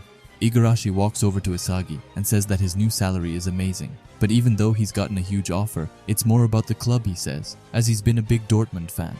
Then Isagi takes a moment to think back, as he says that their efforts in Blue Lock have directly reached the world, saying that all of them are incredible. However, the one who's the most incredible of them all is Rin, who's even got a higher value than Isagi. In the end, it comes down to who scored the most goals, and on top of that, he knows that he can't be a forward in Japan's U20 team the way he is now. After that, Gagamaru gives everyone a reality check real quick and says that there are only 3 more games, and if you can't play a match, then you're done for. Corona agrees, and adds that they might even have to resort to taking other positions than they aim for. Even so, Raichi says that he refuses and is persistent on being a striker. Then he tries to feel pity for himself and says that if he only were a favorite of theirs as Isagi is. However, Isagi quickly tells him that it's not like he asked for it. The other players say that they think it's great that Isagi got his opportunity, or well, everyone except one, and that's Yukimiya, who says that he will never accept it. He asks Isagi how he can even think about being in the regulars if he's out on the pitch assisting. Isagi tells him that it wasn't like he wanted to, but Yukimiya adds oil to the fire and says that even if that's true, he's still disappointed in Isagi. Even Hiroi and Gagamaru acknowledge that this isn't like Yukimiya to say. However, Isagi still responds to him, telling Yukimiya that sure he did an assist, but that play was only a waypoint to becoming a striker. He even asks Yukimiya if he wouldn't have done the same thing, however Yukimiya denies that, and says that he wouldn't, and that passing doesn't feel good. Isagi tells him that this isn't about feeling good, it's the result of focusing on what he could challenge in his own way. He tells Yukimiya that he has no regrets about making that choice. Yukimiya then says that if that were the case, Isagi could have just lost by himself without getting an assist, and this makes Isagi mad as he gets right up and asks if Yukimiya is trying to pick a fight with him. Yukimiya tries to defend himself and says that he was just saying what he thought, but Isagi tells him to speak only after he's realized his own ideals and says that if he can be in the regulars with just lip service, then even an idiot like Igarashi can. Isagi calls Yukimiya blind to reality. Now Isagi has lit Yukimiya's fire as well as he gets angry and tells Isagi to not expect that his righteousness to be accepted by everyone, telling Isagi that as long as his ideals are far out of sight, he will fight until he dies. This makes Isagi furious, who's about to probably place Yukimiya in his place with a beating. But before he can do so, Hiroi comes in between and stops him. And then in the midst of it all comes Kaiser, who tells Yukimiya to join him if he hates Isagi that much. Kaiser says that they're all afraid to face the reality of their own weaknesses, so they shift the issue by finding fault in others who have succeeded. However, eventually they run away from their ideals, telling Yukimiya that he can help him tame the jealous demon inside him. Even so, Yukimiya isn't so interested in joining Kaiser either as he turns him down. However, before he leaves, he tells them to make a good choice and to not end up serving the wrong king. As Kaiser has left, Hiroi says that he's so full of himself and says that they are all still by Isagi's side. However, the room is silent after he said it. He asks everyone what's wrong, and they all say that they have to think about themselves and that they either link with Isagi or become a part of Kaiser's system. Realizing that they have their own way of fighting, and Corona even says that either one of them can turn to a friend or foe. After that, we jump right into a flashback, starting with Yukimiya just going about his day shopping when he was approached by a photographer who asks him if he wants to model. However, Yukimiya tells him that it causes trouble as there's an all-Japan soccer championship next month. Yukimiya continues fighting on the soccer path and is determined to become a pro soccer player. However, when he's suddenly out with his friends, his vision starts to get blurry and weird, so he goes to the doctor, who says that it's tunnel vision, and appearance of blind spots when he's fatigued, which is common causes of optic neuropathy. The progression of this eye disease can't be stopped. It's accompanied by headache and nausea, and in the worst case scenario, it could lead to blindness. Even so, with the proper treatment, the progression can be slowed down, so Yukimiya shouldn't be generally concerned, as he can still model and go about his daily life without any problems. However, it comes down crashing when he asks about soccer. The doctor tells him that as long as it's a hobby, it won't be a problem to continue playing, but he finds it difficult to see Yukimiya being able to take the path of becoming a pro. Yukimiya asks the doctor why it was he that had to face this, and if he did anything wrong. He just wanted to become the best player in the world. His words start to shake as he starts to cry, asking for his dream to come back. The doctor feels sorry for him and says that he understands his pain, and that he will from now on support him the best he can on Yukimiya's road to becoming a pro. Yukimiya knows that his time is running out, however. Before he completely loses his sight, he will become the best striker in the world. After that, we go back into real time, where we see Yukimiya training extremely hard, and because of that, his vision starts to get blurry due to his tiredness. Yukimiya thinks back to Isagi's words and says that he's really annoyed with him, and surely it could be jealousy, as he hasn't done anything since entering the Egoist League, and yet Isagi keeps getting what he wants. He knows that even though it's frustrating, he has to recognize his own weaknesses. It doesn't matter how much passion he puts into it, or how much hard work, as he has to prove his existence in his own way, even if it means dying with his ideals. After that, we get to Isagi also doing some extremely hard training. He, as Yukimiya, also thinks back to their argument before. He admits that what Yukimiya said is true, however it's more than just that, as the real problem is that he couldn't do anything in that game as a striker. He's shown results for the team with his assist, but to be able to score the next time he has to find out what it is that he's lacking. After he played with Noah, he was able to fully realize that he couldn't see himself beating him right now, and that he admired him too much to be a target. He has to find a target before taking on Noah, and says that the one who would fill that place is none other than Kaiser. Isagi will now do his best to study Kaiser, make him his weapon, and he will show him who survives in this dog-eat-dog world. After that, we fast forward to 10 days when it is time for Bastard Munchen and Noah to announce the regulars for the next match.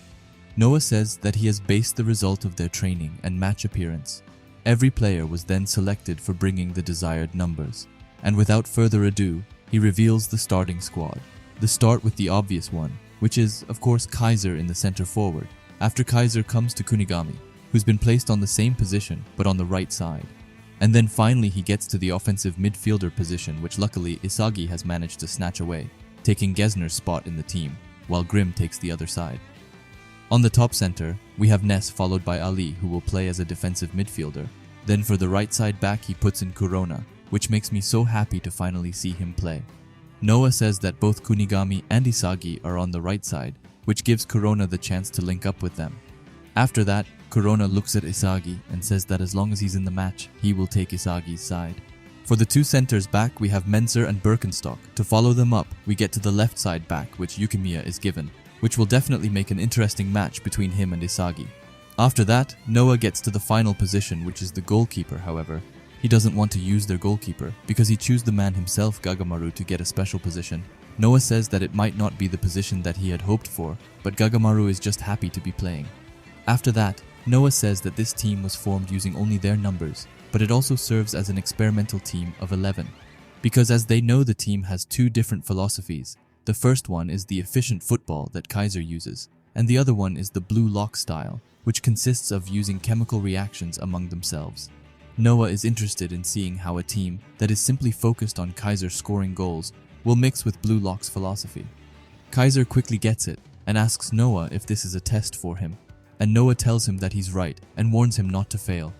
After that, the match between Bastard Munchen and Manshine City finally starts. As the players walk into the field, Isagi goes up to Nagi and Ryo, congratulating them on making the main team, which sounds a bit cocky. Ryo goes off and walks up to Kunigami, saying that he sure went through a lot, saying that both of them lost to Shidu in the second selection, and that it could have been either one of them. As he's walking away, he tells Kunigami that he's happy that he's back. When Ryo has left, another familiar face comes around the corner, and it's of course our favorite princess, Chigiri. Chigiri doesn't hold back, and says that he knows that Kunigami thinks that he's changed to a total edgelord. However, to Chigiri, he's still fighting the same old Kunigami who he knows. As they leave, Chigiri says that he will be the one to wake Kunigami up, and with that, the third match of the Egoist League starts. Kaiser starts off by passing the ball to Ness. Isagi is following both Ness's and Kaiser's movements clearly, and says that in the 10 days leading to this match, he's been able to run simulations on how to fight. His first condition is Kunigami. However, he will not play alongside Isagi, and will most likely try to score on his own. And then there's Kaiser, who's just straight up a disturbance on the field. Even so, Isagi knows that Kaiser is the center of this team, and even calls him a superior version of himself. Ness and Kaiser are continuing their pass game, and even letting Grim join in on the fun. How kind of them. As Isagi is analyzing Kaiser, he knows that he has to understand him, and then use him to evolve, and then he gets his opportunity. As Grim passes Kaiser, Isagi goes in between and steals the pass. However, what he didn't anticipate was that Ryo would see right through him as he saw Isagi coming from a mile away. When Isagi goes back in and tries to win the ball back, he immediately gets pushed back by Ryo's new improved physical body. Ryo then manages to slip behind him, only to face off against another player from Bastard Munchen. However, this time, it's Ness who's come to stop him. Ness manages to stop him for a while, but it's all over when Ryo takes out Sei's insane nutmeg from the U20 match. After that, Ryo continues on his rampage as he gets behind more and more players, saying that he's in his chameleon-style striker mode, which just sounds so cool. While Isagi is helplessly running to try and stop Ryo, he says that Ryo has managed to improve all of his parameters and that the Ryo from before would just focus on passing to Nagi, but now he's using Nagi as a dummy to head for the goal himself. As Ryo is getting closer to the goal, he says that he won't rely on Nagi and that he will surpass him and become the best striker in the world as he shoots a wonder ball to the goal. However, Ryo's shot was merely a copy of Rin's goal, which Gagamaru has already been able to analyze, so he just barely manages to stop the ball from going into the goal, saying that Ryo is still just a copy after all. Bastard Munchen clears the ball, and the ball is headed to Kaiser. However, Chigiri swipes in between and steals it. After that, we get right into a flashback to 20 days earlier. Chris Prince is talking to the Blue Lock players about a body revolution, which basically means increasing the potential of their own strengths in their body. Even so, you can't just train blindly, as every player uses their muscles differently, which is why Chris has created individual training routines for every player.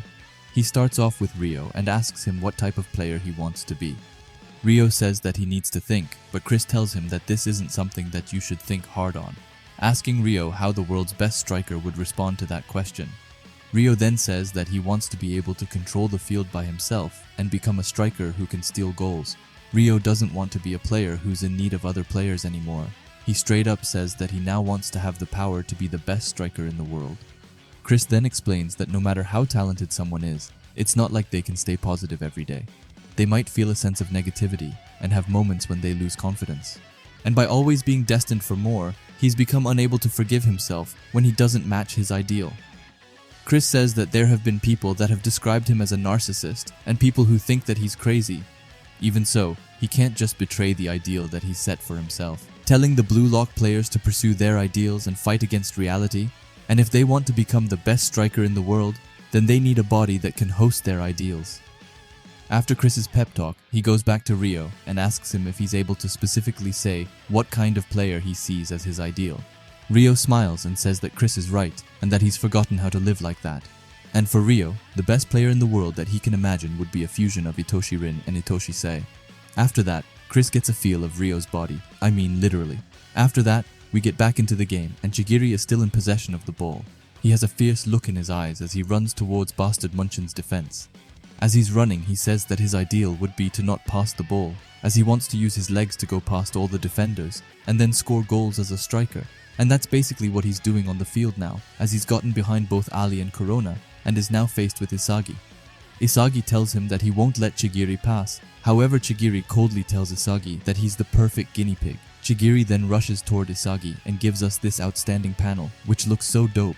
Anyway, the fierce duel between Chigiri and Isagi starts. Isagi knows that Chigiri's dominant leg is his right, and that Chigiri is only able to shoot high-precision kicks with it. And therefore Isagi thinks that it's strange that Chigiri was assigned to the left side, where he's forced to use his left leg. But then he understands that Chigiri's goal isn't to fully use the left side, but instead cut into the middle. Chigiri goes for a cut inside, and when Isagi goes to cover it, he realizes that he's been fooled, and that Chigiri was aiming to do a double feint. However, ahead of Chigiri lies another player from Bastard Munchen. Then we get a quick flashback to Chris Prince and Chigiri talking. Chris tells Chigiri that to connect his speed to the goal, he should try to create a golden zone. It is said that the famous star player Del Piero had one as well. He had a zone where he could mass-produce goals from. Chigiri quickly connects a golden zone to Baru and Zantetsu and says that they probably had one as well. And after that, we get back into the game and learn that Chigiri's golden zone is 19 meters from the goal and then 44 degrees to the left. Chigiri stops the ball before he goes all into a cut in which Isagi and Messner are unable to react to. Just as Chigiri is 4 meters away from his golden zone, Kunigami comes in his way. However, even the muscle head is nothing to Chigiri, who gets behind him in an instant and then gets into his golden zone. He aims at the top corner of the goal, and the shot from Chigiri is so outstanding that Gagamaru has no way of saving it, which means that Chigiri scores and gives Manshine City a 1-goal lead. After that, we can see how Chigiri's mom and sister are eagerly watching and game and get super excited as Chigiri scores, which is quite wholesome. However, it's not only them that are mind blown by Chigiri's goal, as Isagi is looking at Chigiri amazed. He says that all of Chigiri's qualities have bumped up by a huge margin. He is now able to use his own speed as bait and then manages to slash throw players with his lightning quick cut-in. Not to mention Chigiri's amazing goal that he managed to make. Isagi tells Chigiri that he's changed, but then Chigiri tells him that it's the golden formula. They managed to break down the equation that has worked so far, and after that, they picked out which factors stood out and then reconstructed the most ideal combination for him. If that wasn't enough, he also had to train endlessly to create a specialized body that helped him to evolve. Chigiri says that in this Neo-Egoist League, he's going to be a striker who is able to rise to the top of the blue lock. He looks behind and says to both Isagi and Kunigami to not be too slow or they will be left behind, which is just so cool. After that, Kaiser comes and says that Chigiri is good, fast, strong, and above all beautiful, which I definitely can't argue with. Kaiser gets closer to Isagi, and this time I mean closer like bro was legit breathing in his ear. After that, they go to start the game again, and Kaiser asks Isagi if he has a plan, or if he's already stuck, kind of mocking him, but that's what Kaiser usually does. And after that, to everyone's surprise, Kaiser passes Isagi telling him that he can do whatever he wants with it, with the ball. Isagi is looking more fearful than ever, as he says that he will make Kaiser regret that pass. Right off the bat, Ryo goes to guard Isagi, telling him that he's already splitting up with his teammates. However, this time Isagi has someone to fight with, and it's of course our favorite Shark Boy, who tells Isagi that he's decided that he will ally himself with Isagi. Corona gets behind Ryo, and Isagi says that Corona is a perfect teammate for him as he allows Isagi to look ahead and see the entire field, by Corona's ability to instantly sense a position that is both unfavorable to the enemy and advantageous to him, comparing Corona to an orbit which is always following him around. And then we get this incredible panel which looks so stunning with multiple Coronas which are surrounding Isagi, and it also creates Isagi's and Corona's planet hotline attack. As Corona and Isagi are steadily moving up on the field, Isagi says that their key to breaking through the right side is Kunigami. Due to his goal in the previous game, the opposing team is wary of the passes directed to him and needs at least one or more players to guard him. Isagi wants to move up to the space where Kunigami wants to move and then catch it from behind. So Isagi passes back the ball to Corona to then receive it at the perfect position to finish it in front of the goal, except he forgot one little small detail, and that's Kaiser, who comes in his way and steals the ball, asking Isagi if this is all he's got. However, the chain follows as Chigiri now comes in Kaiser's way and shoots away the ball. This just makes Kaiser more excited, and I just need to tell him to back off because Chigiri is mine, nothing more to it. Anyway, the ball goes to Ryo and he traps it marvelously, and with that, both Agi and Nagi start to move up on the field. The ball is headed to Nagi, and two players from Bastard Munchen tries to sandwich him. However, Nagi is able to shove them away with his core power, which definitely surprised me. Then he does some kind of backward roulette into some dribbling moves, which gets him away from the Bastard Munchen players. Nagi's play shocks Isagi, as he says that this isn't the Nagi he used to know, and that Nagi never used to create plays on his own. However, we once again get interrupted when it is as exciting as we get a flashback to 20 days earlier, where Chris asks Nagi what kind of football the ideal Nagi desires. Nagi just straight up tells him that he wants to beat Isagi, saying that they are rivals. Chris tries to get into more details and asks Nagi how he plans on defeating Isagi, but Nagi has no idea, saying that he hasn't really thought that it. After that, Chris asks Nagi what he thinks about when he's about to score a goal. However, as we know, Nagi doesn't really think that much, like at all, so they go to gather data instead. Chris says that Nagi's results are quite intriguing and that what's necessary for his greatest strength is to relax his body instantaneously so that Nagi can use his whole body to trap the ball. Chris even says that when it comes to relaxing his body, he's better than Chris. However, it isn't only praise that Nagi is getting, as Chris tells him that when it comes to creativeness, he's basically pointless, saying that Nagi depends on others too much and that his playstyle is determined by the level of his partners. To fix that, Chris suggests that Nagi should try to play an active playstyle, something that starts from Nagi's trapping abilities. However, all of this talking fries Nagi's brain, so Agi comes in to help. Agi suggests that Nagi should learn a trap that brings things back to zero, which works well in any situation and can basically just reset the game. After that, we finally get back into the game. As Nagi is thinking about what to do, he wonders if Isagi and Ryo think this much all the time, calling it tiring. Nagi sees Agi up in the box and passes him. Agi makes a massive jump into the sky and is in the perfect position to score, but that's when he instead passes the ball down to Nagi again. Nagi legit traps the ball with his foot to then juggle to the ball and get it up in the air, and then just shoots an awesome shot to the goal. However, Yukimiya comes in Nagi's way and covers the goal with his face. No wonder that he has trouble seeing. Anyway, Yukimiya's save was a life-saving save for Bastard Munchen, because I don't know if they would be able to recover from 2 goals. Even so, Manshine City still walked away with a corner kick. After that, Agi goes up to Nagi to give him his diagnosis. He gives Nagi's attack an 8 out of 100, which is a really surprising score. However, Agi tells Nagi that it was because his pass was too rough, and that if it were anyone else, they wouldn't have been able to reach it. Even so, Agi compliments Nagi's finishing idea and calls it interesting. While they are talking, Isagi is watching from afar. He's stunned to see the two of them testing stuff out in the middle of such an important match, and even more surprised that Agi is able to teach Nagi football. Then it snaps for Isagi as he thinks back, saying that Nagi has only moved according to his or Ryo's commands, and that he's a newbie when it comes to football. Because of this, Nagi is sitting on a pile of infinite potential. Just then, Ryo comes by. He says that it was first him, then Isagi, that influenced him with football, and now it's Agi and Chris. And if their guidance proves to be successful, he may reach more and more levels, and then it will be the birth of the actual greatest genius in the world. As Ryo is walking away, he tells Isagi to not get left behind, and says that Nagi is the type of guy who can discard anything to chase what he wants. And then it was time for the corner kick. Isagi thinks that Chigiri will probably try to shoot a precise curve into the box, and said that Chigiri's most likely target will be Agi because of his height. Chigiri shoots it, but it isn't a precise curve as Isagi thought, but instead a low trajectory.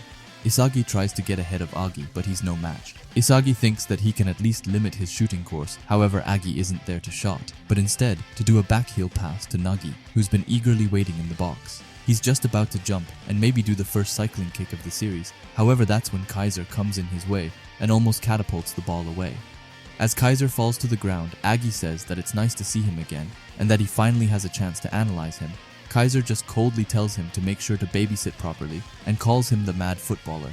And I'm really interested in learning more about Kaiser's and Agi's connection to each other, as it seems that they kind of know of each other, and has probably played before. After that, we get back to the game where it's starting to look like a race to the ball, and the one who wins the race and the one who should probably change sport to formula is Ness. Ness says that it's the magic hour as he completely destroys a player from Manshine City. As Isagi is following both Ness and Kaiser, he says that even if he tries to steal Ness's pass from Kaiser, he will just end up getting a bad shot out of it. So this time to score a goal, he has to change his train of thought.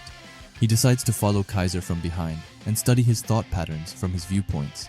He analyzes as Kaiser and Ness exchange passes with each other and says Kaiser will probably try to find a less marked place as they are getting closer to the goal. However, that is the exact opposite of what Kaiser does as he starts to sprint to the Manshine City defenders. As Isagi is able to get a closer look at Kaiser, he notices something. He sees that Kaiser isn't looking at the ball at all. He's twisting his neck to see everything, and instead of the ball, his field of view is what he's doing. As this is going down, Ness has just gotten off a pass to Kaiser, and when I say that almost the entirety of Manshine City goes to block Kaiser, I mean it. However, even though 5 players are there to block him, he still manages to find a little place where he could send the ball in. And that's exactly what he does, and Kaiser's outstanding shot goes into making it even, and also showcasing the real power of Kaiser's impact. Everyone is surprised by Kaiser's immense powers. He even got Chris Prince to shake a bit. After that, we jump right into Isagi's thoughts as he says that even if he wanted to learn Kaiser's impact, he can't as it's unique to him. What he instead should try to pay attention to was how Kaiser found that shot course faster than anyone, and most importantly, how he arrived there faster than anyone. However, Isagi isn't all too clueless, and knows that the reason is undoubtedly the way he uses his eyes. As we go straight into a science lesson by Mr. Yoichi, he says that humans have 2 types of vision. The first one is called central vision, and it directly perceives something in a direction. The second one is called peripheral vision, and it's like low-resolution images that are outside the central vision. And when it comes to football, in order to perceive the entire field, every player, and the ball while in motion, it's important to be able to absorb as much information as possible from your peripheral vision. Because if you focus too much on the ball with your central vision, you lose information on the scene around you.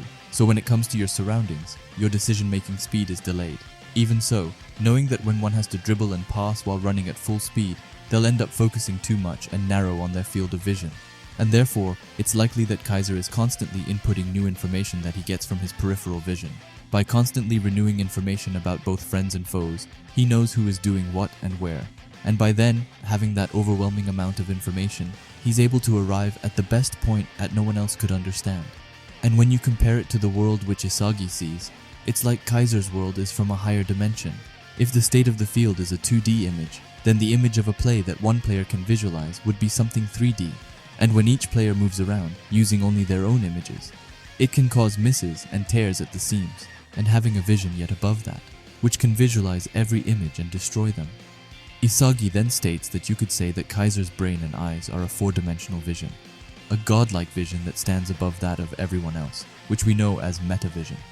By taking information from a lower dimension like Isagi has been doing, he could never win against Kaiser metavision. Spatial awareness, perception, and football IQ, only by overlapping all of this, is Kaiser able to attain and discern information from his 4D vision.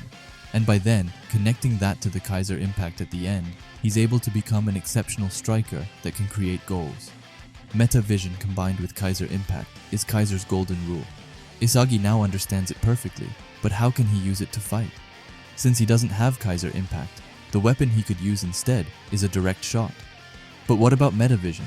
Isagi has just now come across it, but he's sure that he's probably done it before.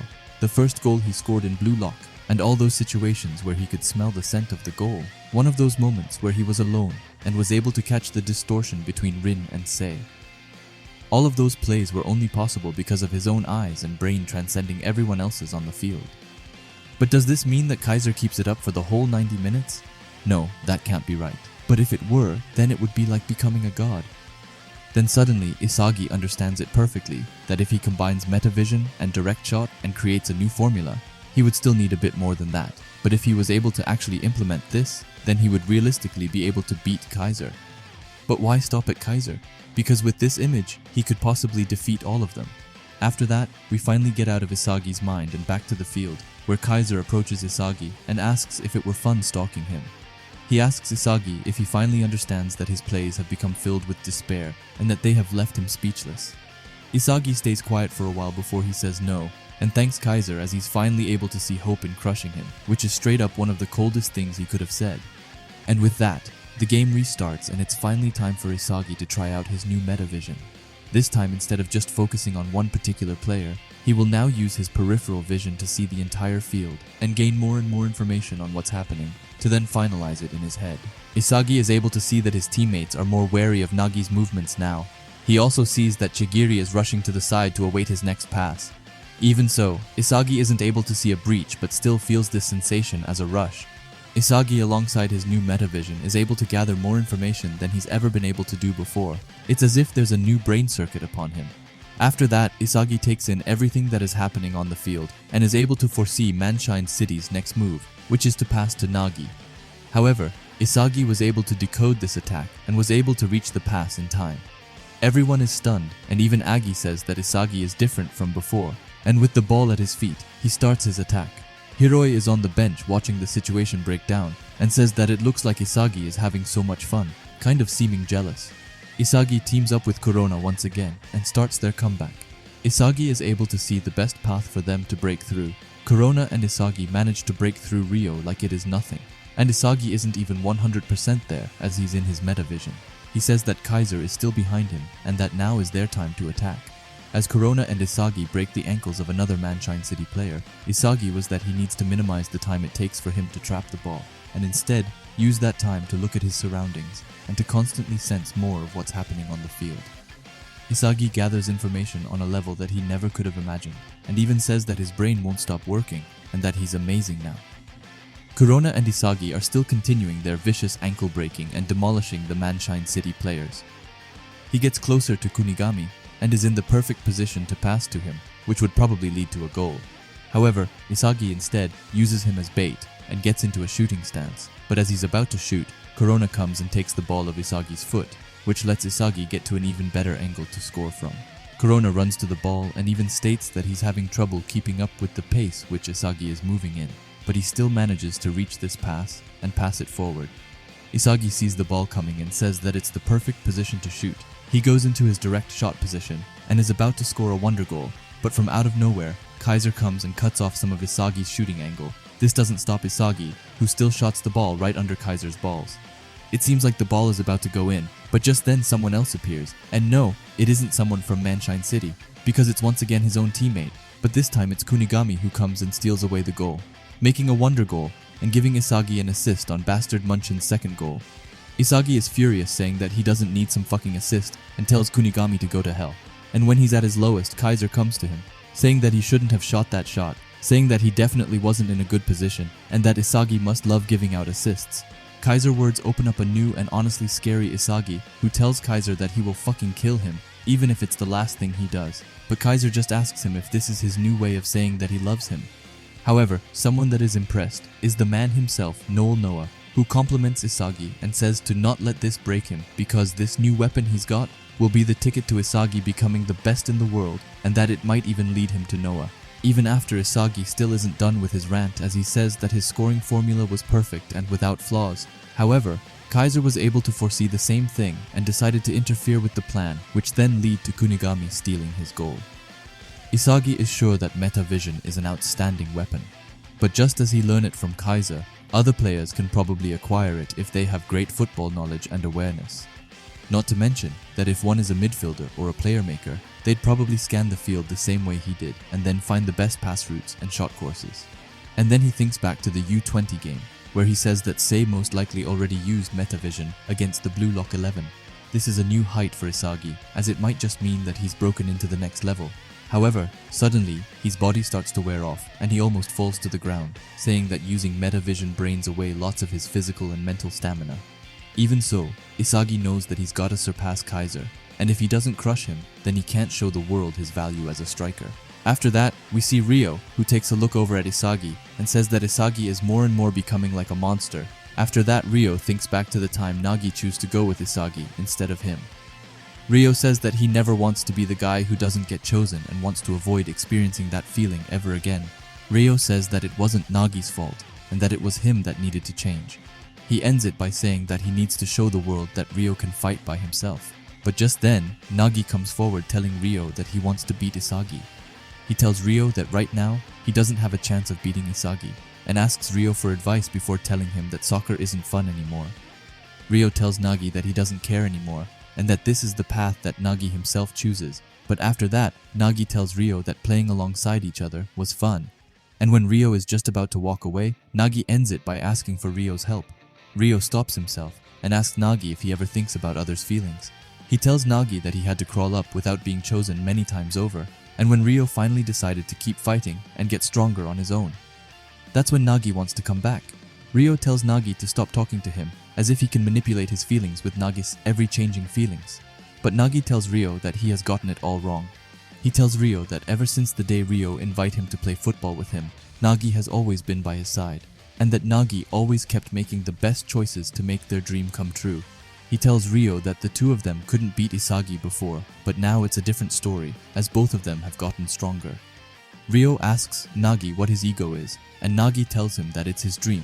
After that, Ryo tells Nagi that he is a real pain before telling him to play soccer together. And with that, the game is back on. Agi has the ball and looks over at Isagi, before saying that Isagi's movements have clearly leveled up from before, and that in this game, he is slowly becoming the eye of the storm. Agi also says that he wants Nagi to awaken and to take the next step, but he doesn't get to say much more as Kunigami goes to block him.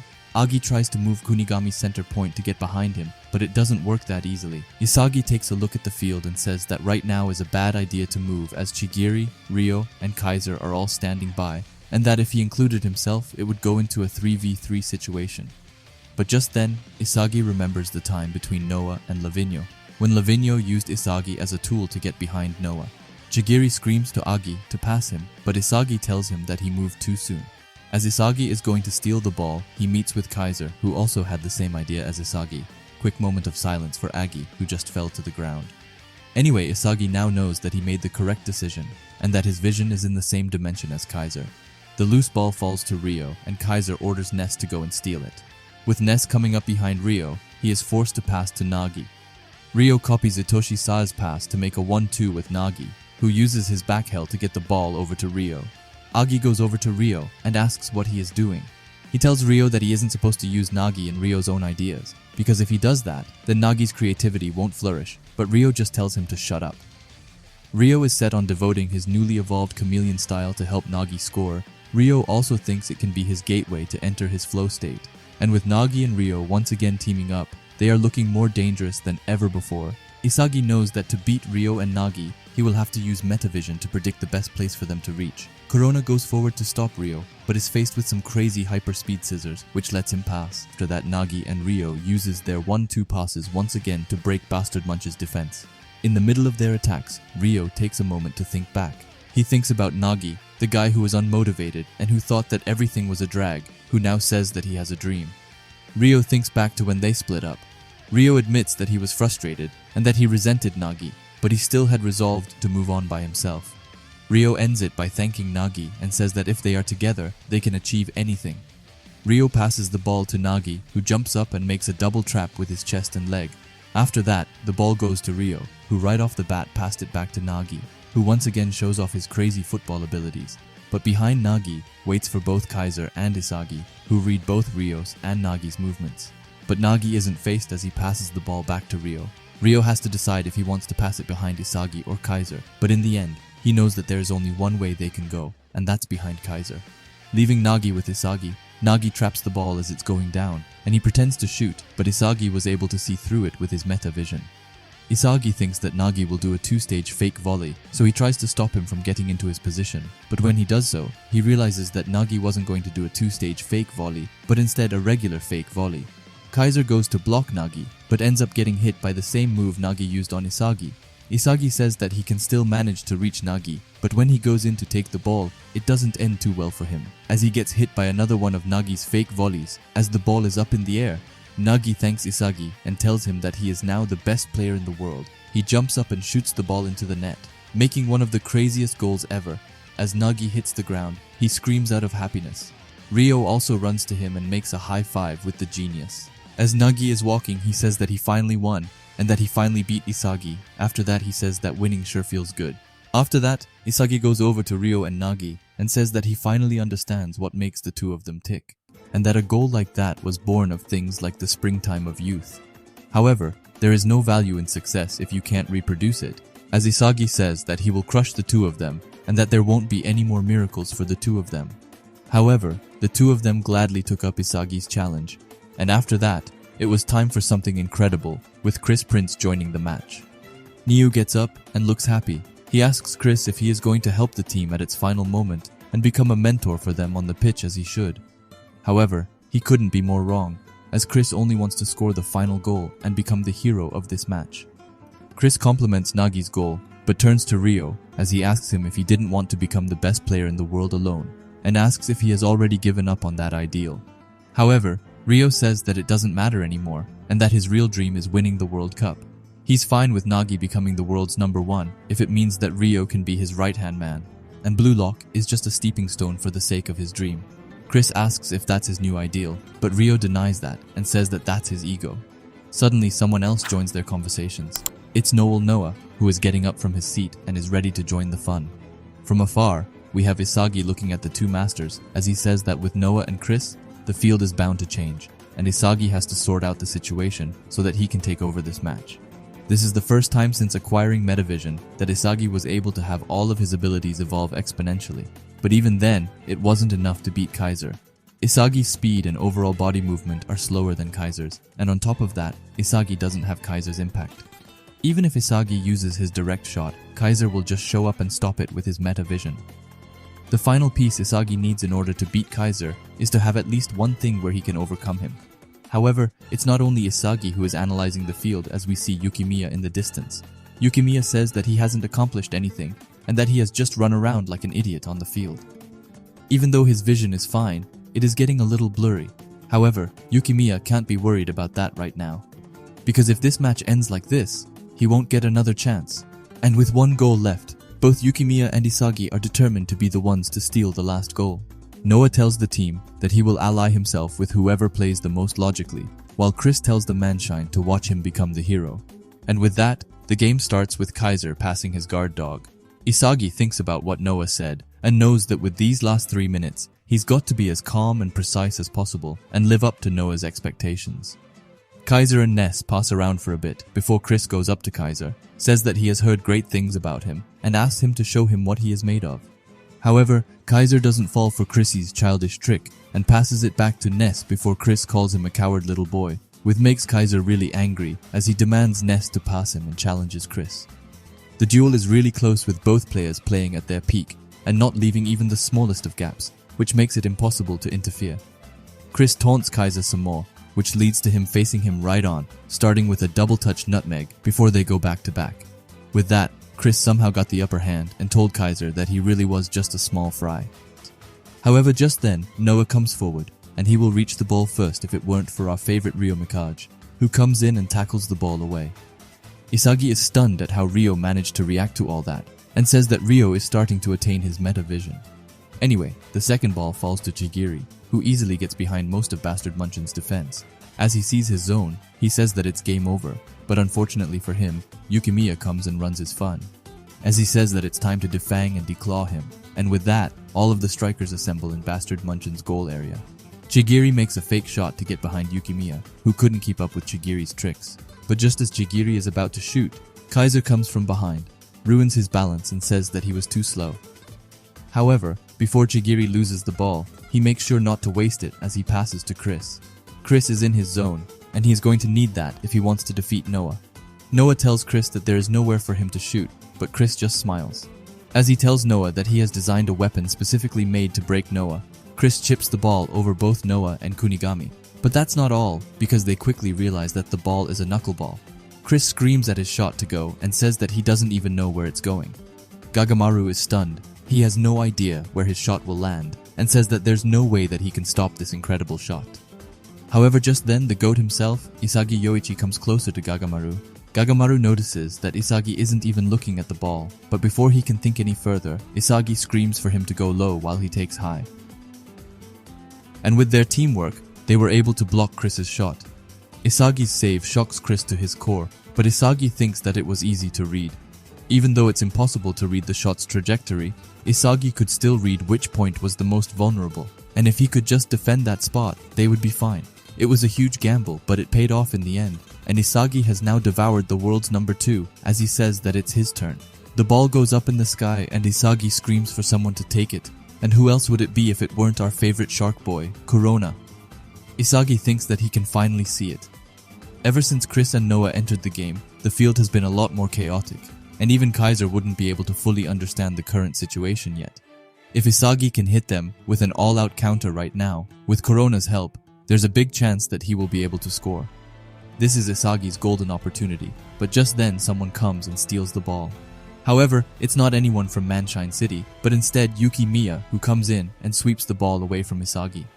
Isagi asks Yukimiya what he is thinking, but Yukimiya tells him to shut up, as he runs, saying that this game is his and that he is running out of time. Yukimiya gets behind both Chigiri and Ryo with ease, but before we can continue with Yukimiya's carnage, we get a flashback. Yukimiya has finally gotten his glasses and asks the doctor how they look on him. The doctor assures him that they look great and that the treatment is going smoothly as well.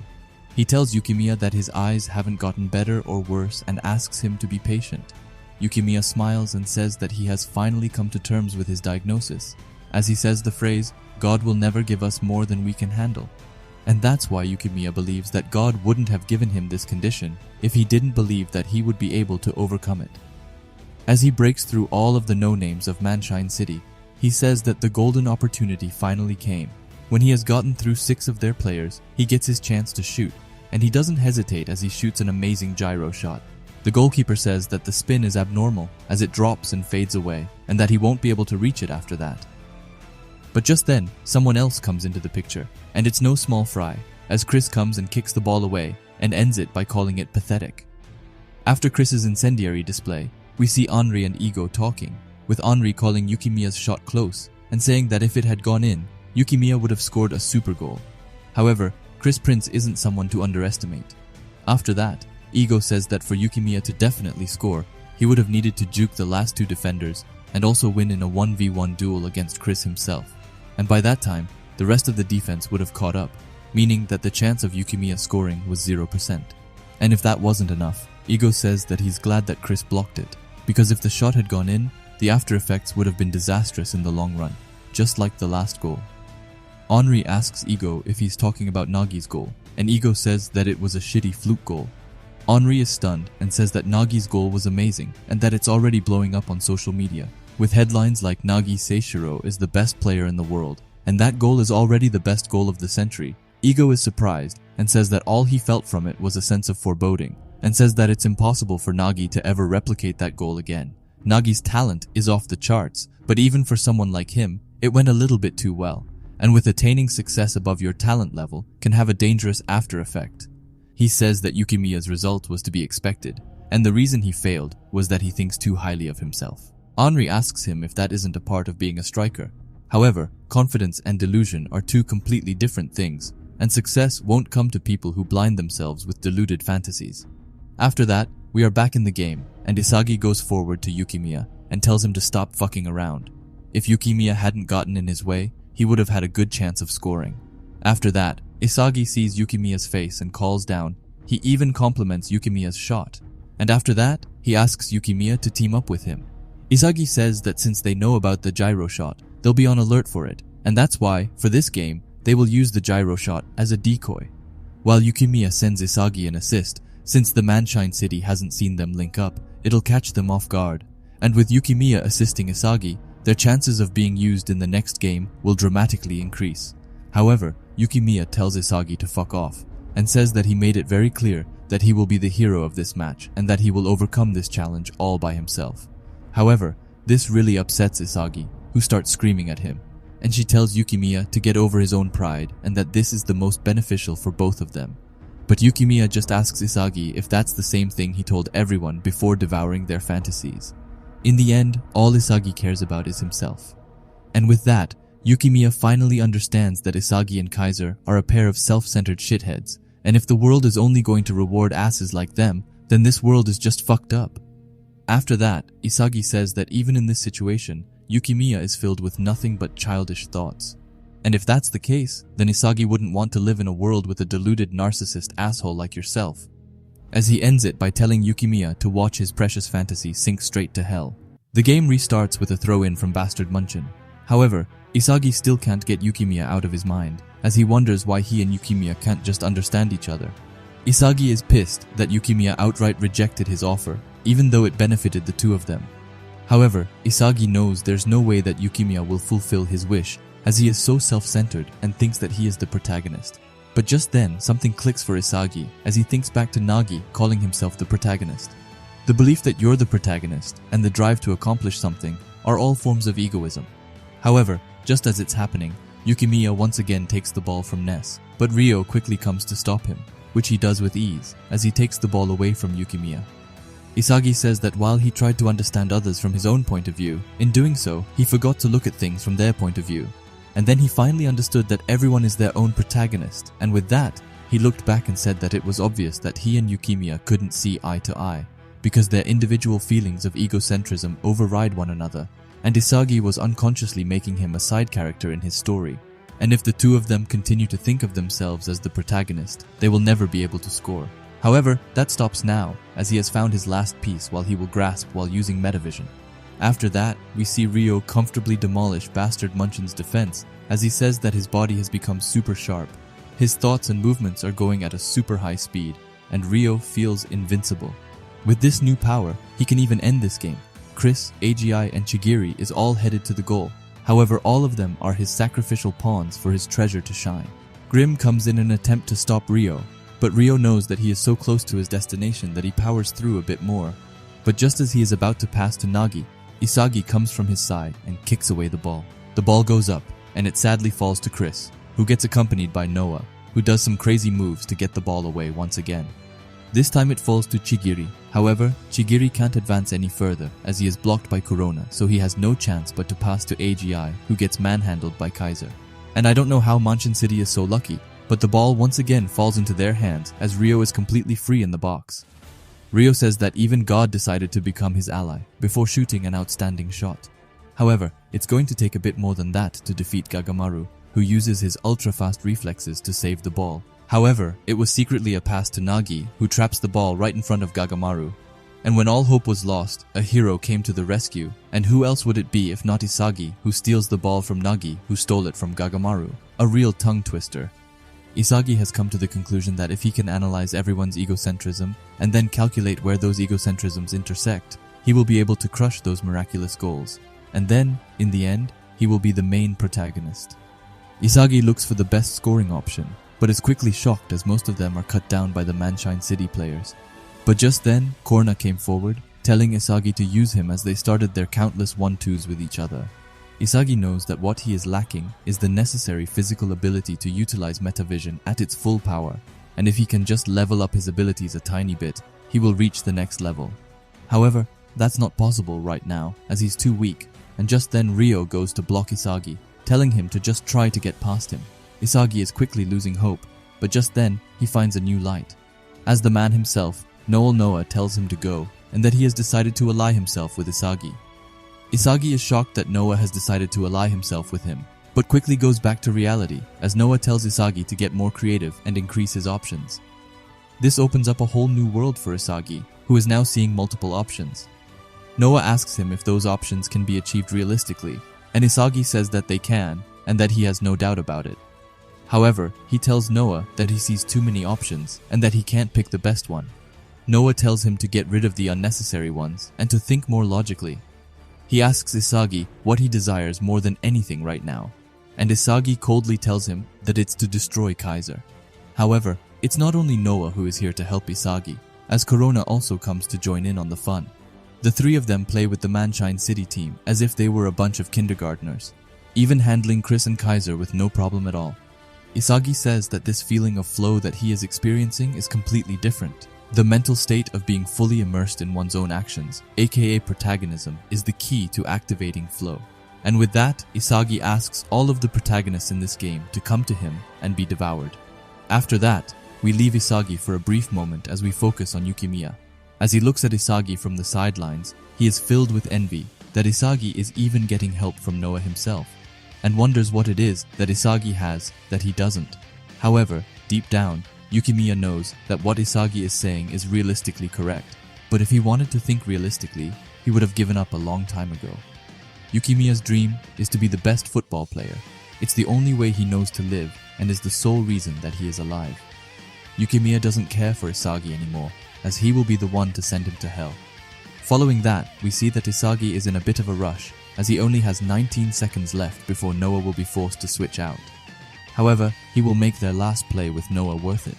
As Isagi gets closer to his goal, we see Ego with his pretty little toes out, telling Isagi to show them how it ends. Back on the field, Isagi and Kaiser are going head to head, and just as Kaiser is about to steal the pass from Corona, Noah comes in his way. This makes Kaiser freeze for a second, and Isagi doesn't let it go to waste, as he slips behind Kaiser. However, the foe just keeps on coming, as Chigiri uses his incredible speed to catch up to Isagi. But ultimately, he catches the biggest L I have seen in a while, as Isagi takes him down with ease. After Chigiri lies Nagi, who gets hit with a fake shot from Isagi, who instead passes to Corona. Isagi is so close to scoring now, but just then, Yukimiya comes beside him with a really menacing look to him. Yukimiya thinks that he will hijack Corona's course with the help of his speed, but he quickly realizes that he has just played right into Isagi's hands. As Isagi gets behind him and tells him that he is the final piece to the puzzle, Corona gets ready to pass Isagi, and at that time, Yukimiya finally understands that there is no way for him to catch up to Isagi, as he says that Isagi will definitely become a player that will change the world, while his fantasy will fade into complete obscurity, forgotten forever. After that, we see that Chris has finally come to join the fight, as he tells Isagi that he wasn't good enough. However, Isagi is confident, as he says that Chris's opponent isn't him, but instead Noah. Noah manages to get the pass forward to Isagi, as he asks him if even the world's #1 is a pawn in his game. And here we have it. Isagi will finally score, is what I would like to say. But unfortunately, Kaiser comes in the way, and runs off Isagi's center point, making him unable to use a direct shot. However, Isagi tells him that it's perfect, and if Kaiser hadn't come, Isagi would have been the protagonist. But since he came, the one Isagi plunged into darkness will resurrect from the verge of death, as he passes the ball to Yukimiya. Before we can see what happens with Yukimiya, we see Isagi asking Kaiser if he was able to predict his last play, as he grabs onto Kaiser and asks him how it feels to be the clown in Isagi's story. Even Kaiser is scared, as he tells Isagi that he is nuts. After that, we finally get back to Yukimiya, who shoots a killer ball. And it's not just any shot either, as it's Yukimiya's specialty, the gyro shot. However, Ryo is also headed to the goal, and just as he is about to reach the ball, it drops down to the ground, evading Ryo's leg, but also bouncing up to the top of the net. With that, Yukimiya brings glory to Bastard Munchen as they finally win the game with a close 3-2 score. Both Yukimiya and Isagi are over the moon about their goal. After everyone has arrived, Yukimiya goes forward to Isagi, and they start a staring contest before Isagi tells Yukimiya that he is sorry. Yukimiya looks happily surprised as he tells Isagi that if he hadn't passed him, he would have been finished. Yukimiya also apologizes for the terrible things he said before, but Isagi tells him that he needed Yukimiya's strength in that last play. Isagi tells him that to beat Kaiser as a playmaker, he simply used Yukimiya as a tool, and that everything was going according to plan, except for the end. Because Isagi didn't expect Ryo to come in charging as he did, but despite that, Yukimiya managed to score a super goal, and Isagi tells him that was his win. Yukimiya asks Isagi how he managed to draw up that crazy last play. He also asks Isagi if he didn't draw it up so that Isagi could be the one to score the winning goal. Isagi tells him that he would have scored if Kaiser hadn't gotten in his way. Kaiser saw what Isagi was up to and efficiently moved to crush his goal. Isagi also says that right now, he can't beat Kaiser in a straight-up battle, and that's why he passed to Yukimiya his own trump card that only he had envisioned, and it was all to destroy Kaiser. And of course, to show the world that Isagi was the best player on the field by far, Yukimiya is shocked at Isagi's ability to think this far ahead, and he tells him that he is a real pain in the ass, and that he is far too clever for his own good. However, he admits that Isagi was without a doubt the man of the match. Isagi tells Yukimiya to keep on being that same bream-obsessed idiot that he has always been, and to not even dare become a player, which Isagi can simply manipulate. Yukimiya smiles and says that this twisted relationship suits them before giving each other a high five and saying to each other that they will devour each other until only one of them is left standing. Ness sees this and thinks to himself how disgusting this is before telling them that they are wrong and that a striker would never pass in that situation. He tells them that all this about destroying Kaiser is false and that Isagi just couldn't hack it, so he chickened out and went with an assistant. Isagi calls Ness Kaiser stupid lackey and tells him that he simply couldn't understand his last play and asks if he should dumb it down for him. Ness gets furious before Kaiser comes and shuts him down. Kaiser compliments Isagi and tells him that in the last play in that split second, Isagi saw further into the future than he managed to do, and tells him that this match is Isagi's win. However, he also tells him that this time he had Noah backing him up, and that the next time they fight, it will be without Noah backing either one of them up, and ends it with saying that they are both strikers, and to see which one of them scores the most goals. When he awaits Isagi's response, he can see Isagi falling to the ground. So he lets Ness go and catches Isagi by his hair. Yukimiya is in shock, and Noah asks Kaiser what's wrong, but Kaiser just tells him that he is overheated. Kaiser tells him that he has recklessly pushed past his limits and calls him the goddamn egoist, which sounds pretty cool. With that, Neo Egoist League Match 3 is finished. Isagi wakes up and sees Noah cooking up some tea as the waifu he is. Noah tells Isagi that he collapsed and had slept for 10 hours before offering him some water. After that, Noah asks Isagi if he were able to dethrone Kaiser, as he said he would. Isagi thinks back to the game and says that he was able to dethrone Kaiser for at least a moment. So naturally, Noah asks Isagi what's next. So Isagi chugs the precious water he got from his idol, and tells him that he will defeat Kaiser with goals. And when Noah asks Isagi to verbalize how he plans to do that, Isagi says that he can see it, and tells Noah that he learned to use his eyes and brain in the last game. Isagi tells Noah that he calls it metavision and explains it to him. He says that he takes shots of the entire field at once, using his peripheral vision, and then from a bird's eye view, he makes decisions and reads the flow of the game.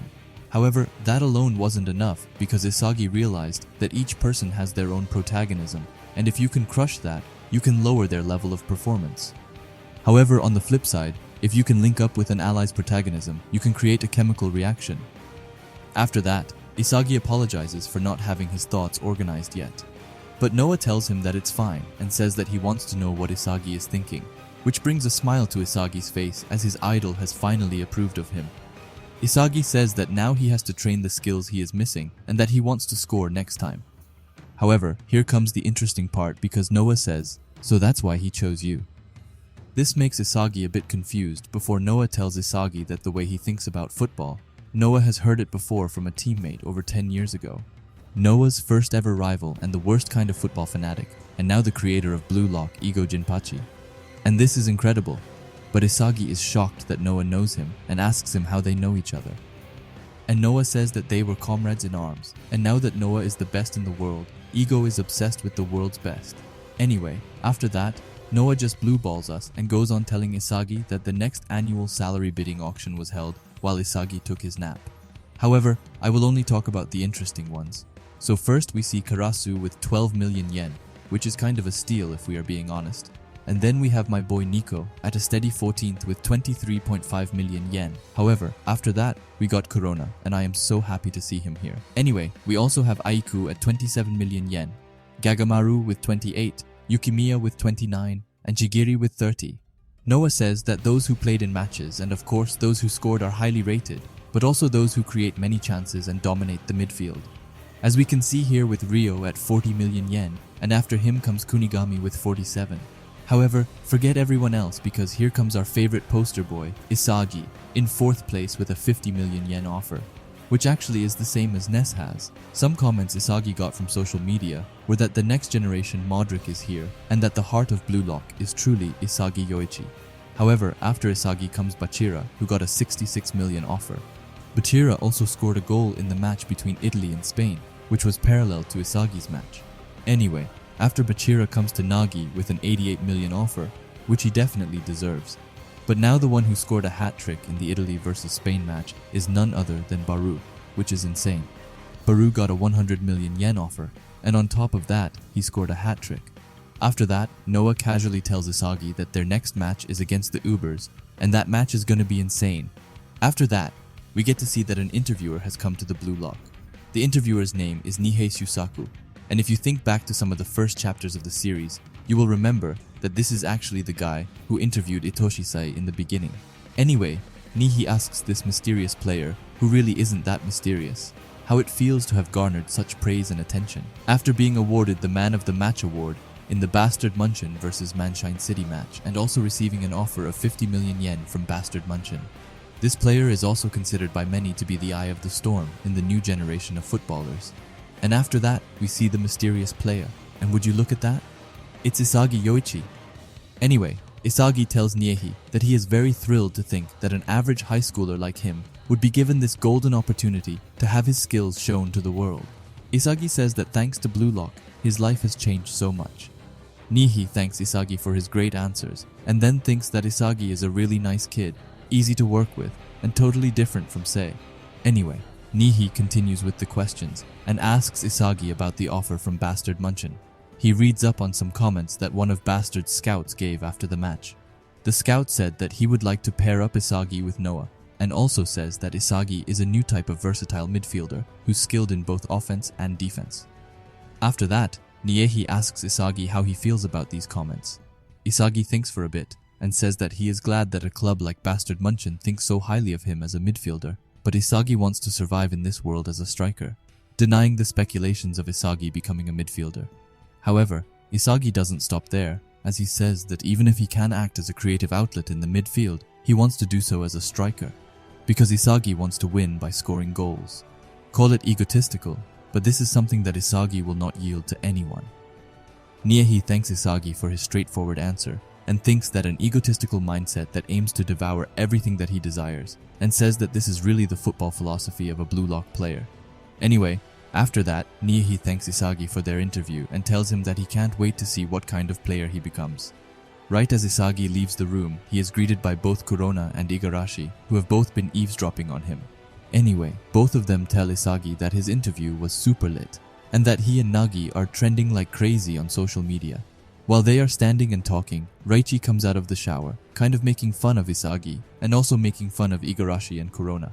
But let me just say this, I am fine with people slandering Igarashi and even Isagi, but when it comes to Corona, it's strictly forbidden. Because just look at him, he is even doing his infamous shark pose. So yeah, I have big problems with Reichi from this point on. Anyway, after that, Reichi is about to just casually walk, so Igarashi stops him, asks him what's wrong with praising someone who did something incredible, and tells Reichi to stop being so goddamn stubborn. Reichi waits up and says that right now, he is the honest person in the world, and tells them that he is really frustrated. Isagi is a bit shocked before Reichi continues, and says that the weakling that was with him on Team Z is now one of the most prized young footballers in the world. He tells Isagi to watch as he drags him down and takes the #1 spot. and Isagi is just his regular happy self and tells Reichi that he can't wait for it. Anyway, after that, Igarashi also bounces as he says that he has some trading to do and runs off saying that he will become a superstar. Isagi turns to Corona and asks him what Yukimiya has been up to. Corona asks him if he hasn't heard and asks him to follow him. After that, we see both Yukimiya and Chris doing a photo shot where it looks like they are doing a commercial for a pair of sunglasses as they are heavily promoting them, which just looks fun for some reason. Chris tells Yukimiya that he is really good at this and says that firstly, it was only going to be him in the commercial, but after watching Yukimiya play, Chris personally asked them to cast them together. Yukimiya thanks him and says that it's an honor working with him. However, Chris tells him that it's fine and starts complimenting Yukimiya's insane goal against Manshine City. Chris also says that in addition to being a good player, you need to be popular too, and says that not to brag, but that he can work with anyone when it comes to this, which is essentially just bragging, but whatever. However, Yukimiya asks Chris if he was the right choice, and asks if it wouldn't have been better with Isagi. He did become the man of the match after all, but that awakes Chris's inner demon as he says that he will never forgive him for ruining his moment to show the world that he is the #1 player in the world and not Noah. Anyway, it's fine, because after Chris is done, he says that he isn't mad or anything, so we have to trust his words, right? After that, Chris tells Yukimiya to see each other at the next World Cup and asks Yukimiya to tell Isagi to be there as well. When they are done, Henri comes and tells Yukimiya that Ego wants to see him alone. Yukimiya enters Ego's room and Ego starts telling him that when you overwork yourself, black spots appear, and once your vision becomes blurry, sadly there's no current way to cure that, only one way to slow down its progression, and the sickness is called optic neuropathy. Ego turns around to Yukimiya and asks him how long he was planning to hide it from him. Yukimiya is shocked and right away apologizes. He tells Ego that he didn't tell him because he doesn't want anyone to feel sorry for him. The Ego understands and tells Yukimiya to speak freely as he isn't recording his conversation. Ego also says that he isn't some vulgar trash who would release people's private information to others. Yukimiya once again apologizes for not telling Ego, however Ego says that he already knew about Yukimiya's condition and that he always runs a background check before you enter Blue Lock. Ego just didn't see any point in bringing it up until now, and with that, Ego goes into the real matter at hand. He tells Yukimiya that he has already sent all of his medical data to the club that sent him the offer and says that it's only natural for him to have a pro contract, and that's to be expected when clubs offer this huge sum of money. It's only right that we report any injuries or illnesses. Yukimiya is quiet, but Ego continues. He reads up what the club responded with. The club said this: "We would like to help Yukimiya with his treatment. We will pay for the entire treatment. That's how much they value his talents. So please play for us." This heavily shocks Yukimiya, but he still stays quiet, so Ego talks some more. Ego says that it's still uncertain whether Yukimiya's eyes will fully heal, but that the club is willing to do anything it can to support him. Ego even says that offers like this don't come very often, and asks Yukimiya if he is going to accept their offer. Yukimiya tells Ego that he can tell them to wait while he makes his final decision, even though he is very thankful to Ajax for making such an offer, and that he normally would have accepted it without any hesitation. However, Yukimiya doesn't feel like he deserves this offer, because he was only able to shine with Isagi's help. And if Yukimiya decides to accept this offer now, then he feels that this is as far as his ego is going to grow. And that's why he would like them to wait until the Egoist League is over before deciding how valuable Yukimiya is to them. Ego says that he understands. However, he tells Yukimiya that there's no guarantee that this offer will still be standing here waiting for him. And Yukimiya says that he understands, that he will no longer ask God for miracles, and that he will now change his destiny with his own hands. After that, we get a single panel of Hiyori, who sits on the ground and says that football is tiring. After that, we get to see a big picture of baby Hiroi and his two parents. His dad was a silver medalist at the All Japan Judo Championships, while his mother was ranked second in Japan in the high jump. With their parents having tasted the bitter feeling of always finishing second, they made it their mission to make their child a champion, and that became his destiny as soon as he was born. From a young age, Hiro's parents pushed for him to become the best, with his mother taking care of his health and making sure that he ate right. To his father pushing him onto more training and studying tactics, everything they did was for Hiroi to become the #1 in football, the most popular sport in the world. His parents even put him in an intense elite training program, and the only thing they talked about was how he had gotten better and how he could become the best. But in reality, Hiroi wanted to spend more time with his friends. But with his parents' big smiles, he couldn't say no, so he made sure to always make them happy, and so he continued to play football. Hiroi thought that his parents loved him, but that all changed one night when he woke up to his parents screaming. His dad is yelling at his mom that his numbers aren't high enough and that it's her job to take care of his diet. His mom tries to define it and says that it might be his teaching methods that are the problem. This makes Hirois's dad furious, and he says that at the rate Hirois is developing, he won't become a pro. After that, Hiyori's mom wonders why she even married him in the first place, as he is a total asshole. To end it, they said that they had entrusted Hiroi to fulfill their dreams, and that if Hiroi can't become the number one in the world, then they want a divorce. This shocks Hiroi, who suddenly loses his balance and falls down the stairs. His parents rush to his aid right away. When they come to Hiroi, he asks them if it's his fault that they are getting a divorce, but they just ignore that and ask Hiroi if his foot is broken and call an ambulance just to be sure. However, they aren't doing this out of love. They are just doing this to make sure that their dreams don't die. And Hiroi notices that as he says that his parents aren't even looking at him, his parents don't care about him. They only care about his talent.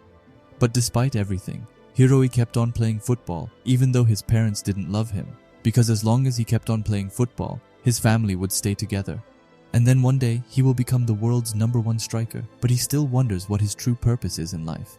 Because after all, Hiroi chose to live his life according to a character description, and his life became easier as a result. After that, we fast forward to after a training session, where Karasu Tobito, who was playing along with Hiroi, comes up to him and calls him remarkable. Hiroi thanks him, and Karasu introduces himself. He says that he is 1 year older, but he still plays for Bambi Osaka Youth. After that, Karasu even tells Hiyori that he is a genius and that Hiyori is born with impressive physical ability and superb ball control, combined with a high football IQ, and not to mention Hiroi's left leg, which Karasu calls erotic as hell. And dude, I completely agree with Karasu. However, in the final third, Hirois's passion in front of the goal is just average, and Karasu says that it's as if his mind and body aren't in sync. And Karasu asks Hiroi if he truly loves football. Hiroi tells him that he is right, calls Karasu amazing, and says that it's really obvious to some people. However, Karasu quickly says that in Hirois's state, he doesn't stand a chance against him. But Hiroi hits Karasu with another question, and asks him if he likes to have huge expectations forced on him. Karasu is confused, and Hiroi tells him that all his life, Hiroi's parents have just forced their expectations on him, and says that that's probably why he doesn't truly love football. However, when Hiroi is done, Karasu just says it's boring, and tells him to just think about it later.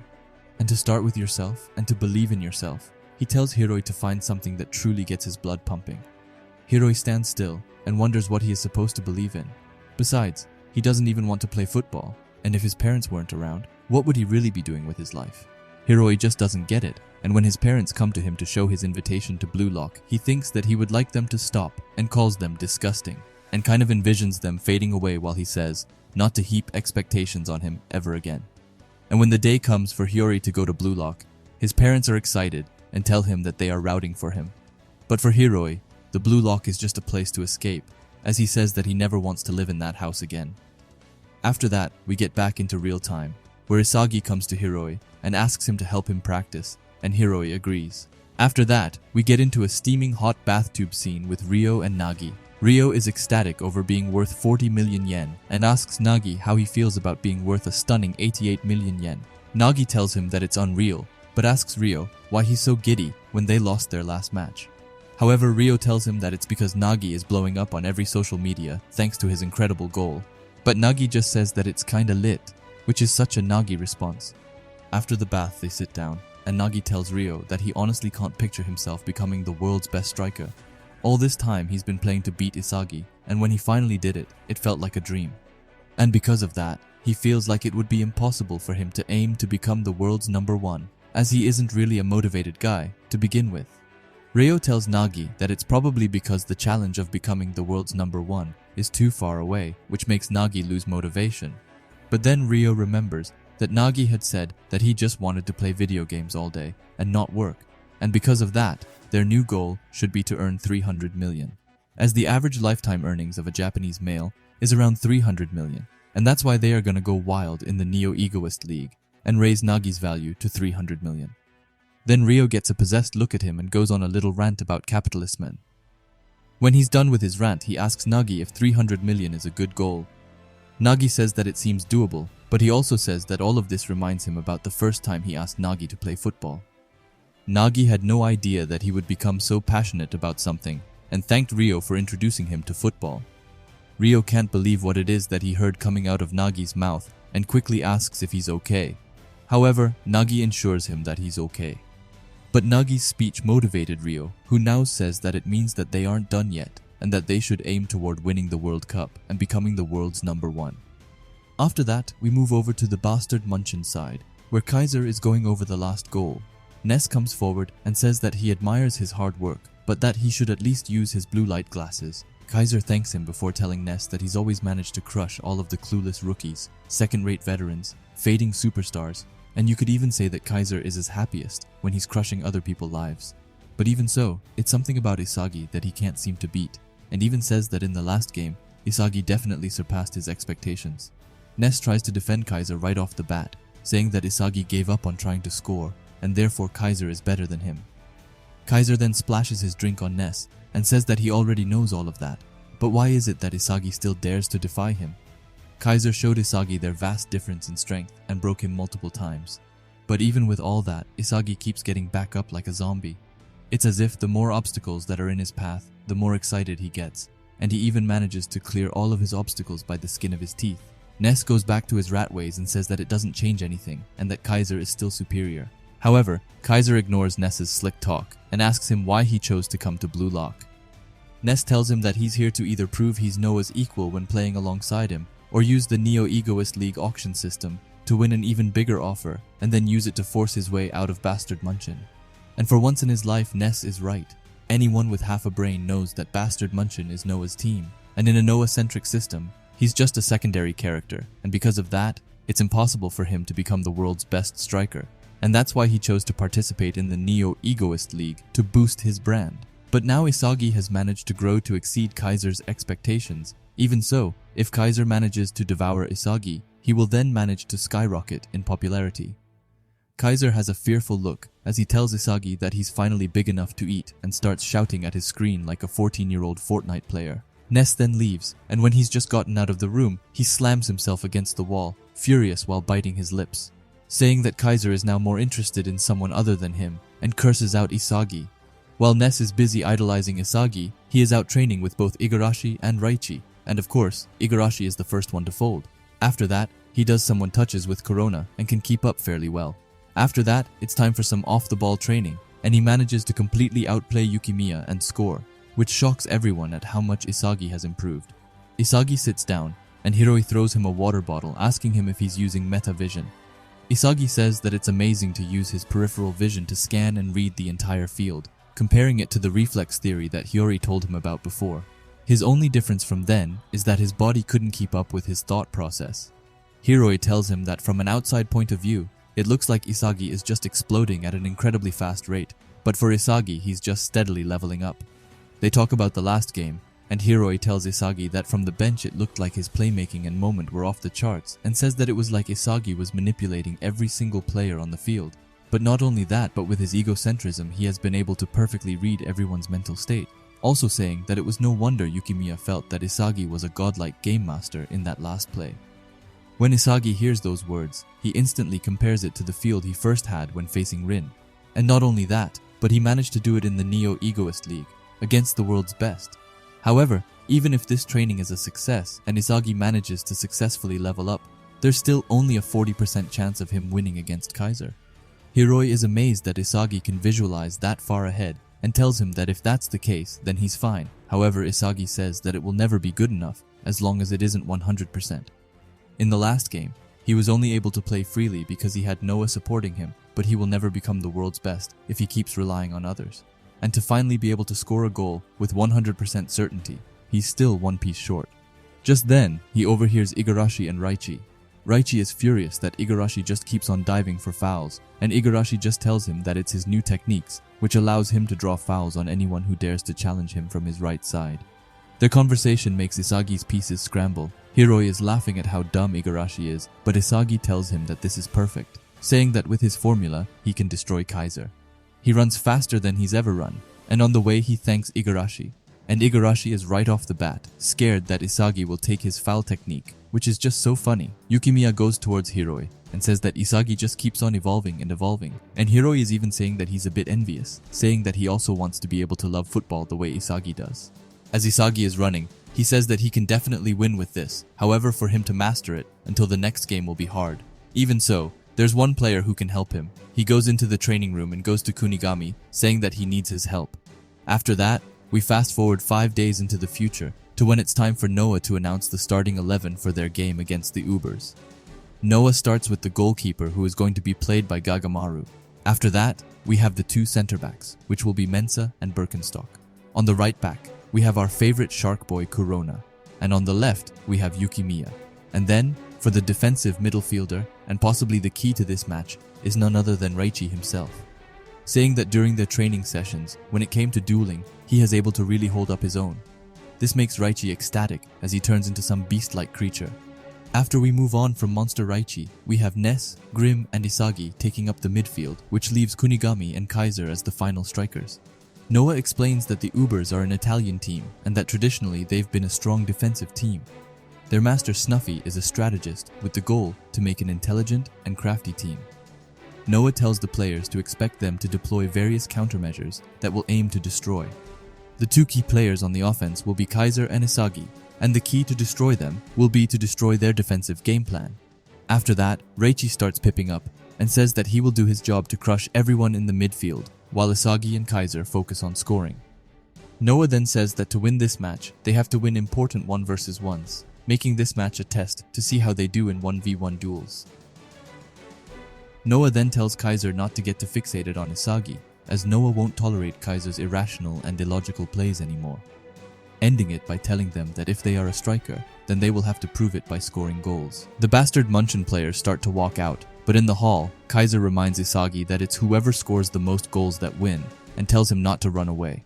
After that, they get out on the field and meet up with the Ubers. The Ubers greet Isagi, and all of them are ready for payback, but the one who's the most fired up of them all is Baru, who goes to Isagi and straight up headbutts him. Isagi notices Baru's red highlights right off the bat and calls him out for it, calling him a narcissist. Even so, Baru says that he's proud over them and that he put them in to celebrate 100 million, while calling out Isagi for only being worth a pity of 50 million. But the Ubers players quickly come to ruin Baru's pride, as Aiku says that Baru suddenly wanted to pump himself up before facing Isagi. Baru quickly denies those claims and says that he suddenly wanted to go for a different look. However, Aryu and Nico add on, with Aryu saying that he's like a girl before a date and Nico calling him Princess Baru. And because of that, they end up in a headlock by Baru, just the typical Baru. Aiku then tells Isagi that the ones who'll be sitting on the Blue Lock's throne will be the Ubers, and that just sounds so cold. After that, we get into the Blue Lock Central Monitor Room, where the chairman of the Japan Football Union comes in and tells Ego that Blue Lock Television is amazing and that they are making tons of money. He shows Ego a bunch of mascots he made, but Ego just smashes them into his face.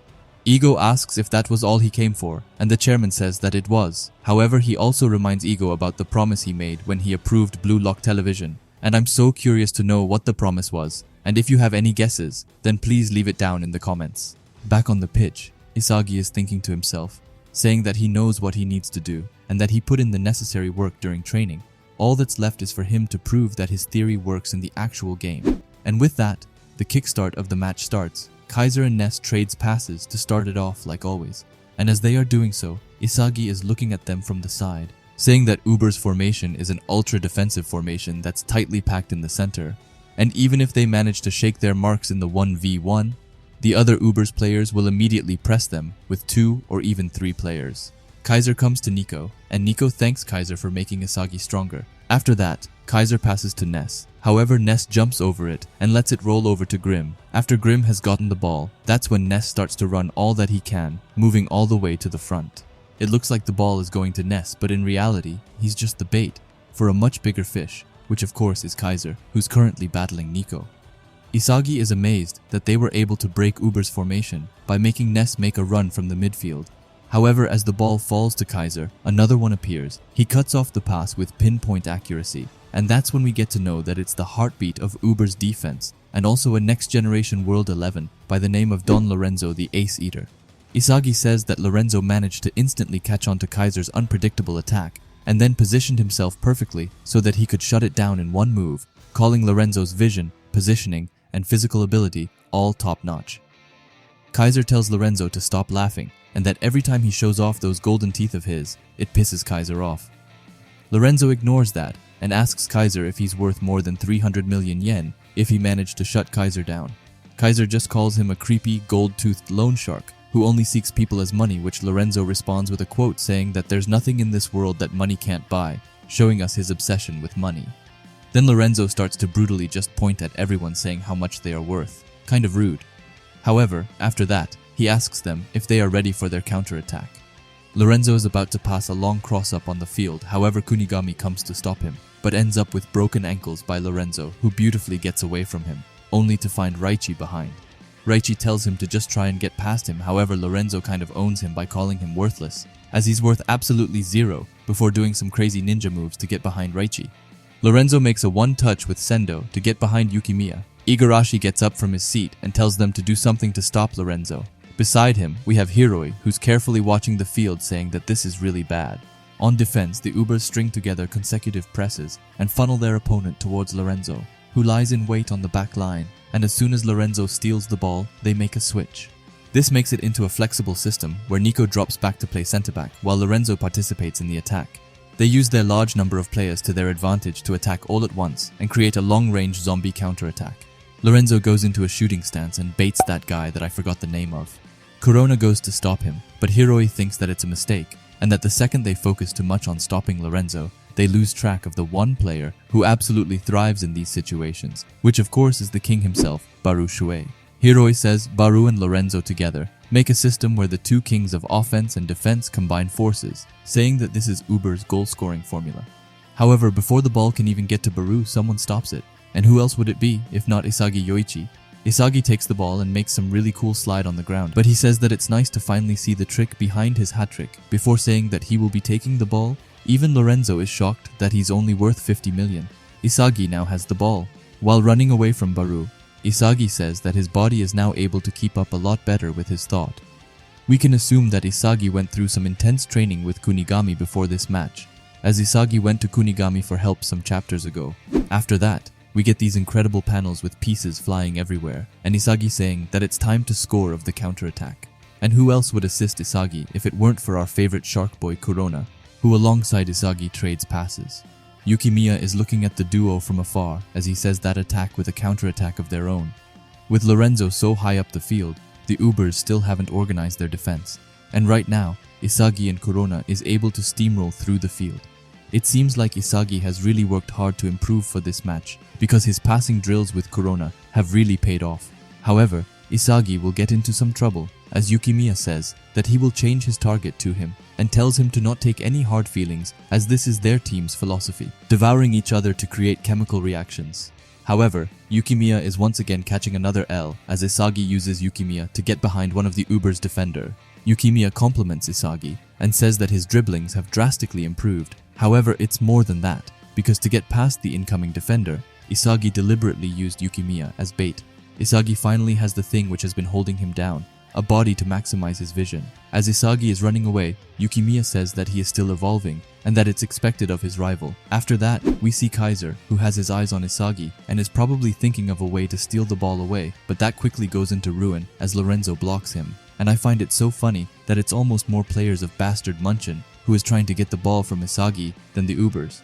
After that, we finally get to see Nico, and I wish the author showed him more because I love his character. Anyway, he says that since Lorenzo is marking Kaiser, he won't be able to fall back, and if they get hit on the counter in this situation, their first priority as defenders isn't to steal the ball, but rather focus on slowing down their attack. A defensive formation designed to stop a quick counter-attack by slowing down the pace of the game. However, their plan gets quickly thrown to the side, as Isagi isn't slowing down, but instead charging in. And Nico quickly realizes that Isagi and Corona knew that they were going to defend like this, so they have no choice but to challenge them in a speed battle. Isagi slips between Nico and Aiku, and is now headed to the goal. Corona passes him, but just then, Isagi gets accompanied. And of course, it isn't anyone from the Ubers, but instead, his own teammate again. But this time, it's Ness who tells Isagi that in the event of Lorenzo getting hold of Kaiser, it's then his job to crush Isagi by any means necessary. He says that after studying Isagi's direct shot, he realized that it's trash, a defective shot that he can only shoot with his right foot. Ness has a smug look on his face as he says that once he knocks Isagi off balance, he's finished. But Isagi asks him to think again as he uses his left foot, creating a lefty shot which goes right into the net, shocking everyone. But most importantly, giving bastard Munchen a 1-goal lead. The one who is most stunned of them all is Ness, who in shock asks Isagi what he did. After that, we can see different families all over the world being ecstatic over Isagi. However, I want to quickly focus in on this guy. If you have forgotten, then this was Isagi's first true fan. He came up to Isagi after the U20 match and asks him to shake his hand, which was so adorable. I really like how the Blue Lock authors keep on showing him in different places. It makes it feel much more special and reminiscing in some kind of way.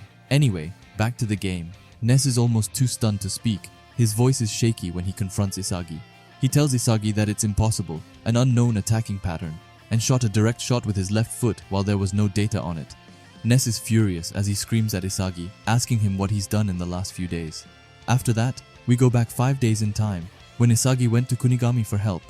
Thanks to Igarashi, Isagi realized that his direct shot's weakness is that he can only shoot it accurately with his right foot. However, Kunigami became two-footed after he copied Noel Noah's physical abilities, and then Isagi asks him to teach him.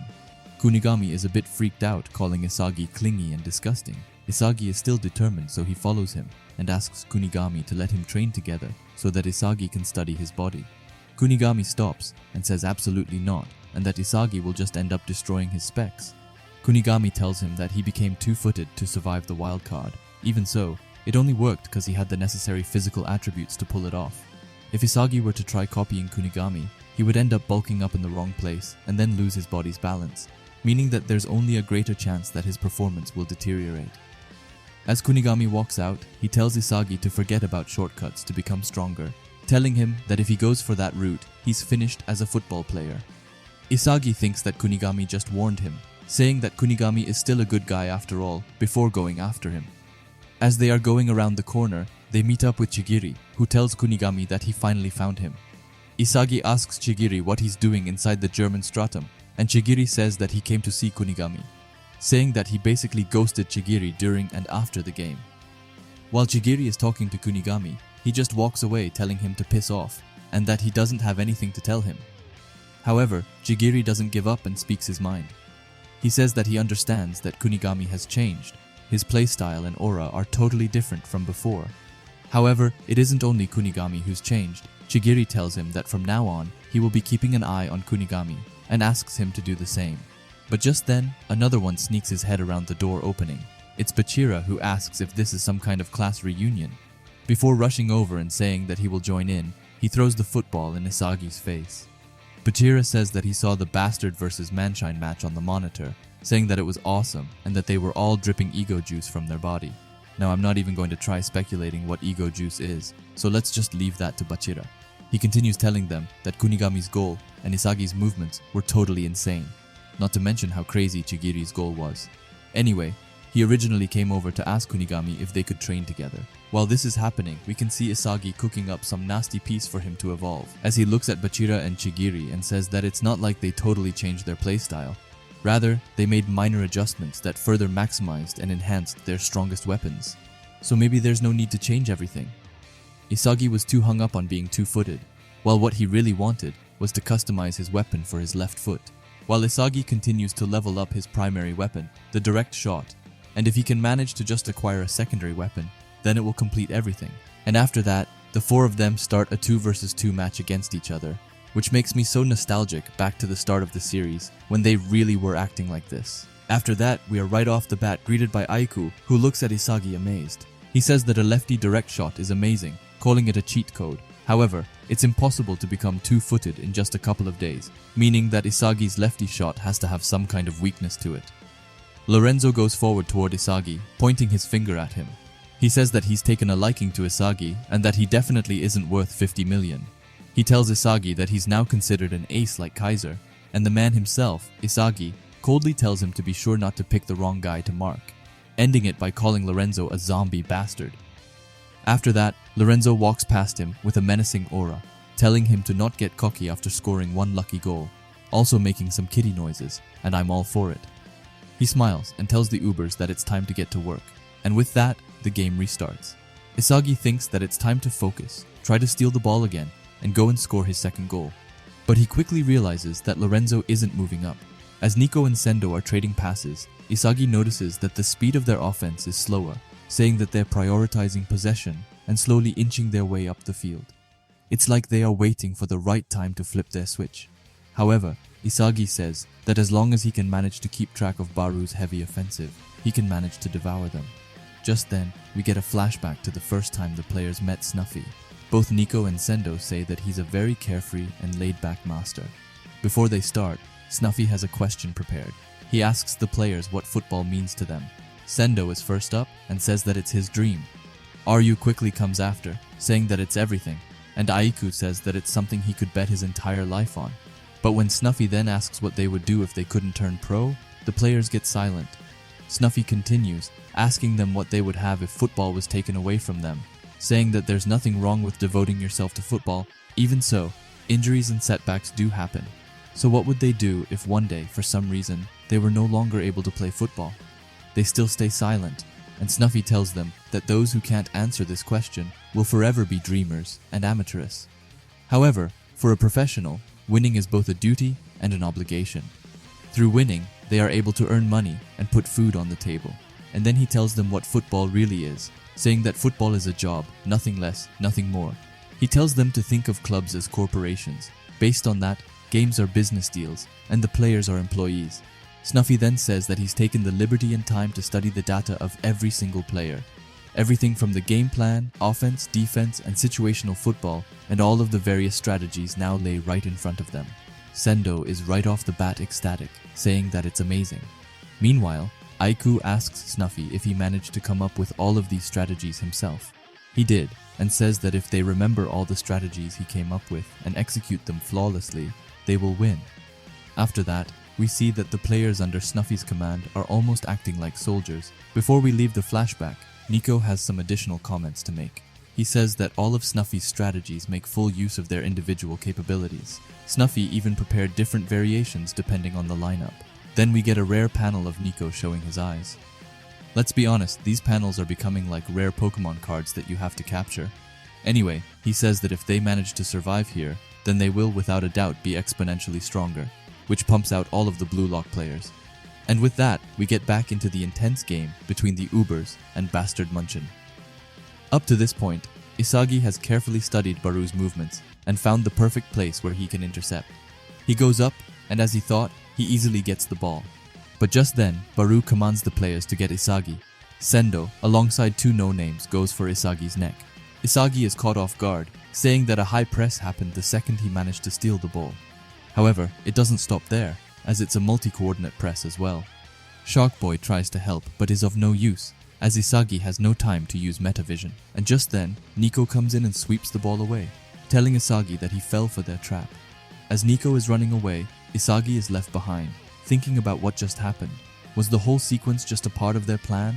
Attack slowly through low-risk strategies, and if the opponent manages to steal the ball away, steal it back right away with a fast, coordinated high press. And after regaining possession, take full advantage of the short counter.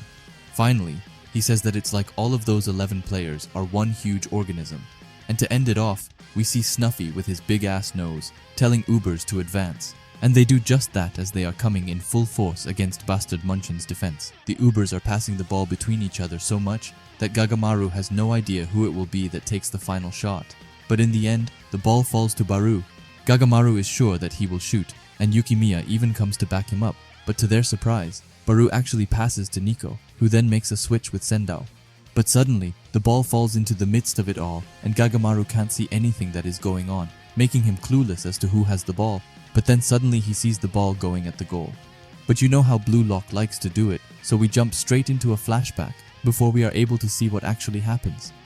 As Snuffy was having his speech about football being a job, Baru suddenly walks away and calls it a weak philosophy, saying that he didn't come here to play a weak-willed brand of football. Even as Baru is leaving, Snuffy just says that he's interesting. After that, we get into the training field where Baru is training his shooting skills. As he's training, Snuffy comes by and tells Baru that his physical specs are top-notch, saying that Baru is the most suited striker in the Ubers.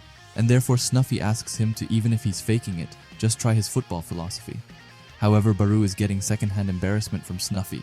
Baru tells him that he refuses, and that football isn't a job for him, but a way for him to become a king. After that, he's going to conquer the world his way, and that's why if Snuffy wants to utilize him, he has to adjust to Baru's philosophy, which I'm not even sure if he's got one. Snuffy just starts to laugh before quickly taking the ball from Baru, which shocks him. As Baru is trying to take the ball back, Snuffy tells him that before he was a footballer, he was just a person, and if you can't understand the difference, then he's just an amateur after all. Snuffy just keeps on embarrassing Baru as he shouts about becoming the world's #1 striker. Then Snuffy throws in a curveball and says that there was a time when he was just like Baru, getting by life solely off his talent, and alongside him, he had his best friend. Together, they took full advantage of the wealth and luxuries that come with becoming a superstar player. They fully believed that they were going to be kings of the football world, but they fucked up. They skipped training and their skills diminished, suffered injuries due to overwork, and then lost their place in the starting 11 followed by several scandals. However, when a man falls, it only takes an instant. Baru screams and asks what some loser's story has to do with him. Snuffy tells Baru that finally his spirit shattered and his best friend killed himself. This finally makes Baru shut up, as Snuffy asks him if he will be able to love himself when he's no longer viewed as a genius. Snuffy tells Baru to value his life, and once again asks him to work together to succeed as Uber's next king. However, even then Baru refuses, saying that he isn't like Snuffy's friend who killed himself, and that he doesn't want a crown that's been handed down to him. As he leaves, he sees the whole Uber squad listening in from outside. Aiku is shocked at Baru refusing Snuffy's golden opportunity, while Baru is shocked at how they can believe Snuffy's crap. Baru then goes into his meditation room, where he puts on a relaxing forest. However, it quickly gets changed to a movie by Lorenzo, who comes in with a bag of popcorn. Lorenzo tells Baru that Snuffy has taken an interest in him. Even so, Baru isn't concerned by it, and is more concerned by Lorenzo spilling popcorn on the floor. Lorenzo says that Snuffy wins trophies for every team he plays for, and that's how he gained the name as the Crown Messenger. However, that's not the real reason why he plays football. The reason why is that he aims to win in all the Big 5 leagues to then achieve the dream he once shared with his best friend. And the series he's left is the Italy League with the Ubers. When he's managed to win a trophy with the Ubers, he will move on to becoming a coach, and that's why he's looking for a striker to succeed him. Baru is still not interested in their offer, so Lorenzo tries a different approach, which is to show off his golden teeth while having a proud look on his face. Lorenzo tells Baru that he used to live in a shithole when he was little, and after his parents abandoned him, he survived on the streets by swindling people out of their money. He was on the verge of dying, but that's when Snuffy came forward to him and asked him to play football with him. Lorenzo didn't believe him, so he challenged Snuffy to give him golden teeth, which Snuffy did immediately. Baru is quickly getting bored and asks Lorenzo what his point with all of this is. And Lorenzo tells Baru that his point is that Snuffy isn't the type of guy who would abandon the less fortunate, and that he's crazy enough to give them a future. After that, Snuffy enters the room and tells them that it's time for training, and Lorenzo for some reason quickly turns into a dog. As they are leaving, Baru tells them to wait, and that he will work with Snuffy, not as his successor, but that he will become a striker that surpasses him, telling Snuffy that his job is to help Baru become the king of the football world, which was a deal Snuffy couldn't refuse. He tells Baru that from now on, the Ubers will act as his arms and legs, and that their strategies will only be centered around him.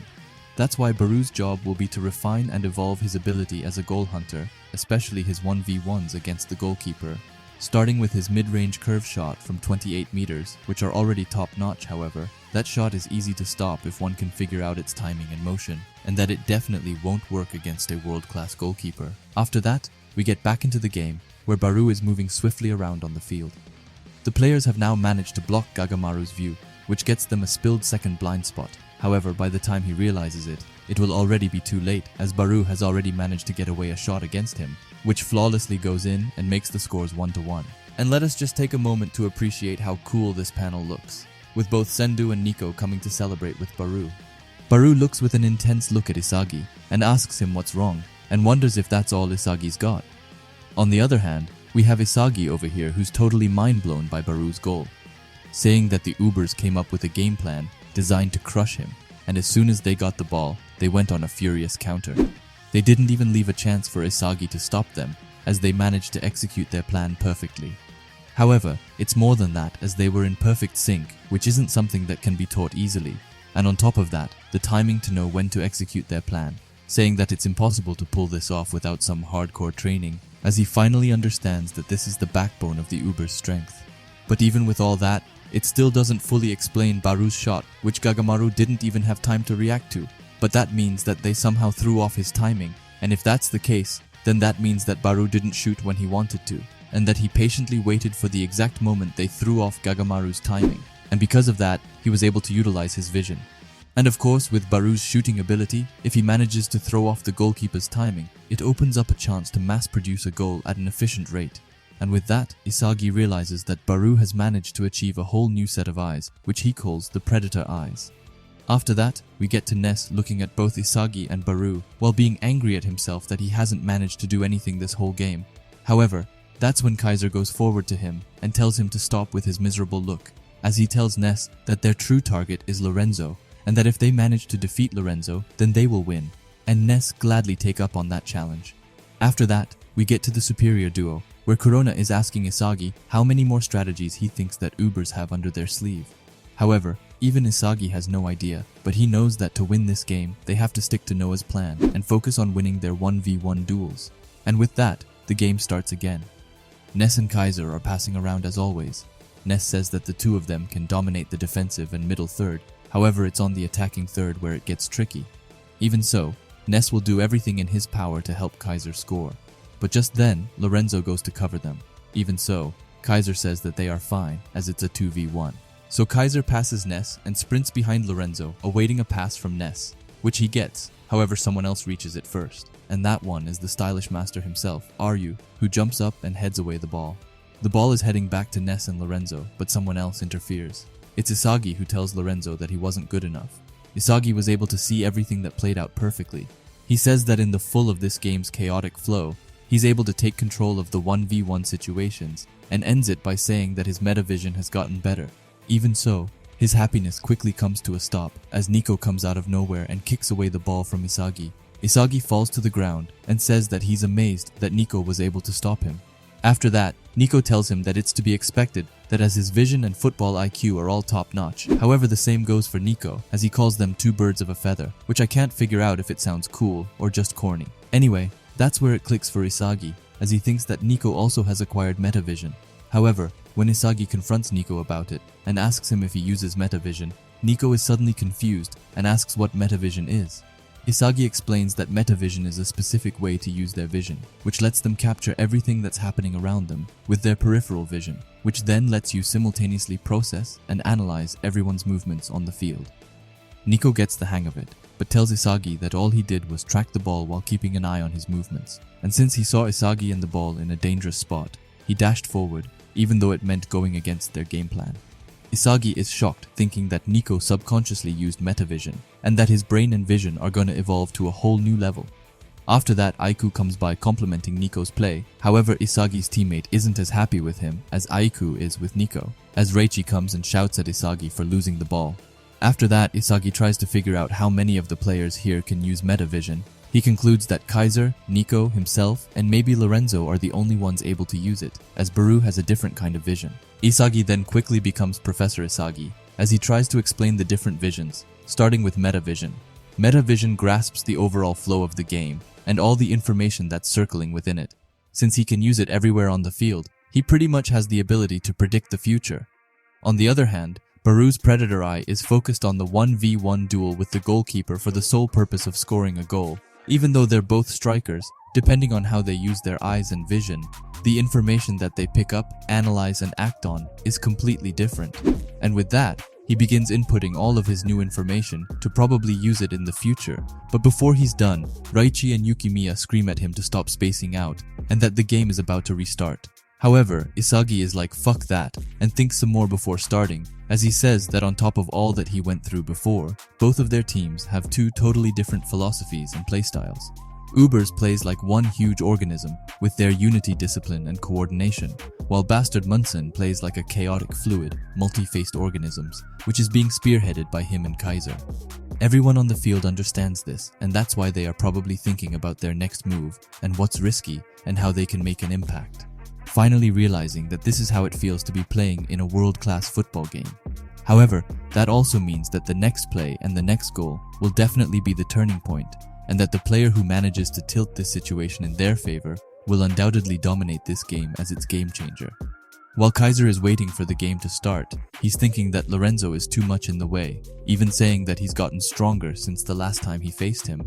Because of Lorenzo, Kaiser can't move freely the way he wants to, and right now, it's obvious that Isagi has a much easier time moving around. While he's thinking, Ness quickly comes running, asking Kaiser what they are supposed to do, but Kaiser just tells him to shut up, telling him to move as they have practiced, and to believe in Kaiser, because for him, nothing is impossible.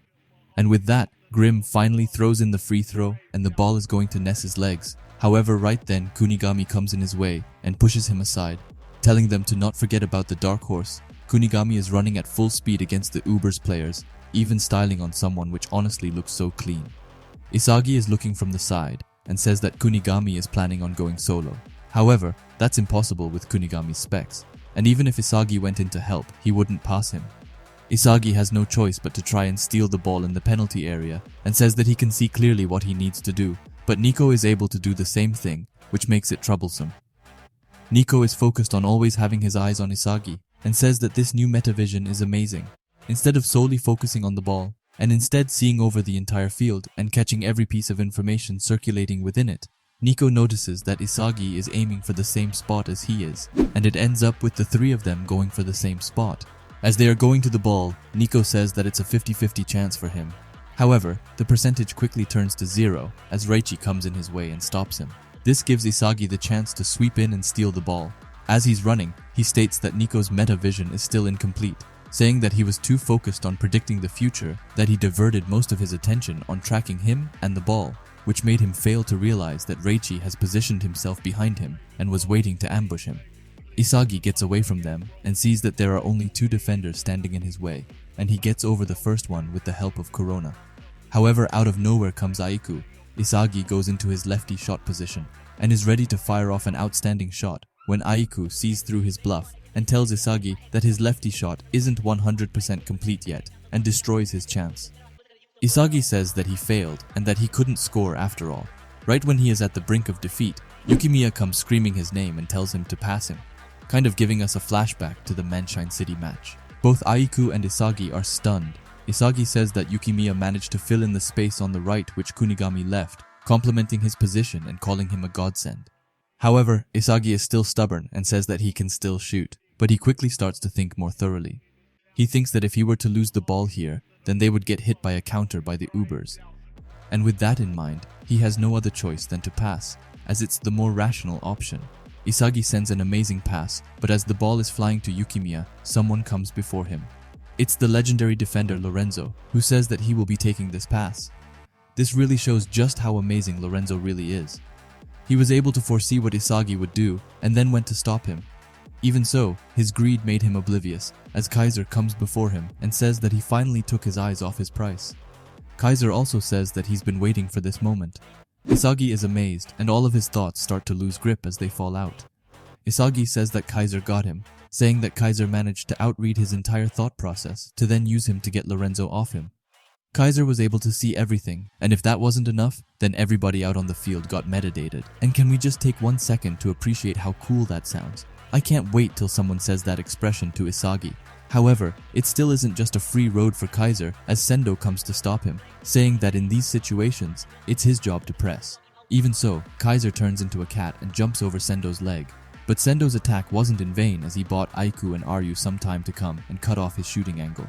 Ryu comes from behind and flips Kaiser upside down, and Ness once again shows his real identity as a dirty dog, as he's right away starting to complain and asks for a penalty.